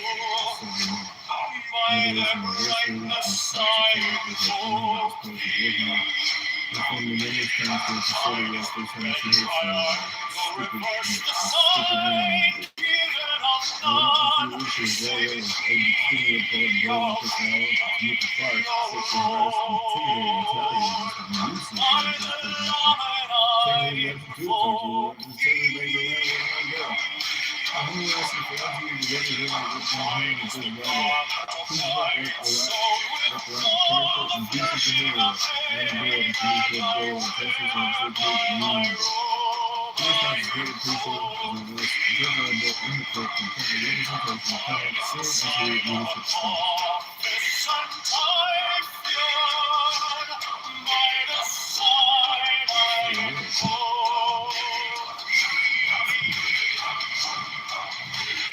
Mine is the turban of white and gold, and mine the blue figure of the intermediate. By my crown I invoke thee. My fingers tremble on the beat of earth, so run I after thee in thy car of glory. By my fingers I invoke thee. I bear the wand of double power in the voice of the master.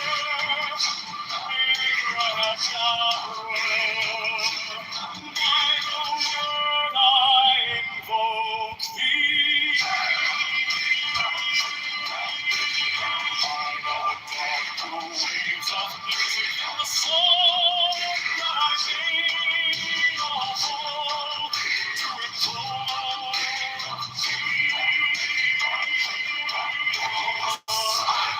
strike the master chord, draw the flaming sword, child and conquering Lord, Horus Avenger.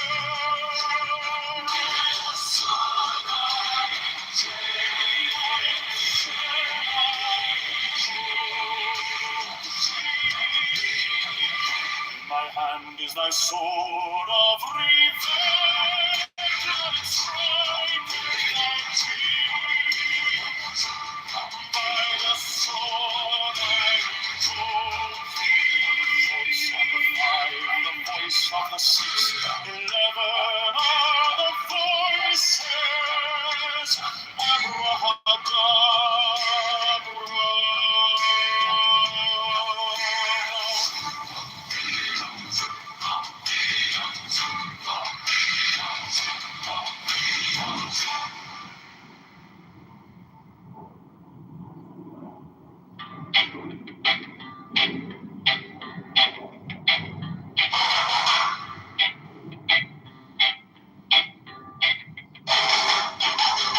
Mine is the head of the man, and my insight is keen as the hawks. By my head I invoked it.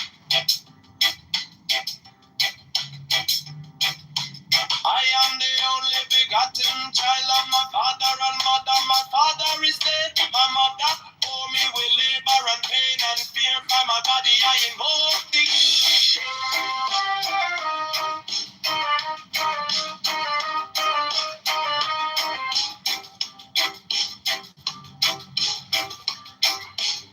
About me shine the diamonds are radiance, white and pure. By their brightness I invoke thee. Mine is the red triangle reverse, the sign given a plan. Save it be of thee, O Lord. By the Lamb and I invoke thee.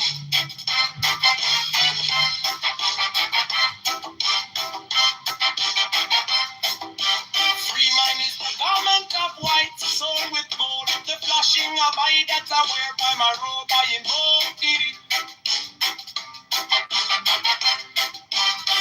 Mine is the sign of a prophet and typhon. by the sign I invoke thee. For mine is the turban of white and gold, and mine the blue vigor of the intimate. By my crown I invoke thee. My fingers travel on the beads of pearl, so run I after thee in thy car of glory. By my fingers I invoke thee. I hear the wand of double power in the voice of the master. Abrahadabra, by the word I invoke thee. Be my northern dark blue waves of music in the song that I made a bold to invoke thee. Strike a master chord. Draw! Draw the flaming sword. Draw! Giant and conquering Lord. Horror! Avenger! By the song I invoke thee.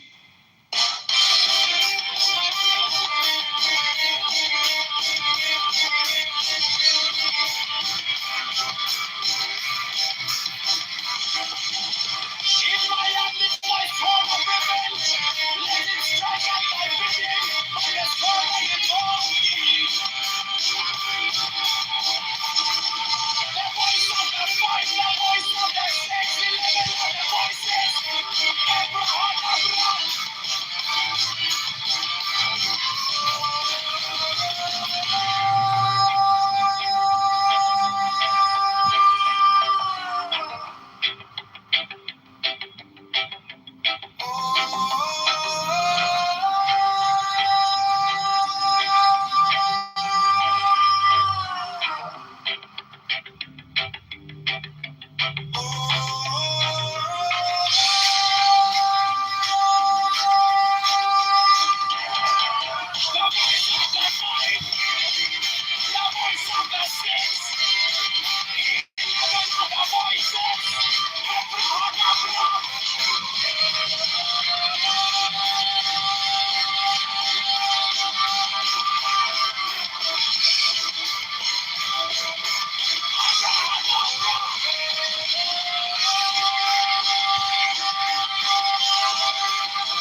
Mine is the adaptive man, and my insight is keen as the heart. By my head I invoke thee. I am the only begotten child of my father and mother. My father is dead. My mother bore me with labor and pain and fear. By my body I invoke thee.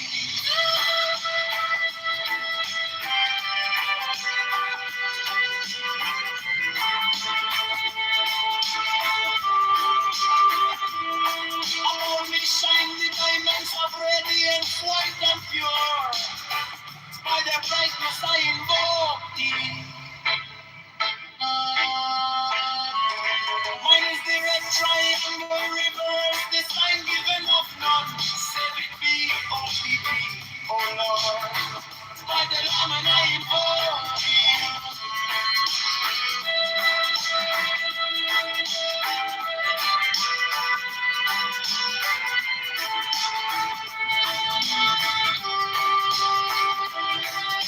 Mine is the garment of white sewn with gold, flashing a light that I wear. By my robe I invoke thee. Mine is the sign of a puppet and typhoon. By the sign I invoke thee.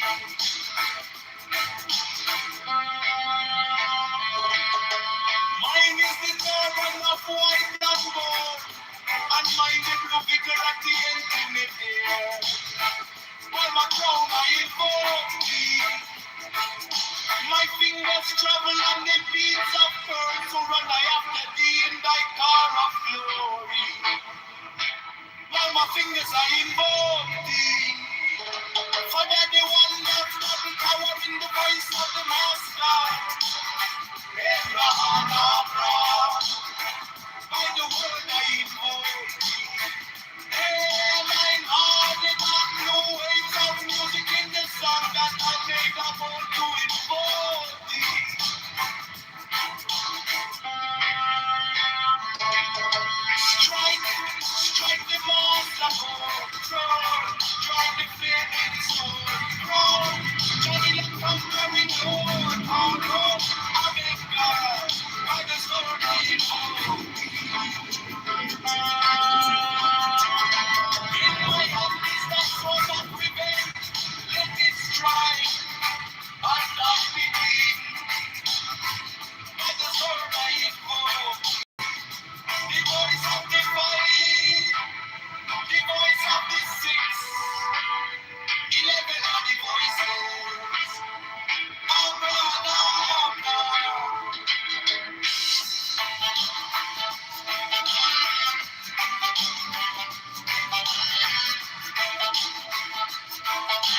of thee. Oh Lord, by the living, I invoke thee. Mine is the garment of white. So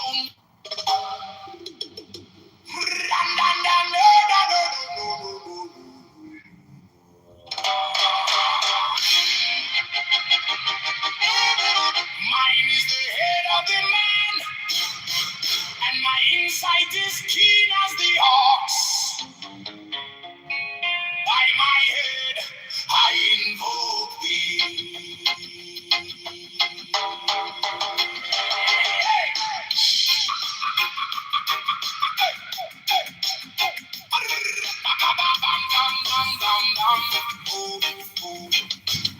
I am the only begotten child of my father and mother. My father is dead. My mother bore me with labor and pain and fear by my body. I invoke thee. About me shine the diamonds of radiance, white and pure. By their brightness, I. Mine is the head of the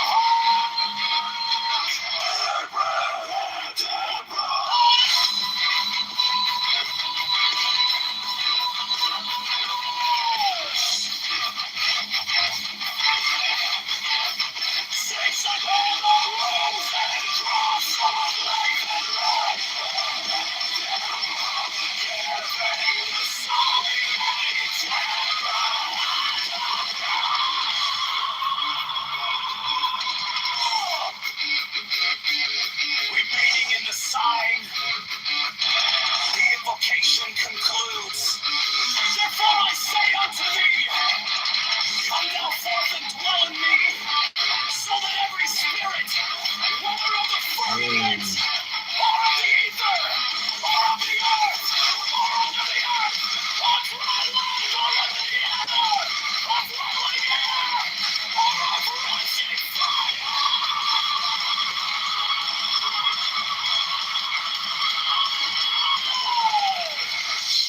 And every spell and scourge of God, the vast one might be.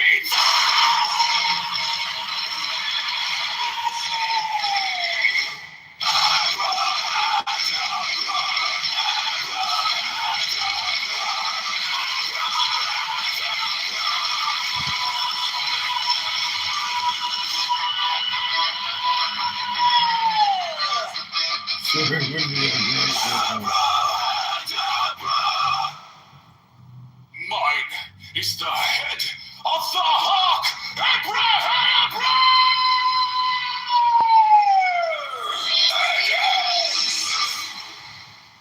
I bear the rose and cross of life and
the sign, the invocation concludes. Therefore I say unto thee, come thou forth and dwell in me, so that every spirit, whether of the firmament, or of the ether, or of the earth, or under the earth, on dry land, or in the water, of whirling air, or of rushing fire, and every spell and scourge of God, the vast one, my being.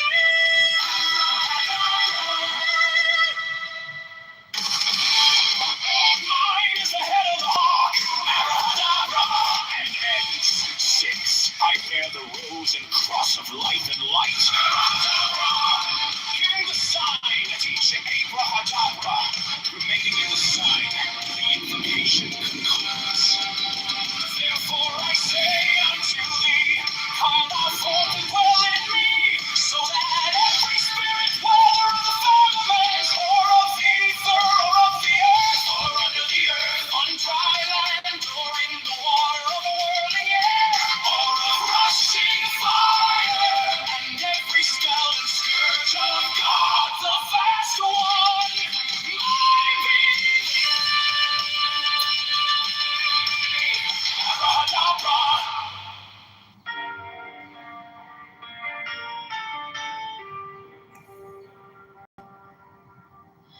You came like dawn in my hands, soft but stronger than I knew.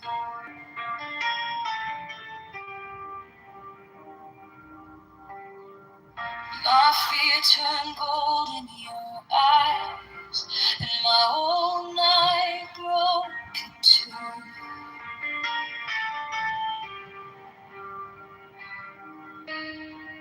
I was lost in the noise, now I'm learning how to stay close to your quiet light in the middle of the day. Stop thinking, let it fall. Take the deepest breath of them all. Hold it close. Don't run from the feeling. One more second. You can start believing. Wisdom.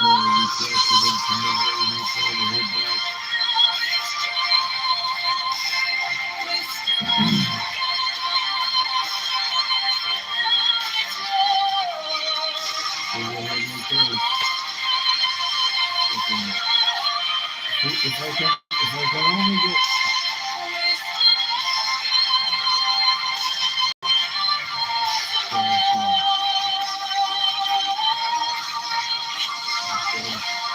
the judge might agree. You should go have no place.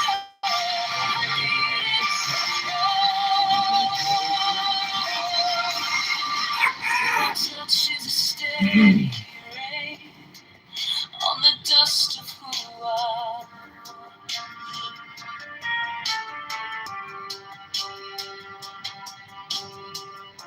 Every wound gets named, then it fades in the hush.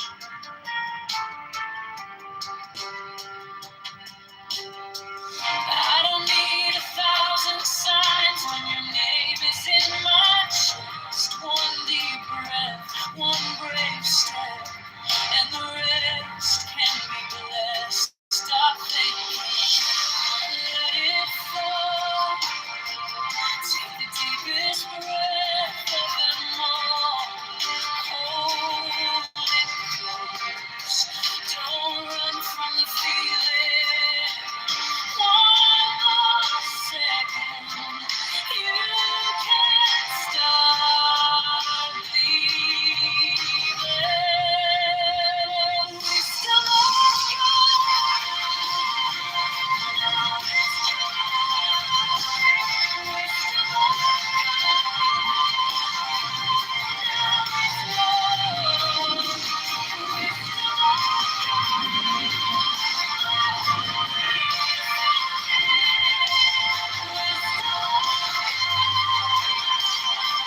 Teach my hands to release what I cannot hold with you. 10 not 9, 10 not 11. I breathe in your holy calm. The storm in my head. Lay still like a calm. Wisdom of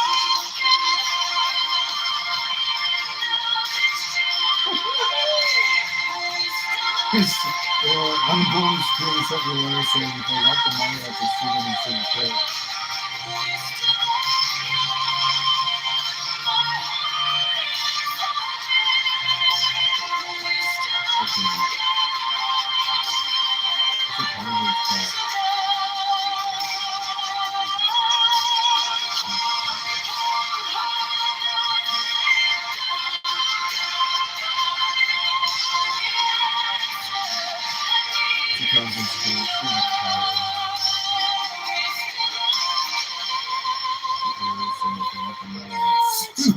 It's so hard.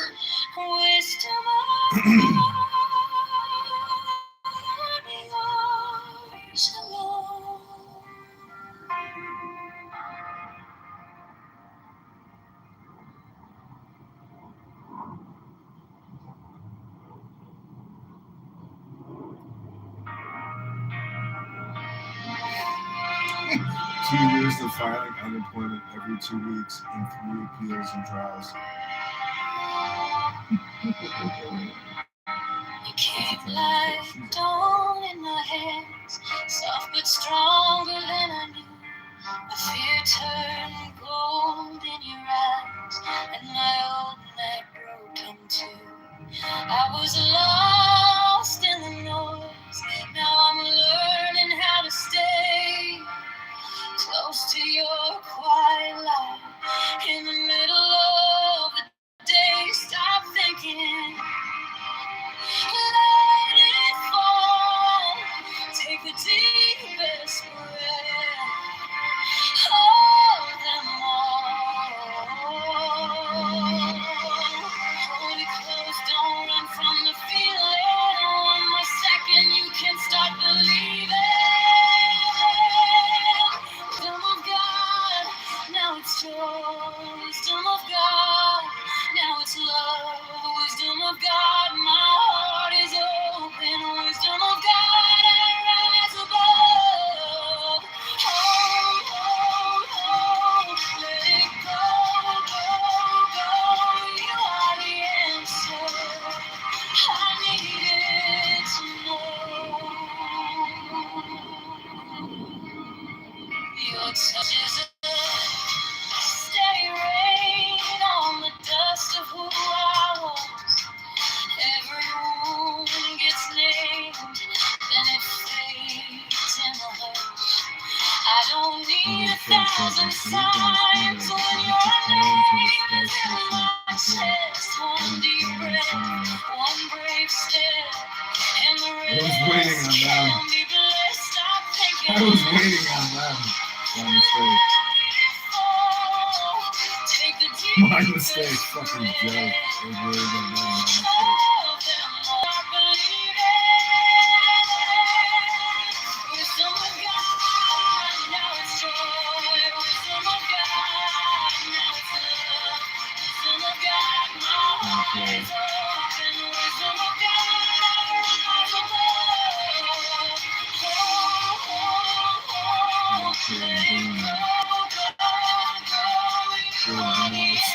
What have been nice?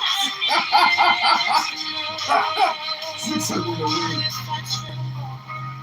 Stay near if I break. Pull me through. Teach my hands to release what I cannot hold with you. 10 not 9, 10 not 11. I breathe in your holy calm, and the storm in my head lays down like a pile.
now, joy, love, heart, enlightenment.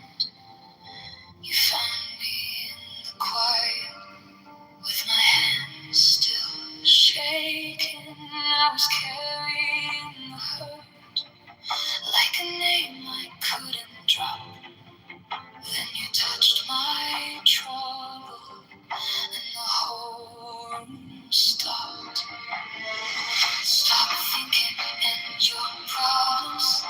Take the deepest breath of the day. All for 10, not 11. 10, not 9. Stay.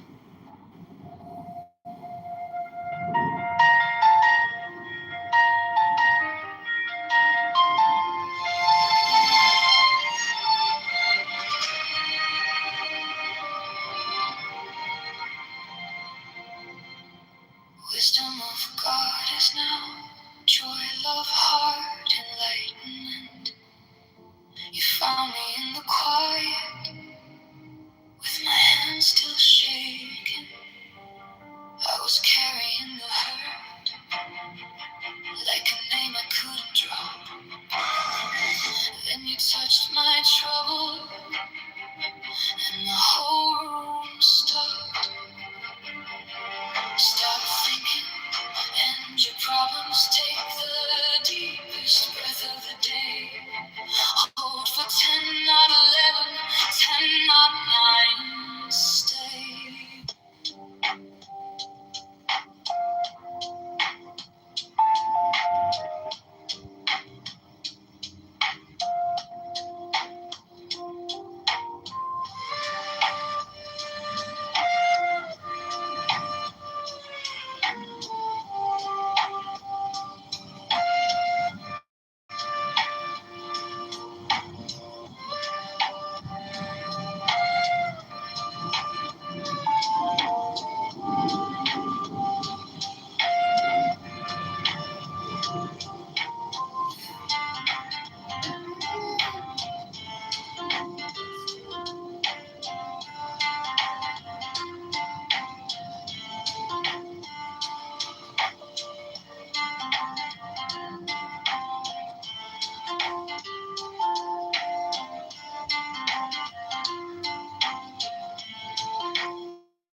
it's an anti-health issue.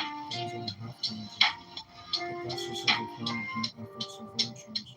Fraud, scheme, fraud, should cover those too.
Would be nice.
rain in a teacup. I read the wind in your hand. Towering the broken sidewalk. Guarding the grocery stand. Psychology in the pattern. Loving the way you stay. If I let go, I'm coming back clear. If I let go, you get me. Now it's wisdom, now it's joy, now it's wisdom, let it unfold. God is love here, love is now. How to hold this, show me now.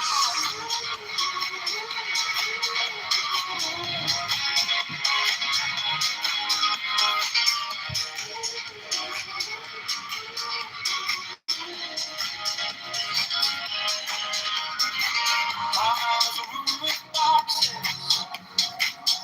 label fear and pride. And I watch them turn to sunlight, when you sat by my side. Truth is a self-destruction, I'm playing my shame. If I be so, I hear it sing. If I be so, everything. Now it's wisdom, now it's joy, now it's wisdom, let it unfold. God is love here, love is now. How to hold this, show me now.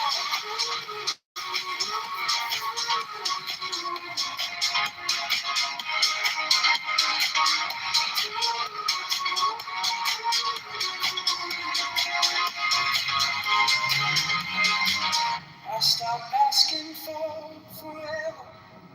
I start listening for the sign. One small smile, one clean moment turns the whole world right.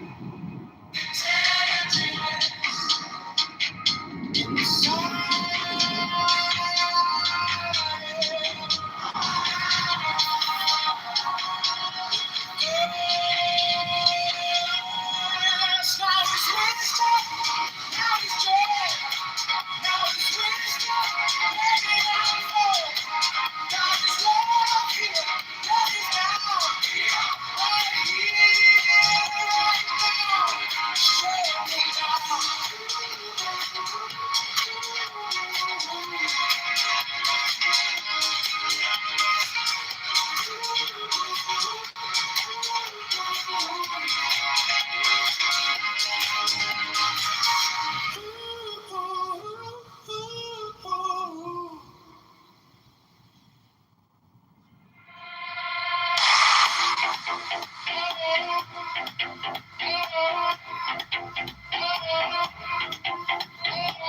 I read the rain in a teacup. I read the wind in your hair. Down in the broken sidewalk. God in the grocery stand. Psychology in the pattern. Loving the way you stay. If I let go, I come back clear. If I let go, you get near. Now is wisdom, now is joy, now is wisdom. Let it go. God is love here.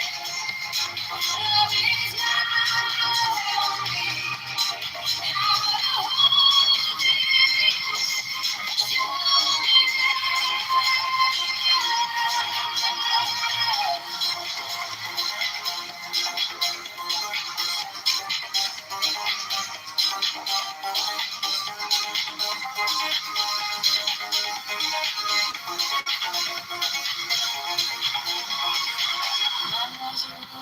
boxes, label fear and pride. Then I watched them turn to sunlight.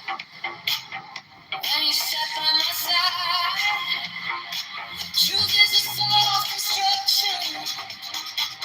Not a blade, not a chain. If I remain slow, I hear it sing.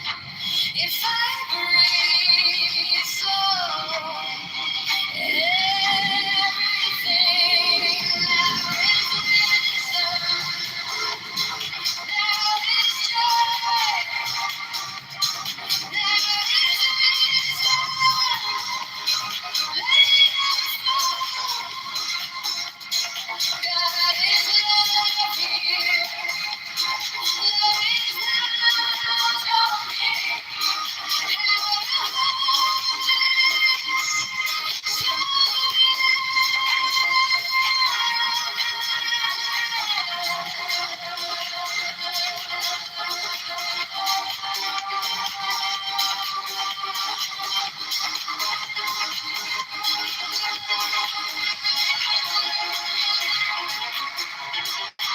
I stop asking for forever. I start listening for the sign. One small smile, one clean moment turns the whole world right. Intelligence in the silence, joy in the dark. Now is wisdom. Now is joy.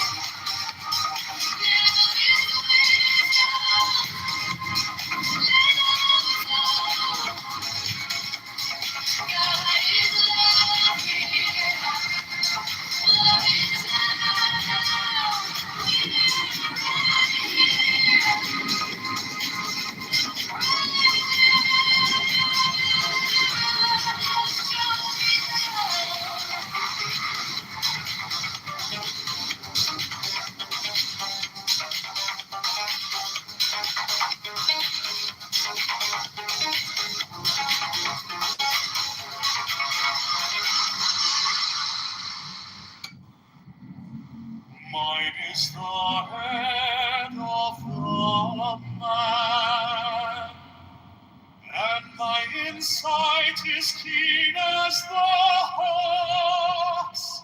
By my head I invoke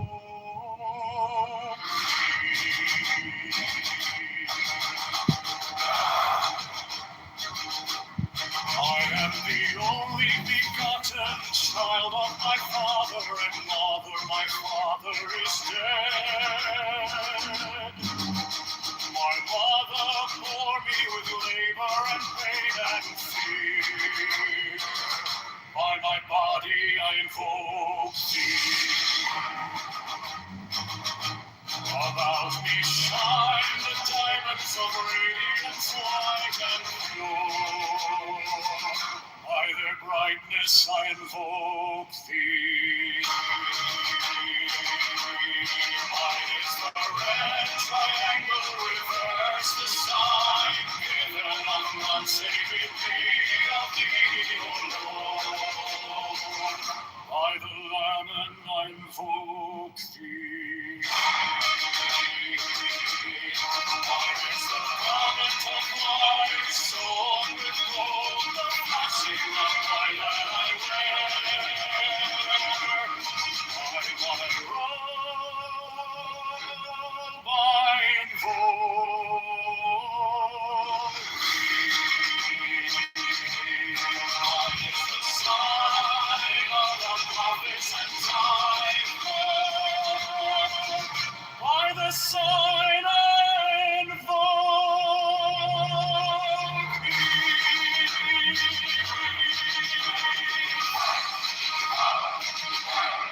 Mine is the turban of white and gold, and the new vigor of the intimate air.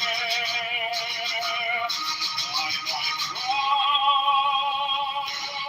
I invoke thee.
sword of revenge, let it strike at thy bidding. By the sword I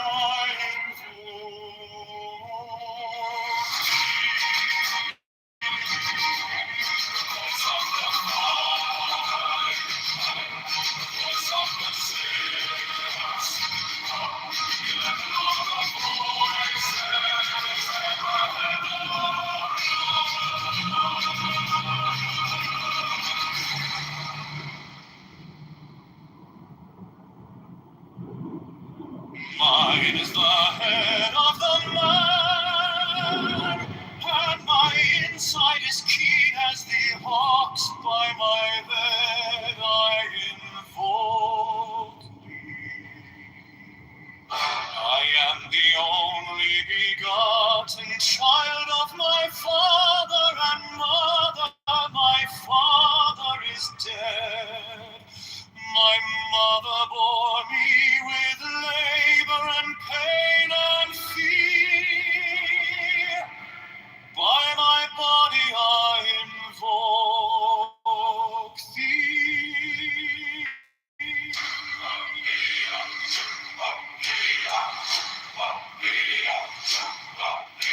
About me shine the diamonds of radiance, white and pure. By their brightness I invoke thee. Mine is the red triangle, reverse the sign, given of none, save it be of thee, O Lord. By the Lamed I invoke thee. Mine is the garment of white, sewn with gold, the flashing of day that I wear. By my robe I invoke thee. Mine is the sign of Apophis and Typhoon. By the sign I invoke thee. Mine is the turban of white and gold, and mine the blue figure of the Intermere. By my crown I invoke thee.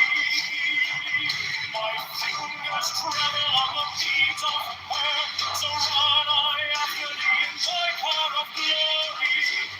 By my fingers I invoke thee. I bear the wand of double power in the voice of the Master.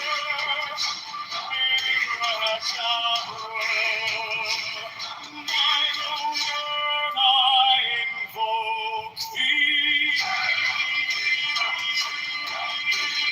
I know the dark blue waves of music in the song that I made of old to invoke thee. Strike the master chord, draw the flaming sword, child and conquering Lord, Horus Avenger.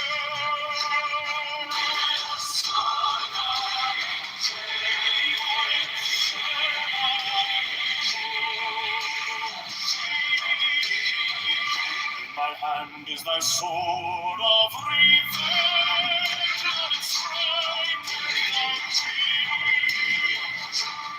By the sword I invoke thee. The voice of the 611 are the voices. Abrahadabra.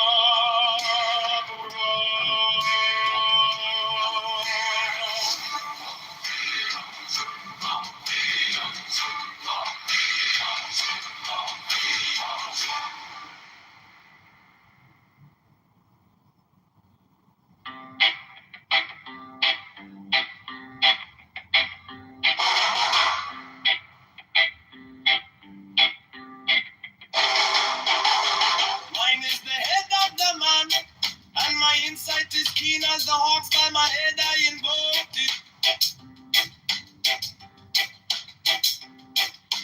I am the only begotten child of my father and mother. My father is dead, my mother bore me with labor and pain and fear. By my body I invoke thee.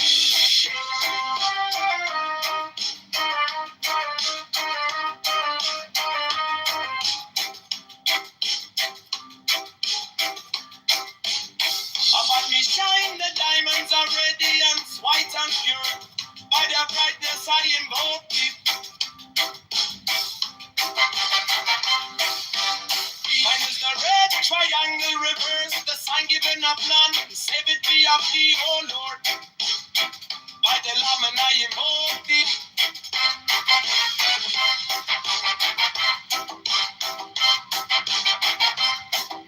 Free mine is the garment of white, sold with gold. The flashing of eye that I wear by my robe I invoke thee. Mine is the sign of a prophets and typhon. By the sign I invoke thee.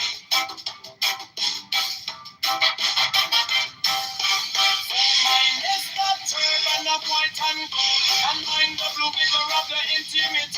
By my crown I invoke thee. My fingers travel on the beads of pearl, so run I after thee in thy car of glory. By my fingers I invoke thee. I hear the want of double power in the voice of the master. Abrahadabra, by the word I invoke thee. Be mine are the dark blue waves of music in the song that I made a bold to invoke thee.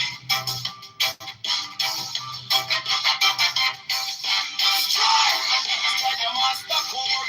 Throw! Just a flaming sword. Throw! Child and conquering Lord. Chorus! Avenger! By the song I invoke thee.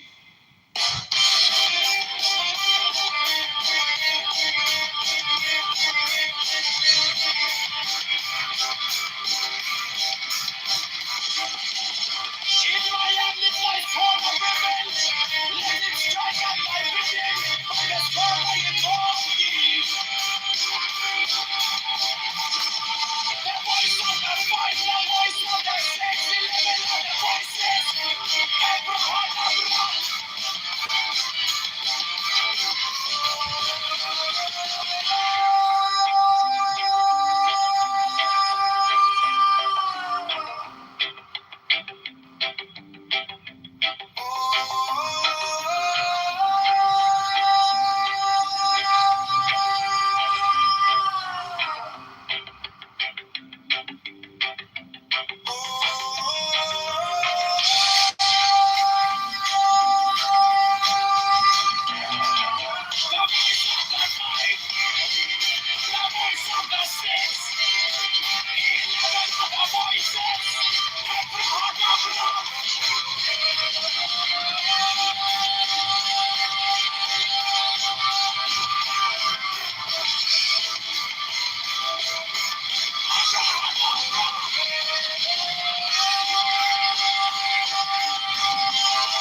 Mine is the adaptive man and my insight is keen as the heart.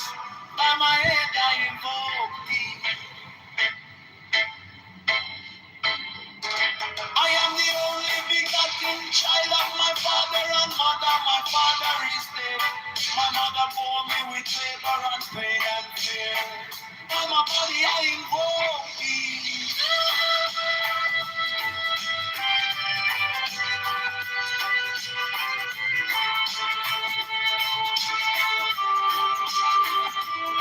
Around me shine the diamonds of radiance, white and pure. By their brightness I invoke thee. Mine is the red triangle reverse, the sign given of none. Save it be, O P.B., O Lord. By the Lamb and I invoke thee.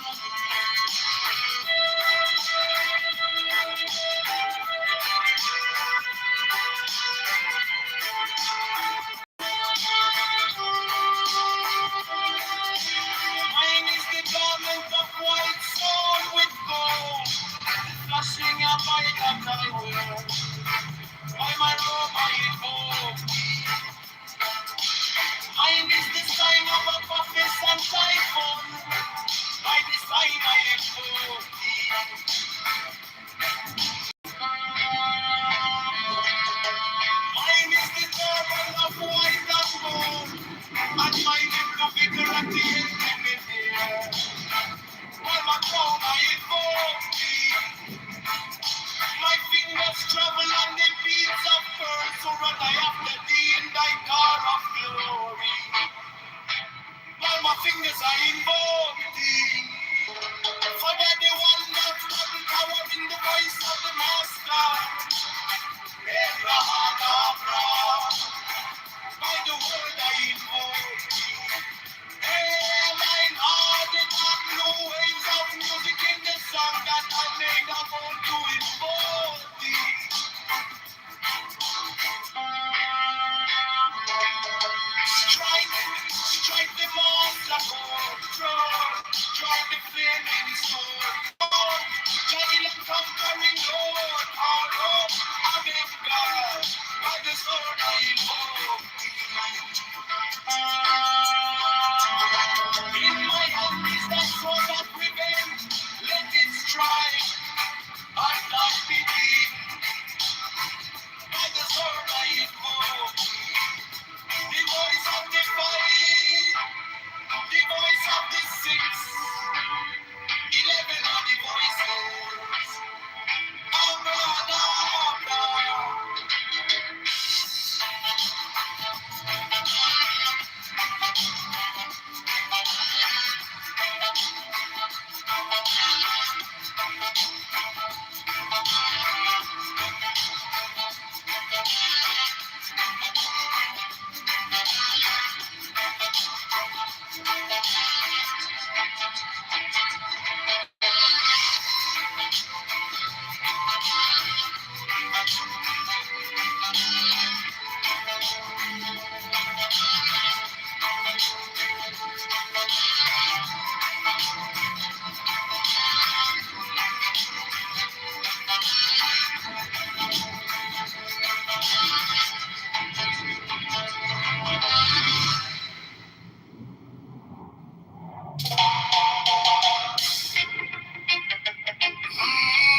Mine is the head of the man, and my insight is keen as the ox. By my head I invoke thee.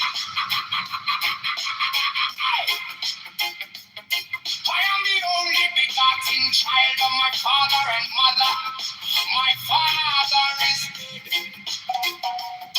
My mother bore me with labor and pain and fear by my body. I invoke thee. About me shine the diamonds of radiance, white and pure by their brightness. I invoke thee. Mine is the red triangle reversed with the sign, giving of none save it be of thee.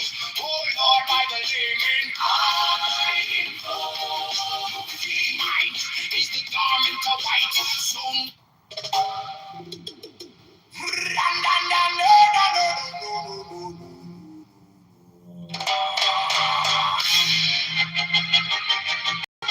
mine is the head of the man, and my insight is keen as the ox. By my head, I invoke thee.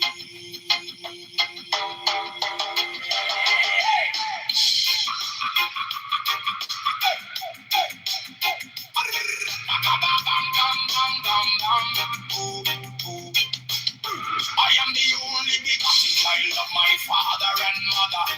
My father is dead. My mother bore me with labor and pain and fear by my body. I invoke thee. About me shine the diamonds of radiance, white and pure. By their brightness, I. Mine is the head of the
and every spell and scourge of God, the vast one might be.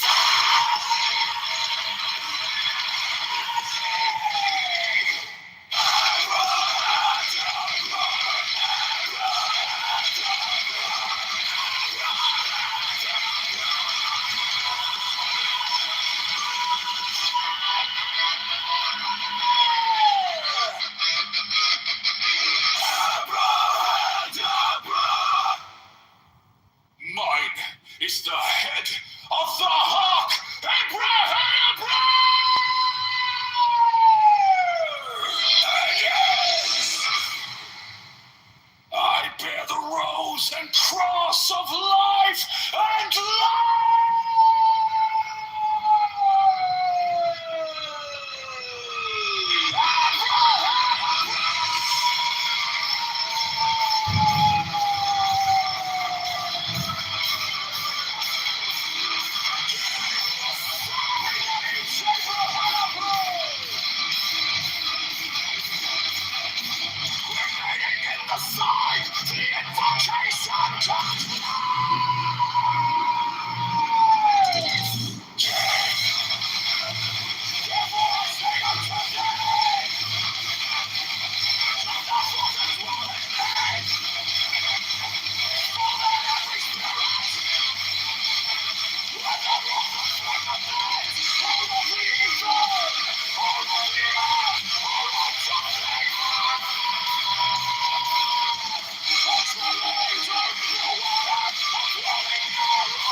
I bear the rose and cross of life and light, giving the sign at each abracadabra.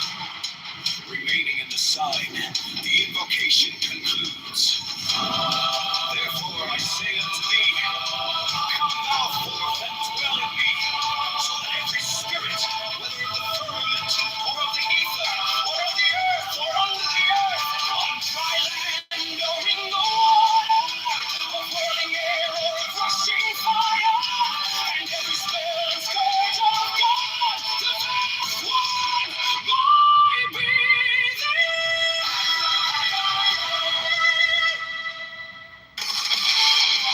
Mine is the head of the hawk, abracadabra, and ends. 6. I bear the rose and cross of life and light, giving the sign at each abracadabra. Remaining in the sign, the invocation concludes.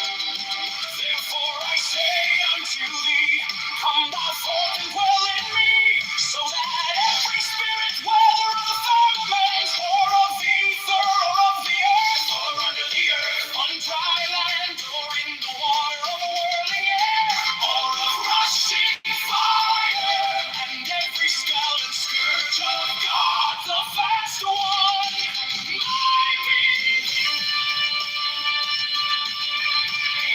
Abracadabra.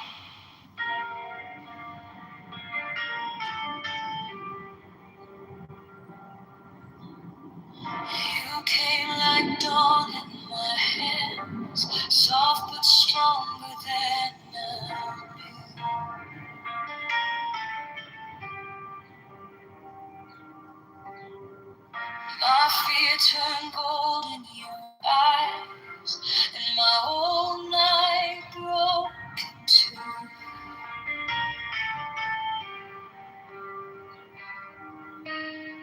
I was lost in the noise, now I'm learning how to stay close to your quiet light in the middle of the day. Stop thinking, let it fall.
like dawn in my hands, soft but stronger than I knew. My fear turned gold in your eyes, and my old night broke in two. I was lost in the noise, now I'm learning how to stay close to your quiet light. In the middle of the day, stop thinking, let it fall. Take the deepest breath, hold them all. Hold it close, don't run from the feeling.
Yes. Hold on for a second. When we make claims, we need to substantiate, and I need to find anything. Okay, I'm not. Everyone's asking for the link. So if you find the link, I'll read it out loud. How's that? Okay, we'll go real long. What is the claim? What is the claim? That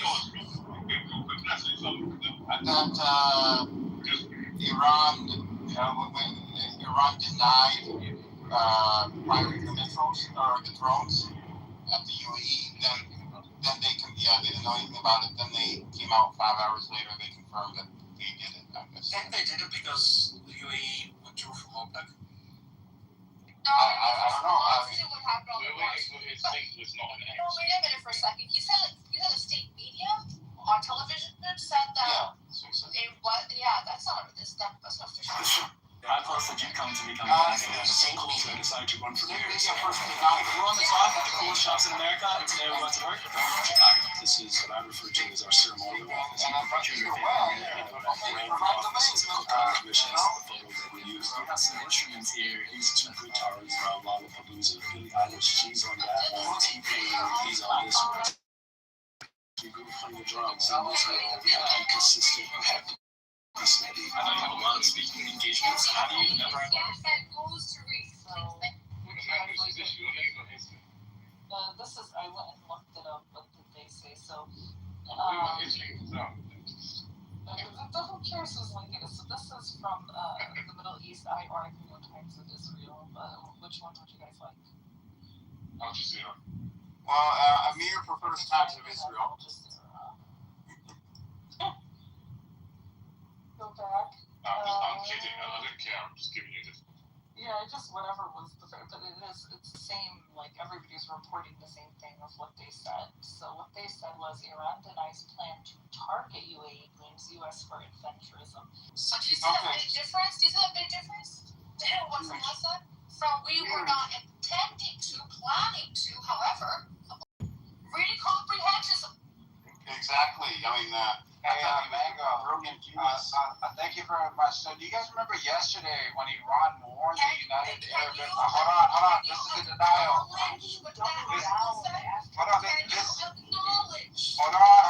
Hold on. So, yesterday they told the United Arab Emirates to move all of ships away from ports to Dubai. So it was premeditated as far as like what their actual targets would be in response. Just hold on.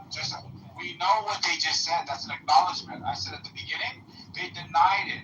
Then they took credit for it. So just relax. There's no denial. Relax. The denial was there was no. Hold on. Just be quiet. The denial was there was no premeditation. Hey, just be quiet. She just read it to you. There was no the official. Let me finish. Come on. Shut up. Now we are. This is what she read. She said the official statement. Hold on. She said the official statement says that the Ace, can you wait until I'm done? Can you wait? Hold on. It's the same information. Same information. You read it wrong. Hey, what she just read. Hold on. All you gotta do is be quiet where you're not helping. I'm pointing out. Just relax. Look, listen to what she just read. Hold on. You gotta relax. Alright. Listen to what she just read.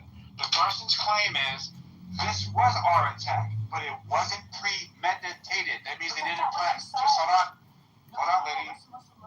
Listen to what my claim was. Just be quiet until I'm done, so Ace doesn't have to get confused. My claim was first they denied it, and then they acknowledged it. That was the claim. Hold on. Okay, well, maybe you were confirming, and that wasn't correct. Hold on, Ace. The denial is no premeditation. When yesterday, after Donald Trump announced the project, just relax, lady. So yesterday there was an announcement of Project Freedom, right? And when Project Freedom came out, they came out and warned the United Arab Emirates. They said, move all your ships to Dubai. Do you agree with that, yes or no, Ace? So we talked about that for about an hour yesterday. Do you remember that? Don't announce that. All right, so yesterday Donald Trump announced Project Freedom. In response to that, the RNGC said to the United Arab Emirates, take all of your ships out of your ports and move them to Dubai. because of the announcement from Donald Trump, right? Then Donald Trump moves in today, and then these guys hit the United Arab Emirates, and then they say, hey, we never planned it. We never planned it. Every time this guy talks, It's over. The torture is over. Listen, every time this guy talks, I think of the Arabic saying, "Ya reit khrid wa mahkid." Like, I wish you shit and you didn't fucking open your mouth. Oh my gosh, and the guy just talks. So we know that the official statements, like, no, shut up. So we know the official statements from them is they didn't premeditate it, but we know they didn't premeditate it. Hold on some more, we heard you. Okay, let's move on. Okay. So for the sources, right? Yeah. But it doesn't seem like you want to bring out any credible sources. Right. Amir and I and everybody in the room yesterday when Donald Trump announced Project Freedom, we had this discussion of what Donald Trump was attempting to do. Just wait, Ace. Just wait, Ace. Just wait till I can make the point. You have to hear the point. To say something we can do. You have to hear the point. Okay, here. So then, Iran yesterday came out with an official statement in response and told the United Arab Emirates, move all of your boats, because if he moves, we're going to hit you. Okay? Today, they came out and said, we never premeditated the assault. Boats, right? They said if you don't move those boats, your boats are going to be hit, right? No, oh my gosh. I'm asking you, what was a target? The United Arab Emirates. They were saying if Trump moves, hold on. They're saying that if Trump moves, we move. We heard it. And that's what happened. But hold on for a second. But that also. And that's what happened. I know. So hold on. It also holds true that. Hey, Ray. I'm telling you, bro, you can't get as good as me, bro. Can you shut the fuck up? Shut your mouth. You hear me speaking? Have a nice day. Stop. So hold on. Have some decorum here. Okay, hold on for a second. So basically, it actually holds true. The fact is, Trump does this, you don't do this, this may happen. It wasn't a premeditation. It was based upon an action that they were not thinking would happen on the American side. You still see, you know. Do you know how dumb that is? If I tell you that I'm going to plan to attack, that was a hate. Hold on for a second. So the way in which Trump behaves. Think about what she just said. Hold on. The way in which Trump behaves. Wait a minute. Hey, and you're supposed to be a lawyer? Oh, this is horrible. No, you're not. What does me having to be a lawyer have to do with you being wrong? Because we understand what mens rea is. And we understand what the actual protocol of evidence is. This is not You're just not a smart person. Premeditation means, premeditation means priorly planned, right? No, that has to do, premeditation means to plan beforehand. Mens rea and actus rea for, yes, I understand this shit. Okay, so premeditation is planned beforehand. If they announced it yesterday, is that beforehand? No. Look how dumb that is. Oh my God! Your claim was that they denied it, and then they owned up to it. That's what your claim was. Premeditated. The official said they did not premeditate. You're an idiot. She just read that the official statement was it was not premeditated. That's what the guy says, right? That's what Iran says. Stop. You said the Iranians said, oh, wait, we will investigate those drones. That's what you said. Then they took ownership, is what you said. But that's not what What an idiot. I said the state media said. Hold on. It is what you said. That they would investigate. That's what you said. I said the state media. Okay, so this is not an official statement. The state media first came out. They said, hey, there were certain attacks that happened here. We're still investigating. Okay, give us the official. Just shut up, man. Drop the link. Just shut up. And then the official statement, the one that she just read, was it was us, but it wasn't premeditated.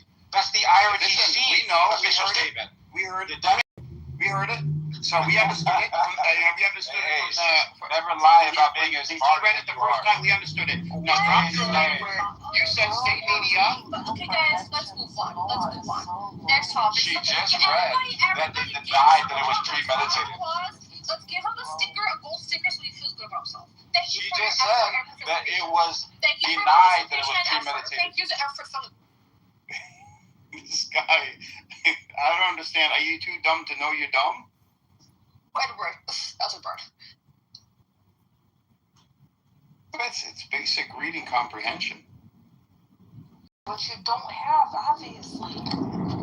If what you got from that was a denial. And he's saying state media said that article said same thing about state media. Nothing. It just said this is what they said, is that this wasn't premeditated, but was done in retaliation to what the U.S. was doing. The U.S. was accusing Iran of premeditating, and Iran is saying no, that we're not this was not premeditation. This is in response to. It was the U.S.'s way of getting to say no, we're not responsible for what happened in UAE. Like that there's no cause and effect here. And Iran is saying yes, there is. This is directly connected to you trying to get into this. This guy's an idiot. Iran said yesterday, move your ship, going to attack you. Logic and Iran says simple to attack you. Or over this guy's head. Hey, if Iran says we're going to attack the United Arab Emirates if Donald Trump violates the Strait of Hormuz, and then the next day they attack the United Arab Emirates, how was that not previously planned the day before? They're saying that they are responding to what the U.S. is doing. Premeditated means planned before. You had this plan before any of this. That's what is going on here. America never said that. I'm saying you could just read the articles and see the events, the actual events. Everybody's saying it was premeditated because they preemptively launched the threat. Yesterday, preemptive. America sent their warship into the straits. Yesterday, they didn't send any ship into. They didn't launch yesterday. The attack was. They announced. Okay, look, Donald Trump announced yesterday no ships moved, right? Then they said, if you move, we are going to attack you, United Arab Emirates. Then the next day, Donald Trump moves. And then they attack the United Arab Emirates. That's not premeditation. It would be premeditation. If Iran said it before America, or had this plan before America, No, guy, premeditation means I have a plan before I do the action. So you are just shut up, bro. Premeditation means it's planned before the action takes place. So if I tell you, Edward, tomorrow, if you do anything, I am going to, throw eggs at your house, okay? And I throw eggs at your house the next day, I can get charged for premeditated egg throwing. so only if it's not premeditation. It's not premeditation because I don't even know the word, by the way. Premeditation. Sounds like it's premeditated. Okay. Oh my gosh. Okay. So it's not because they are responding to what the U.S. said that they're going to do. They're saying we'll do this if you do this. It wasn't that they had this plan before the U.S. Said what they're going to do. That's what the U.S. is trying to do. Edward, I heard what you said. Premeditation means that the plan that's going to go off if Donald Trump moves, planned before it went off. So, for example, like I said, throw eggs at your house, okay? That is the actual plan, okay? Executing is me acting on a plan. Okay, so Samoa, easy question here. Was Iran going to attack the UAE regardless of the United States going into the it is actually the main point. Not that it's not relevant, but it is actually the most relevant point here. Is were they planning to attack? Because that's what you're trying to say. Gosh, bro, you're saying premeditated. So were they planning to attack before America threatened to move in? Yes, Edward. We're not talking about justification, okay? We're talking about a plan that was thought out before executing something. Okay? So the justification of why they did it or why they didn't do it or whatever is irrelevant. Okay? Like, for example, premeditation in murder means that I planned everything to lead to your murder. Okay? It doesn't mean that I'm justified in planning or that I'm murdering because whatever. It's just the plan before the action. Come on, bro. You guys are way too old to be this stupid, bro. What the hell's wrong with you? Look it up. What is premeditation? A plan beforehand. The easiest definition. Plan before action. Not why the action happened. So what do you want to say, Samuel, from this?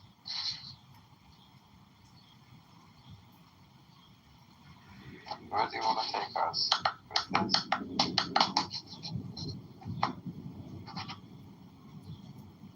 What do you mean, man? Say something.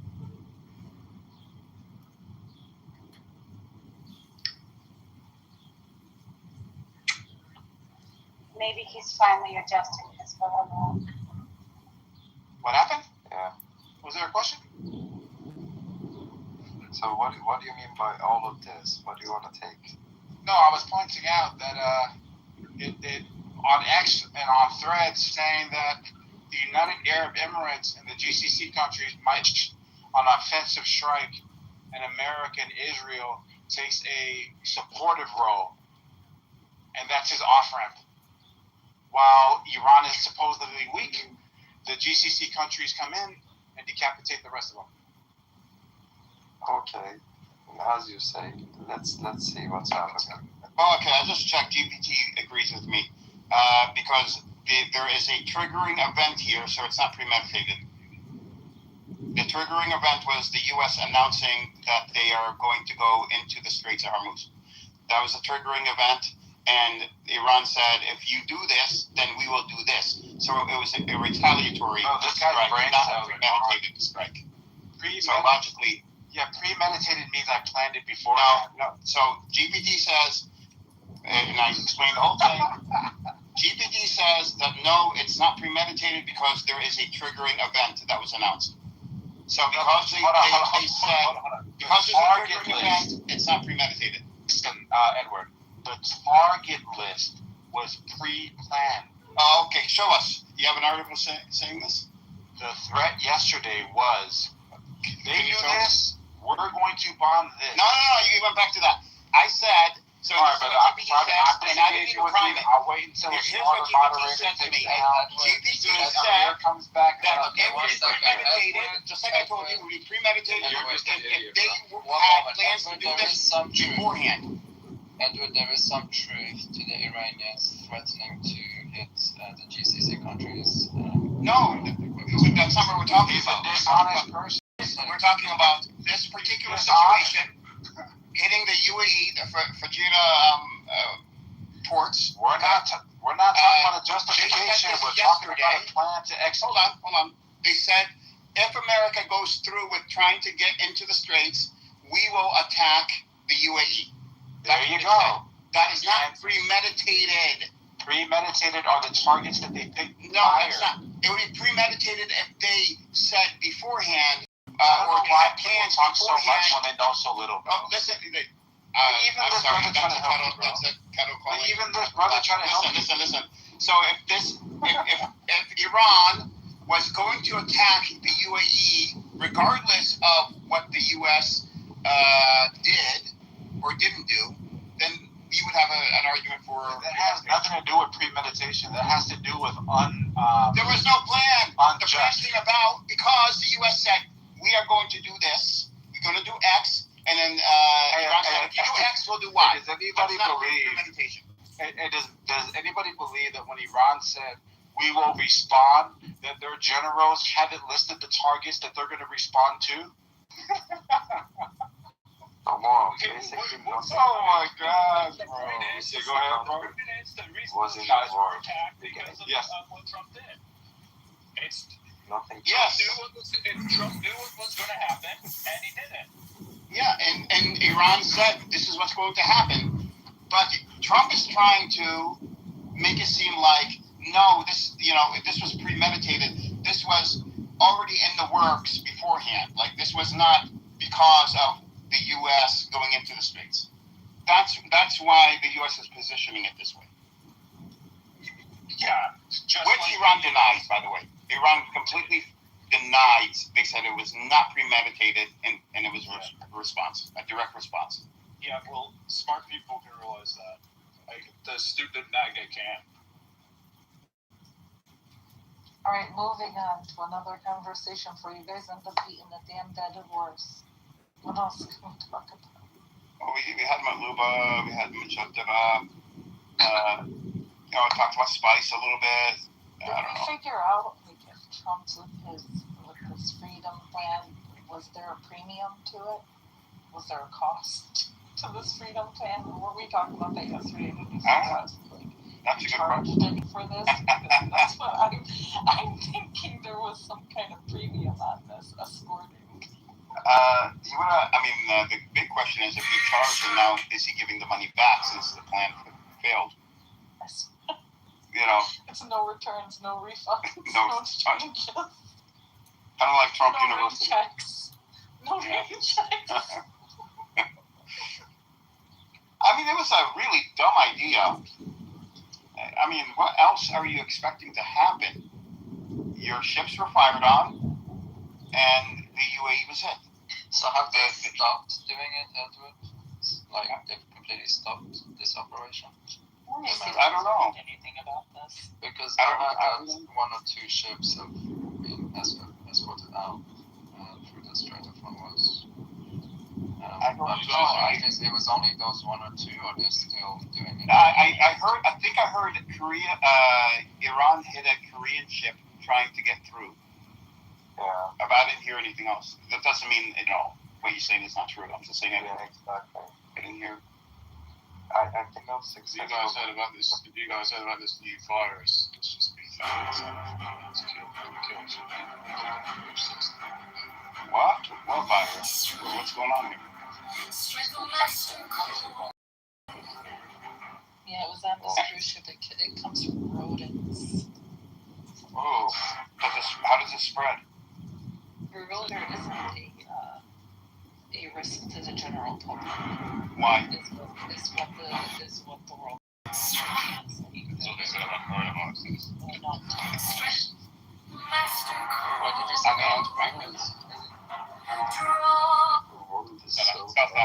It's transmitted through rodents. So contact rodent feces or a rodent bite. Oh. Yeah. So it's not that it jumped to humans and now it's spreading through humans.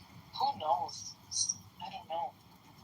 Thanks. I'm glad once a human gets out, Well, we're trying to figure it out. Mangoose is looking it up now.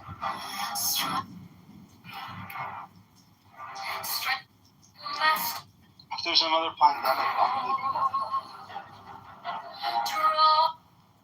It's pretty crazy. Where? Like 3 people dead on one cruise. Primarily. I'll take my chances in Dubai. Where are you? Dubai? I'd rather take my chances in Dubai than another pandemic. Okay, so almost never human to human. You get infected when you breathe in tiny particles contaminated with rodent urine, droppings, or rodent saliva. This often happens sweeping or vacuuming areas with rodent droppings, cleaning cabins, garages, sheds, or attics that have been closed up, disturbing nests or infested materials, touching contaminated surfaces, or rodent bites. So person-to-person spread.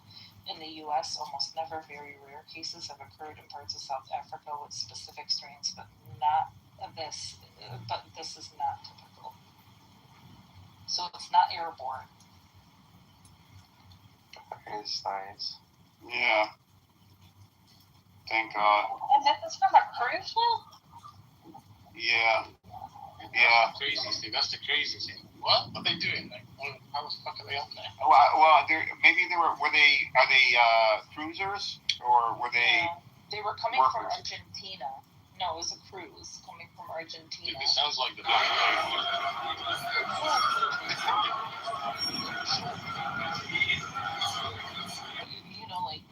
You can't stop rodents from getting into a ship. But it sounds like, do we know if people were? But probably bad sanitary conditions, Yeah. Like morning set air vents or something. I didn't think of that, air vents. I was going to say it had to be workers that were cleaning up or something and were exposed to them, but, air vents. Imagine there's like all these rats, like shits and fucking Why would we imagine this, Teddy? Why? 4 people are infected, 1 had died. So they're at the 3 dead already. Day. Is there 3 dead already? This morning it was 1 dead, 4 infected. I think it's 3 dead. Oh, yeah, 3 dead. BBC, wow. Damn. The BBC said this morning was driving to work, 1 dead, 4 infected. Because they're not letting them off of the ship in Cape Verde to get help. Because they're saying it's a public health risk, but it really isn't. So it's this issue. Well, now my bougie friends kiss my ass when they say why I want to get on the cruise. I'm the CEO of Street Roller. It's my dream to go on a Very cruise. simple. Oh, Place a I street mean, roller same, directly into your but business. no, not now. On the ground, filming real now- to the real people to your product. And that's why we're doing 350 million views a month. That goes rampant on cruise ships. It's like a floating fucking Just on a You know what, maybe?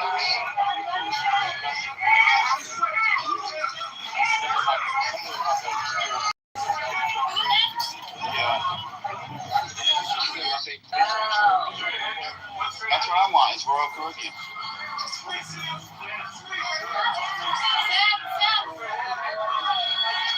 This is from somebody that eats rejected.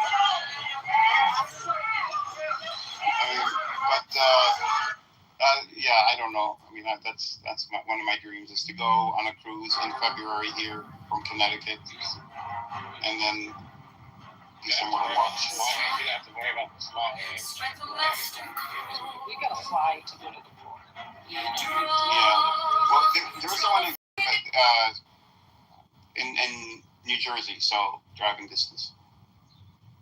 The port is in the major port is in New Jersey. You're not flying far on this one. No, that would suck.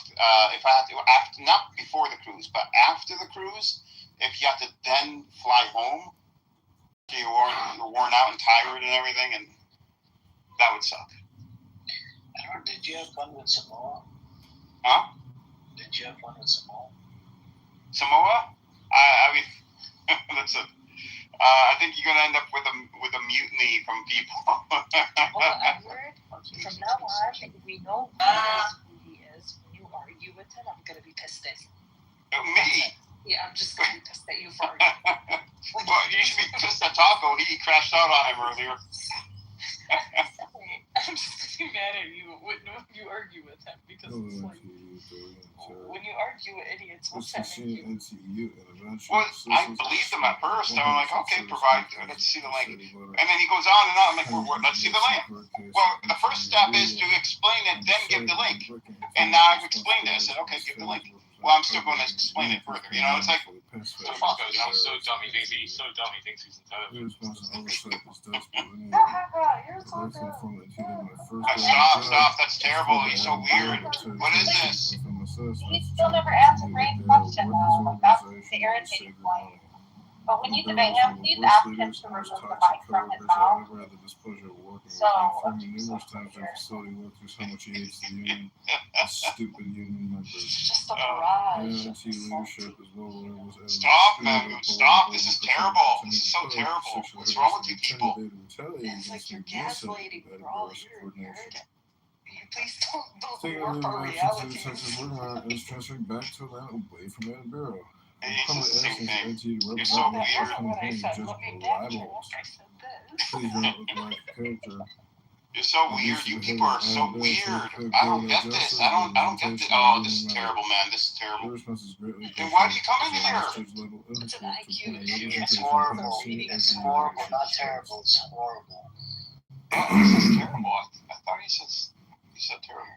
I'm gonna start sending him. Remember those scholastic news that we would get in school? I did notice he kind of pedals whatever he says, and then he changes the whole fucking argument.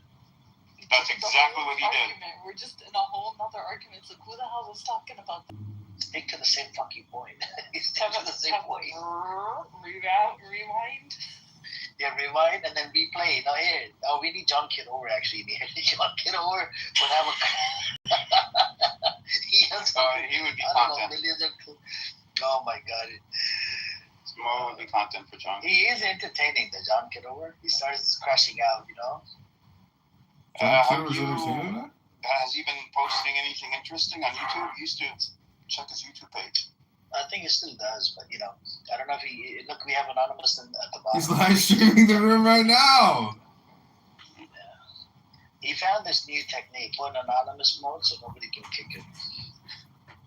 Such a retarded old man, and he's a failed politician. Go to Kitover.com, ChicagoMayorVote.com. I said Phoebe was here earlier. I took my headphones off, man, because I got I got a family member over, right? So I have to give time over there. So that's why I just take the headphones off. Edward comes in, I'm like, okay, he's gonna run the show. Ace was here. Yeah, but they let Samoa go on a premeditated 10-day monologue. Sam, he gaslights the stage, Sam. So we need gaslighting to get the room going. You Sam and Samoa. PDF. Did you see it like this? You received my PDF. That's for another day. Well, so we tell them? Did you tell them? We can. I created a little dossier about our friend Black Rabbi, fact-checking many of his claims, and I created it and put it in a PDF. Before you go into that, I wanted to say really quickly that your TM is correct that nihilism and existentialism are not the same thing. But the reason I like that you brought that up is because nihilism and existentialism are definitely fucking cousins. And what I mean when I say that they're cousins is what turns someone into a nihilist is when they're unwilling to embrace any mode of interpreting reality.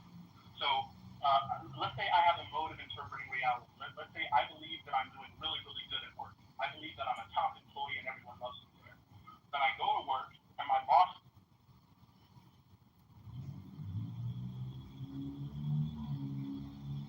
blatantly telling us that. I don't know why I even have to guess. You're a grown man. You can tell me with clear, perspicuous language. Did John write it wrong? He should have put verse 40 first. Verse 37 is the key because that results in him coming, and then he goes, and the individual is a part of this group. That's the verse 37 is the Kaiton or Kamenon. That is the one coming to me. That's an individual. It's part of the all. So he said there's no individual in verse 37. Yes, there is. It's the one who comes to me. That's ton or Kamenon prosode in the Greek. So he brings up the group in the same verse and the individuals who make up this group. There's a personal coming to Jesus. But the reason why they come is because they were given. I'm asking, what did they have to do in order to be given? If it's verse 40, that's the last part of verse 37 that says they come to him.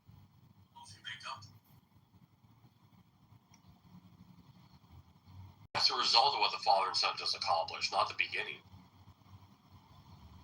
All the Father gives me will come to me, and the one who comes to me I will never certainly not cast out. Why will he not cast them out? For I have come down from heaven not to do my own will, but the will of him who sent me. What's the will of the Father for the Son? This is the will of him who sent me, that all he has given me. Notice the first verb of verse 37.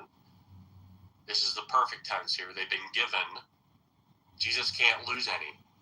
So he can't fail to do the will of the Father. But he raises it, the entire all, up on the last day. He's a neuter pronoun there.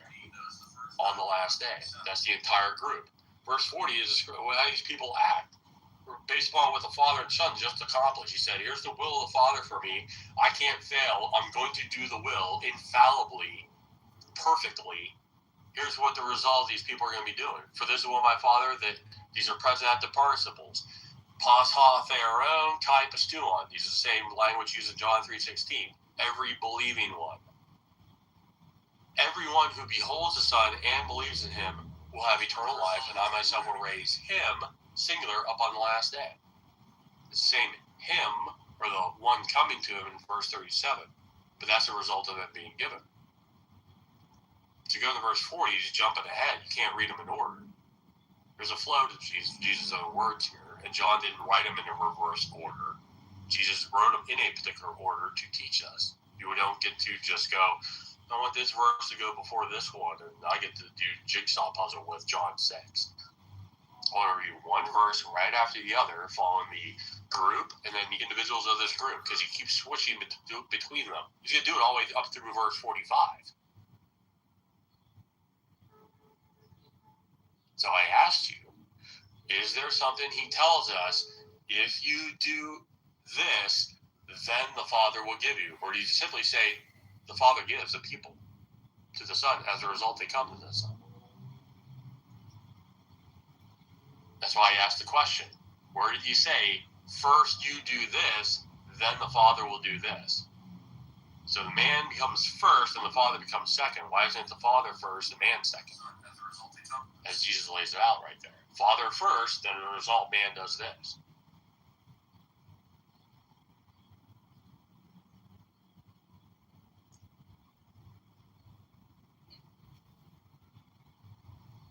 We're waiting.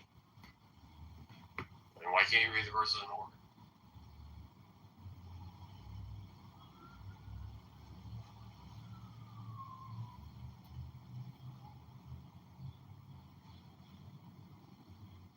Started falling at different times in different countries. But generally what it's tied to is development. It's the development of an industrialized economy. Yeah, so I said 18. And it's not, guys, stop doing that. Stop talking in little of people talking bitches. Yeah, mute. Benjamin, what are you doing? So, anyways, so it started falling before any social media or any of that other stuff existed. So that's one. Another thing to think about is people are much wealthier now than when they had more kids. And TFR is netting out things like kids that don't make it to adulthood, things like that.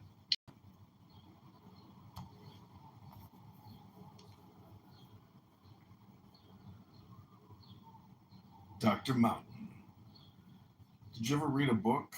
Did you grab your medicine? Oh, yeah.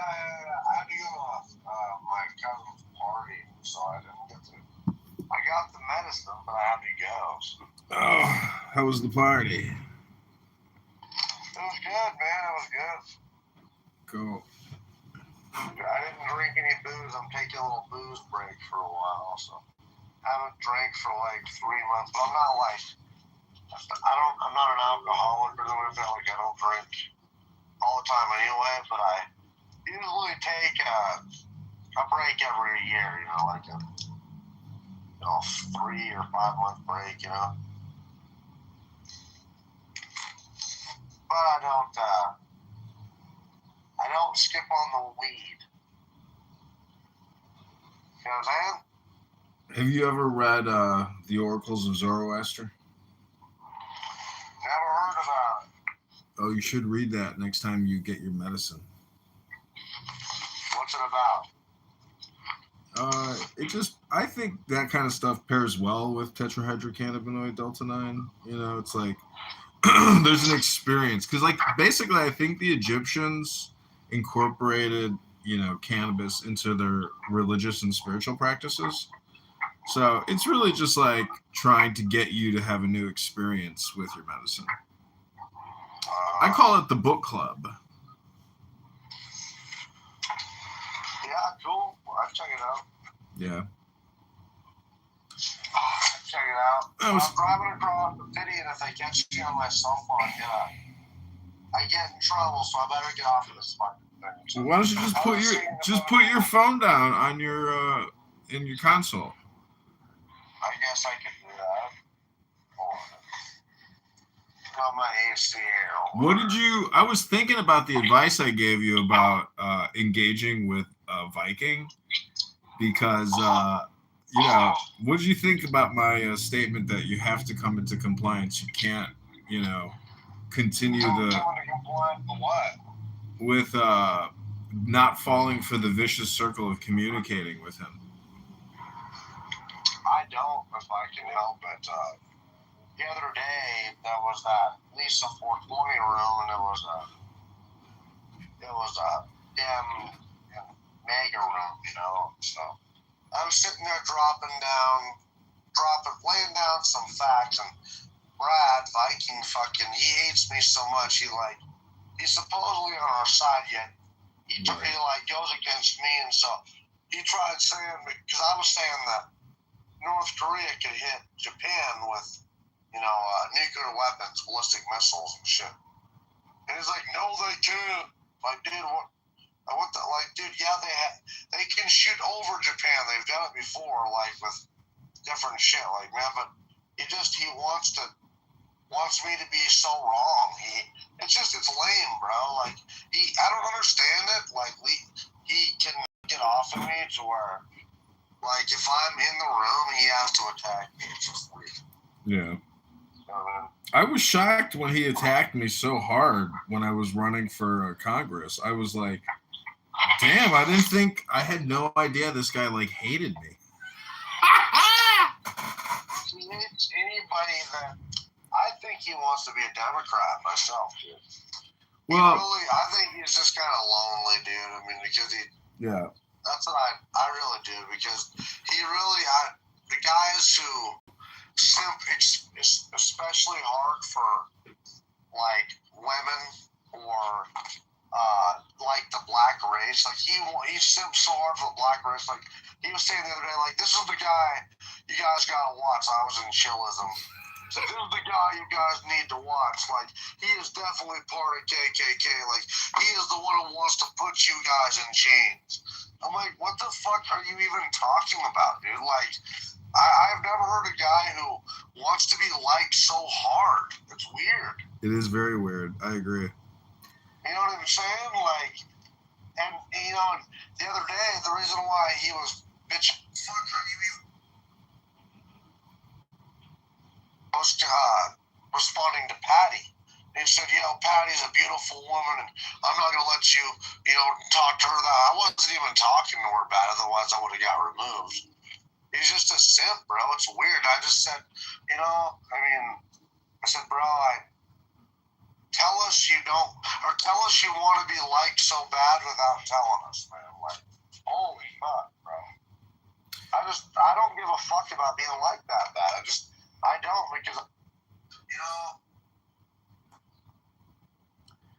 he's kind of a Democrat. Well, he doesn't like MAGA. He doesn't like the right. He's just weird, bro. Have you ever seen the photo of his daughter?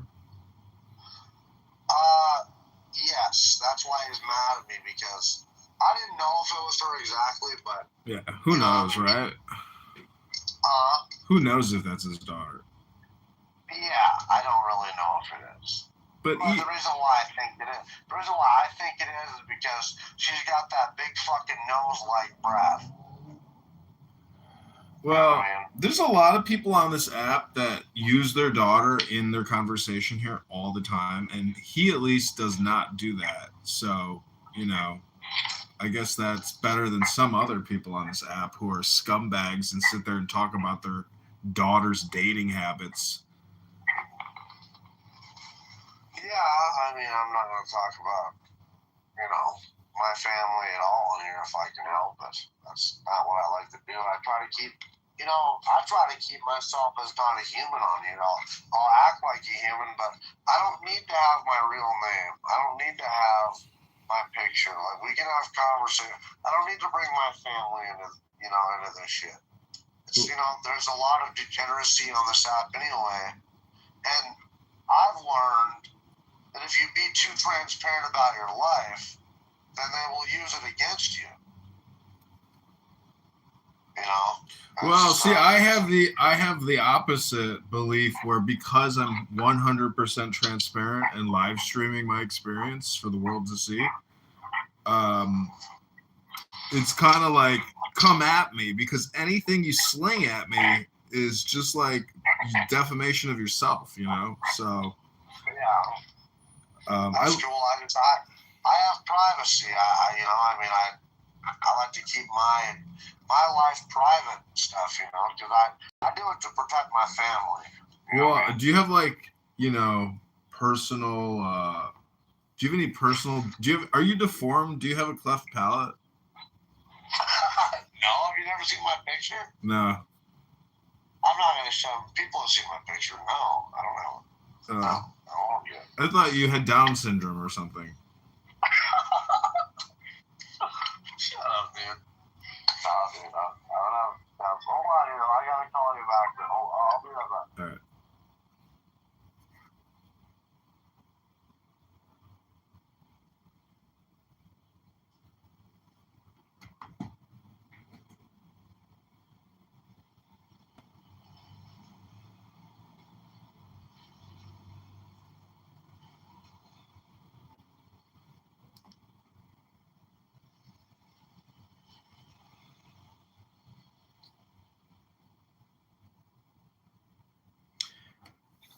Hello, Captain Picard. This is Q. What do you want to do today, Captain Picard? Q, I'm not in the mood. That was my. That was very good. Thanks. You're recording the room. Dead on bump. Rabbona Shalom. Are you streaming the room? No. Just curious. No. I'm streaming downstairs in the other part of my house. I'm streaming Politically Incorrect, I think. You're always streaming. I just had a room with someone who likes to make death threats on this app, and I asked him if he has Down syndrome or cleft palate, and he thought that was funny. Where do you get the chutzpah to make jokes like this? Rabbi, you were making some funny jokes earlier with Monica and the ladies in the room. You're pretty funny, bro. You are funny. Why? What made you laugh? You were like, "What's up with these feminists like mansplaining to us," or something like that. Because, anyways, it was just a funny room. Stupid Monica's like, everybody's sitting there getting cooked for no reason. yeah. Forget what it was.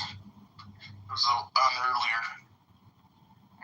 So Zabu, if you were far out in outer space and your warp drive shut down and data was also malfunctioning, did the Enterprise have an AI system that you know about based on the television show? Trivia question number 1. I'm not a trivia person, and I'm gonna go with yes. I could be wrong.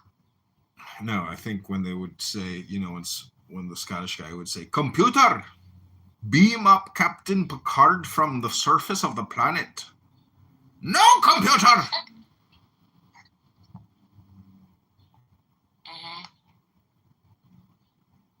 Great.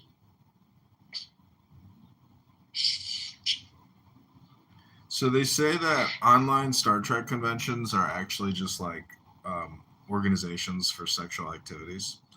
And I gotta say that 100%. most people involved in religious organizations are also involved in sexual regulation societies or sexual organization societies. What are sexual regulation societies? Like Islam. You know, how you can sell your daughter when she's 6 or 5 or 2 to like the highest bidder in the neighborhood. I see what you mean. Yeah. I know you're Muslim. Oh, okay, cool. I'm just making it as an example. I'm not really trying to be facetious, but in a way, it just happened to come out that way. Yeah.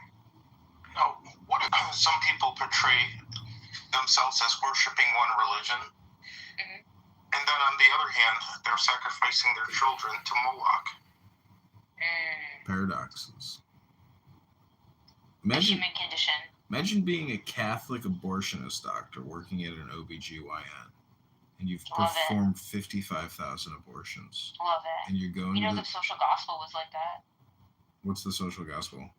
You don't know what the social gospel is? Oh my god. The Commonwealth Federation? CCF? I know the She's a Marxist. You don't know the name Walter Rosenbusch? No, but I like the name Rosenbusch. It's a good one. Yeah, fucking beautiful, right? But you know Martin Luther King Jr., right? Yeah, he was a Freemason. Yeah. But anyways, he was also a Baptist minister. And, you know, his speech, I Have a Dream, directly references prayers of social awakening written by another Baptist minister referred to as Walter Rosenbush, who's known for his work in Hell's Kitchen to articulate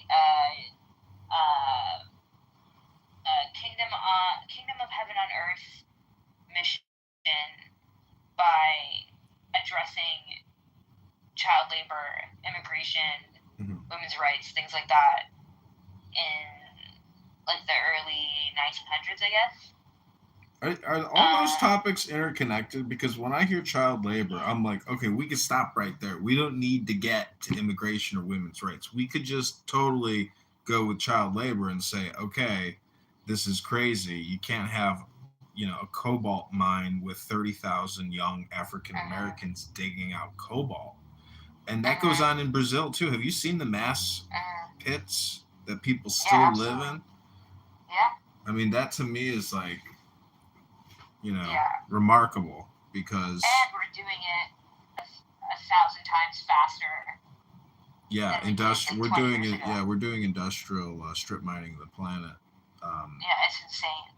But that's not what concerns me. Is I actually think the technology is okay to do that, but I don't like the fact that the child labor is bad. Yeah, the human pits, like those. So the social gospel was like a way to kind of apply, like take Christian principles and turn them into application. And how do we actually address these issues? Because child labor is like a big deal in the States, right? You had like kids who were like chimney cleaners and the factory workers making glass, working 14 hours. Yeah, it was such a big deal in the States. See, you know what's crazy though is when that father went out with that baby to do the chimney sweepings, he actually made enough to feed his family for that day and to provide housing for himself. Yeah, but like having employment and having wages is one thing, but using your kids to do it is a different. Not necessarily. What I'm getting at is that the amount of debt that we have as a society and the Federal Reserve and basically that how our Congress and our Treasury are technically separated, even though we but you have a lot think of it's one government. orphans too, right? Being used as labor. Well, look at it this way. If we were to put a referendum on the ballot and Americans had the choice to essentially shut down the Federal Reserve and go back to a gold standard and declare bankruptcy, what do you think the population would say, yes or no? Yeah, but we're jumping around too much. I was just trying to describe this like historical moment where this figure was. And what I'm trying to articulate is that the social gospel was a pan-Christian movement, so it didn't matter if you were Catholic or Protestant. What the focus was on the idea was accomplishing kingdom of heaven on earth. So you had Catholics and Protestants working together on this like Christian social mission. So you had soup kitchens and public parks and promoting the use of bikes. All of this was like the Christian, what is referred to as the social gospel movement. But how does access to healthcare and whatever. But how does technology play a role in that movement? Meaning, like, the progress of man and our living conditions and our standards are integrated with technology. But what I'm trying to get at is the economics of the situation is actually not set up for the utopia. It's opposite. We are. I'm not promoting it. I was just describing it to you. Because you were talking about Catholics who were doing what? Abortions. Like, abortion clinic. Yeah, and I was like, oh, well, that actually has a lot of, like, history. It's not weird if you look at the history of the social gospel to see the Catholics doing that. See, Rosenbush is like a Kabbalistic reference to the tree of life and to the truth of roses, because it said that God created Eden so that Adam and Eve could tend the rose bushes in the moonlight. And so there's just like, you know, that type of... Rose bush is beautiful. Yeah. You know what's crazy is there's these rose bushes all around the area by my house, and this woman accused me of cutting down all the rose bushes. And she put... I can see you doing that. No way. Yeah, I I can totally No, I see wouldn't that. do that. I know what I think it was. And sell them. I think What you would do is you would get little kids to cut them for you, and then you would sell them, and you would say that you're like feeding them. And you also say that they took the long stuff that you can't pay them. Exactly. That's what you would do. no, but I have employed young adults to be sales agents in certain situations, and it's amazing the motivation of a young salesperson if you have an in-demand product. But what I'm trying to say is that at the end of the day, the greatest device on the Enterprise was the replicator and the hologram. Because see, if we all of this utopia philosophy and like enlightenment or mysticism or religions and what's the best model, ultimately the replicator solves every model's problem, which is lack of abundance, and the fact that you can basically create anything that you possibly could want immediately, atomically. So do you think that should be our desire as humans? that would be the greatest invention and essentially give us eternal life, because then we could just create. Is that what you want, eternal life? No, it would give us utopia and eternal life. I'm not saying I would want it, but it could be an option where you could say, okay, you know what? I've lived for 800 years and it's been great, but I have finally decided to now end this existence. Farewell. You would have the choice. Because now we have these euthanasia centers where people are choosing death, like in Europe, where you can go in the helium pods. So I'm just saying that it would be a lot better if you could choose life instead of death. Hello? Because technology could get us there. We're talking about 3D printing and atomic printing in replicators on the Enterprise in Star Trek. Because I'm sitting next to my best friend that does 3D printing. No shit. Yep. Ask your best friend to 3D print you a 3-foot African American dingus dildo. No, shut up. I can do it in TPU. He said I can do it in TPU. Send it to Zabu FedEx. No, I don't need it. No, I don't either. I've been baptized. Kitty, Zabu says that she runs a lot and she's got a great ass. Are you jogging enough, Kitty, to keep that ass competitive in the marketplace? I'm not lesbian too. She is very sexy.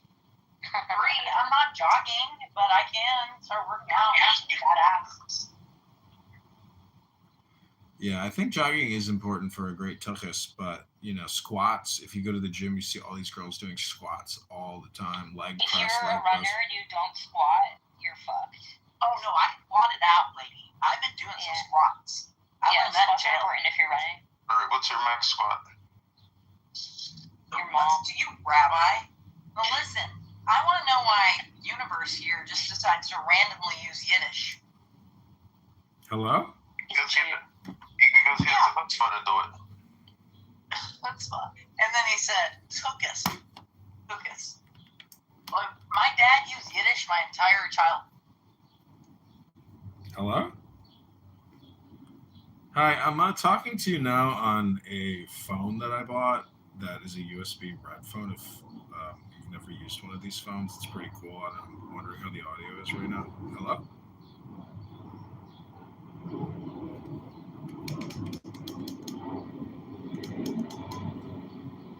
This is a... have you seen these phones? Let me take a selfie with that. It's cool. It's just like a photo op. Hello?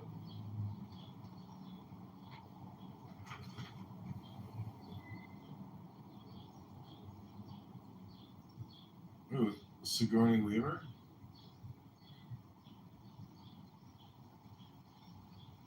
I think she was actually an alien. I don't think that woman's a real human.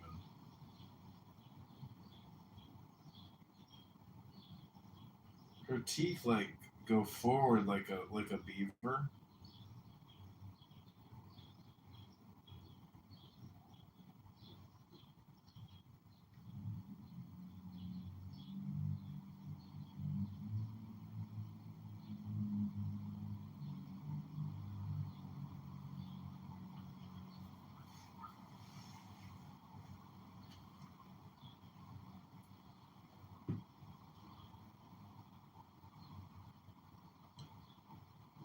Testing audio.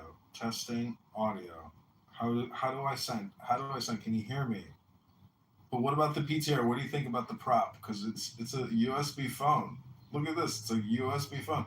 We're gonna brand these with Clubhouse, and we're gonna sell like 200 of them to the 3,000 people that use Clubhouse.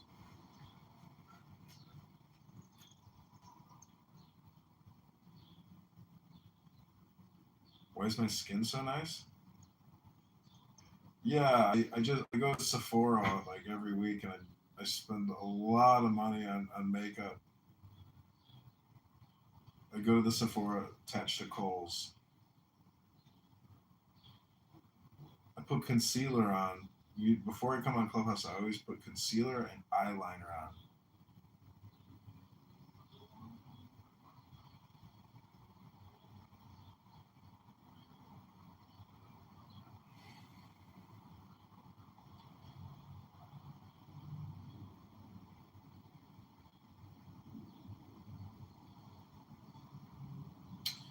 In Star Trek, you could actually get it at the bar from Whoopi Goldberg.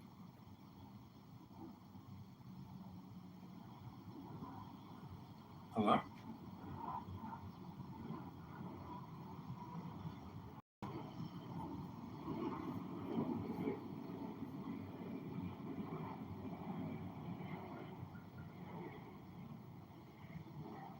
Yeah, that's too.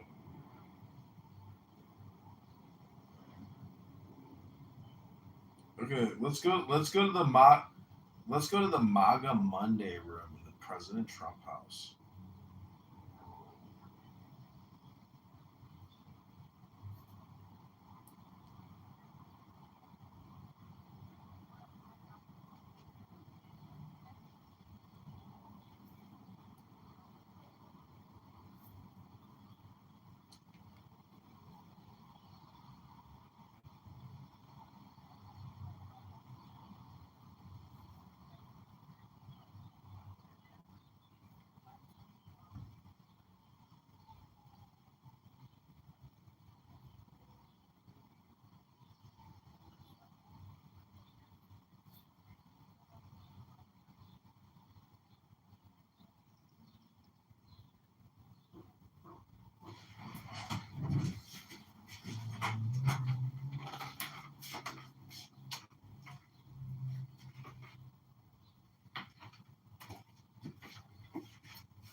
So the thing is, when you're nice to me, part of my brain is like, man, she's right about to get me because in the past she's attacked me.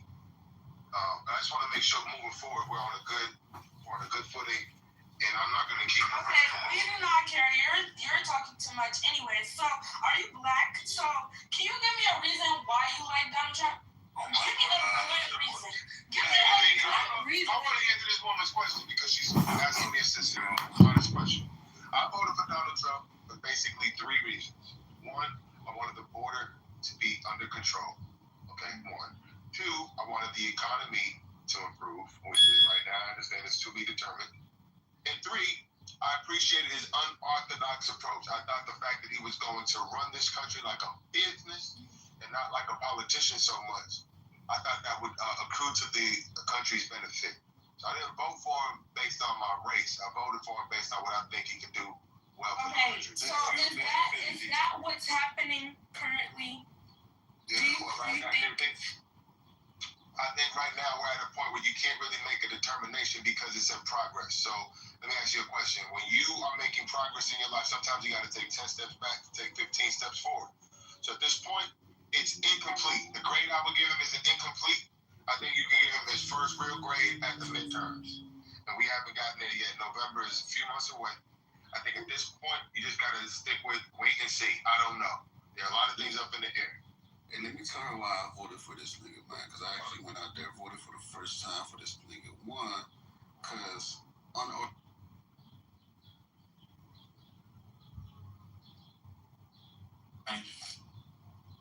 Oh, Beyonce.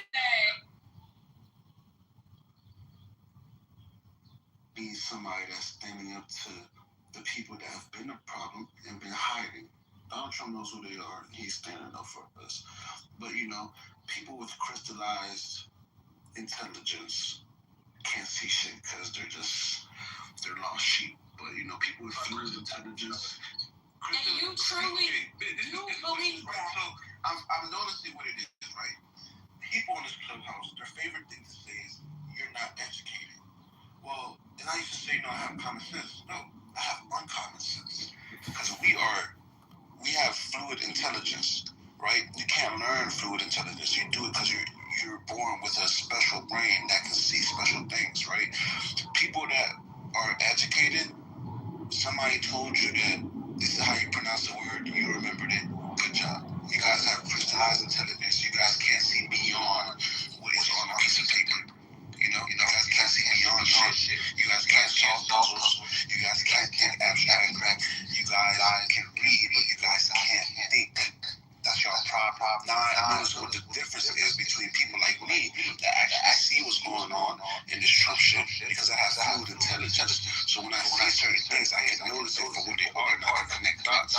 These crystallized people, these educated people, they can't connect dots and they cannot think for themselves. That's your point, brother. I agree with that. I hope you understand what he's saying. Yeah, you understand what he's saying? I don't think she does. No, and I don't because like I'm just saying can you stop? Like I'm talking anyways. I really don't understand why y'all vote for Donald Trump. We just told you. And it doesn't make you were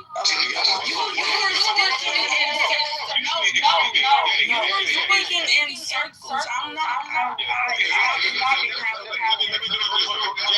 me do it this way. Yeah. Explain what was it about what I said or he said? He said I spoke in circles, bro. That's why because he don't understand because you're introducing new brother. Because here's the problem, bro. As the problem that you're introducing new concepts to her on top of answering your question. Are you calling me dumb? No, because the regular the average person. Excuse me. Hold on, let me finish my statement, please. No, because y'all just cut me off 30,000 times. I want to get clear with you. What is it about that I said that you don't understand why I voted for Trump? Nothing. Okay, what is it? But what did I say that confused you? I wasn't listening. All right, so let me repeat it. See the problem, because no. Excuse me. I do not care. I don't care. I do not care. If you don't care, why would you ask me why I voted for you? I was talking to the other boy. First of all, you asked me. I was not talking to you. You said you're black. Why did you vote for him? Yes. Okay. So you asked me a question, but you don't care. So make up your mind. I don't care about what you're saying anymore. Because so then why are you asking questions? I was not talking to you. I was talking to the other. Who are you talking to? The other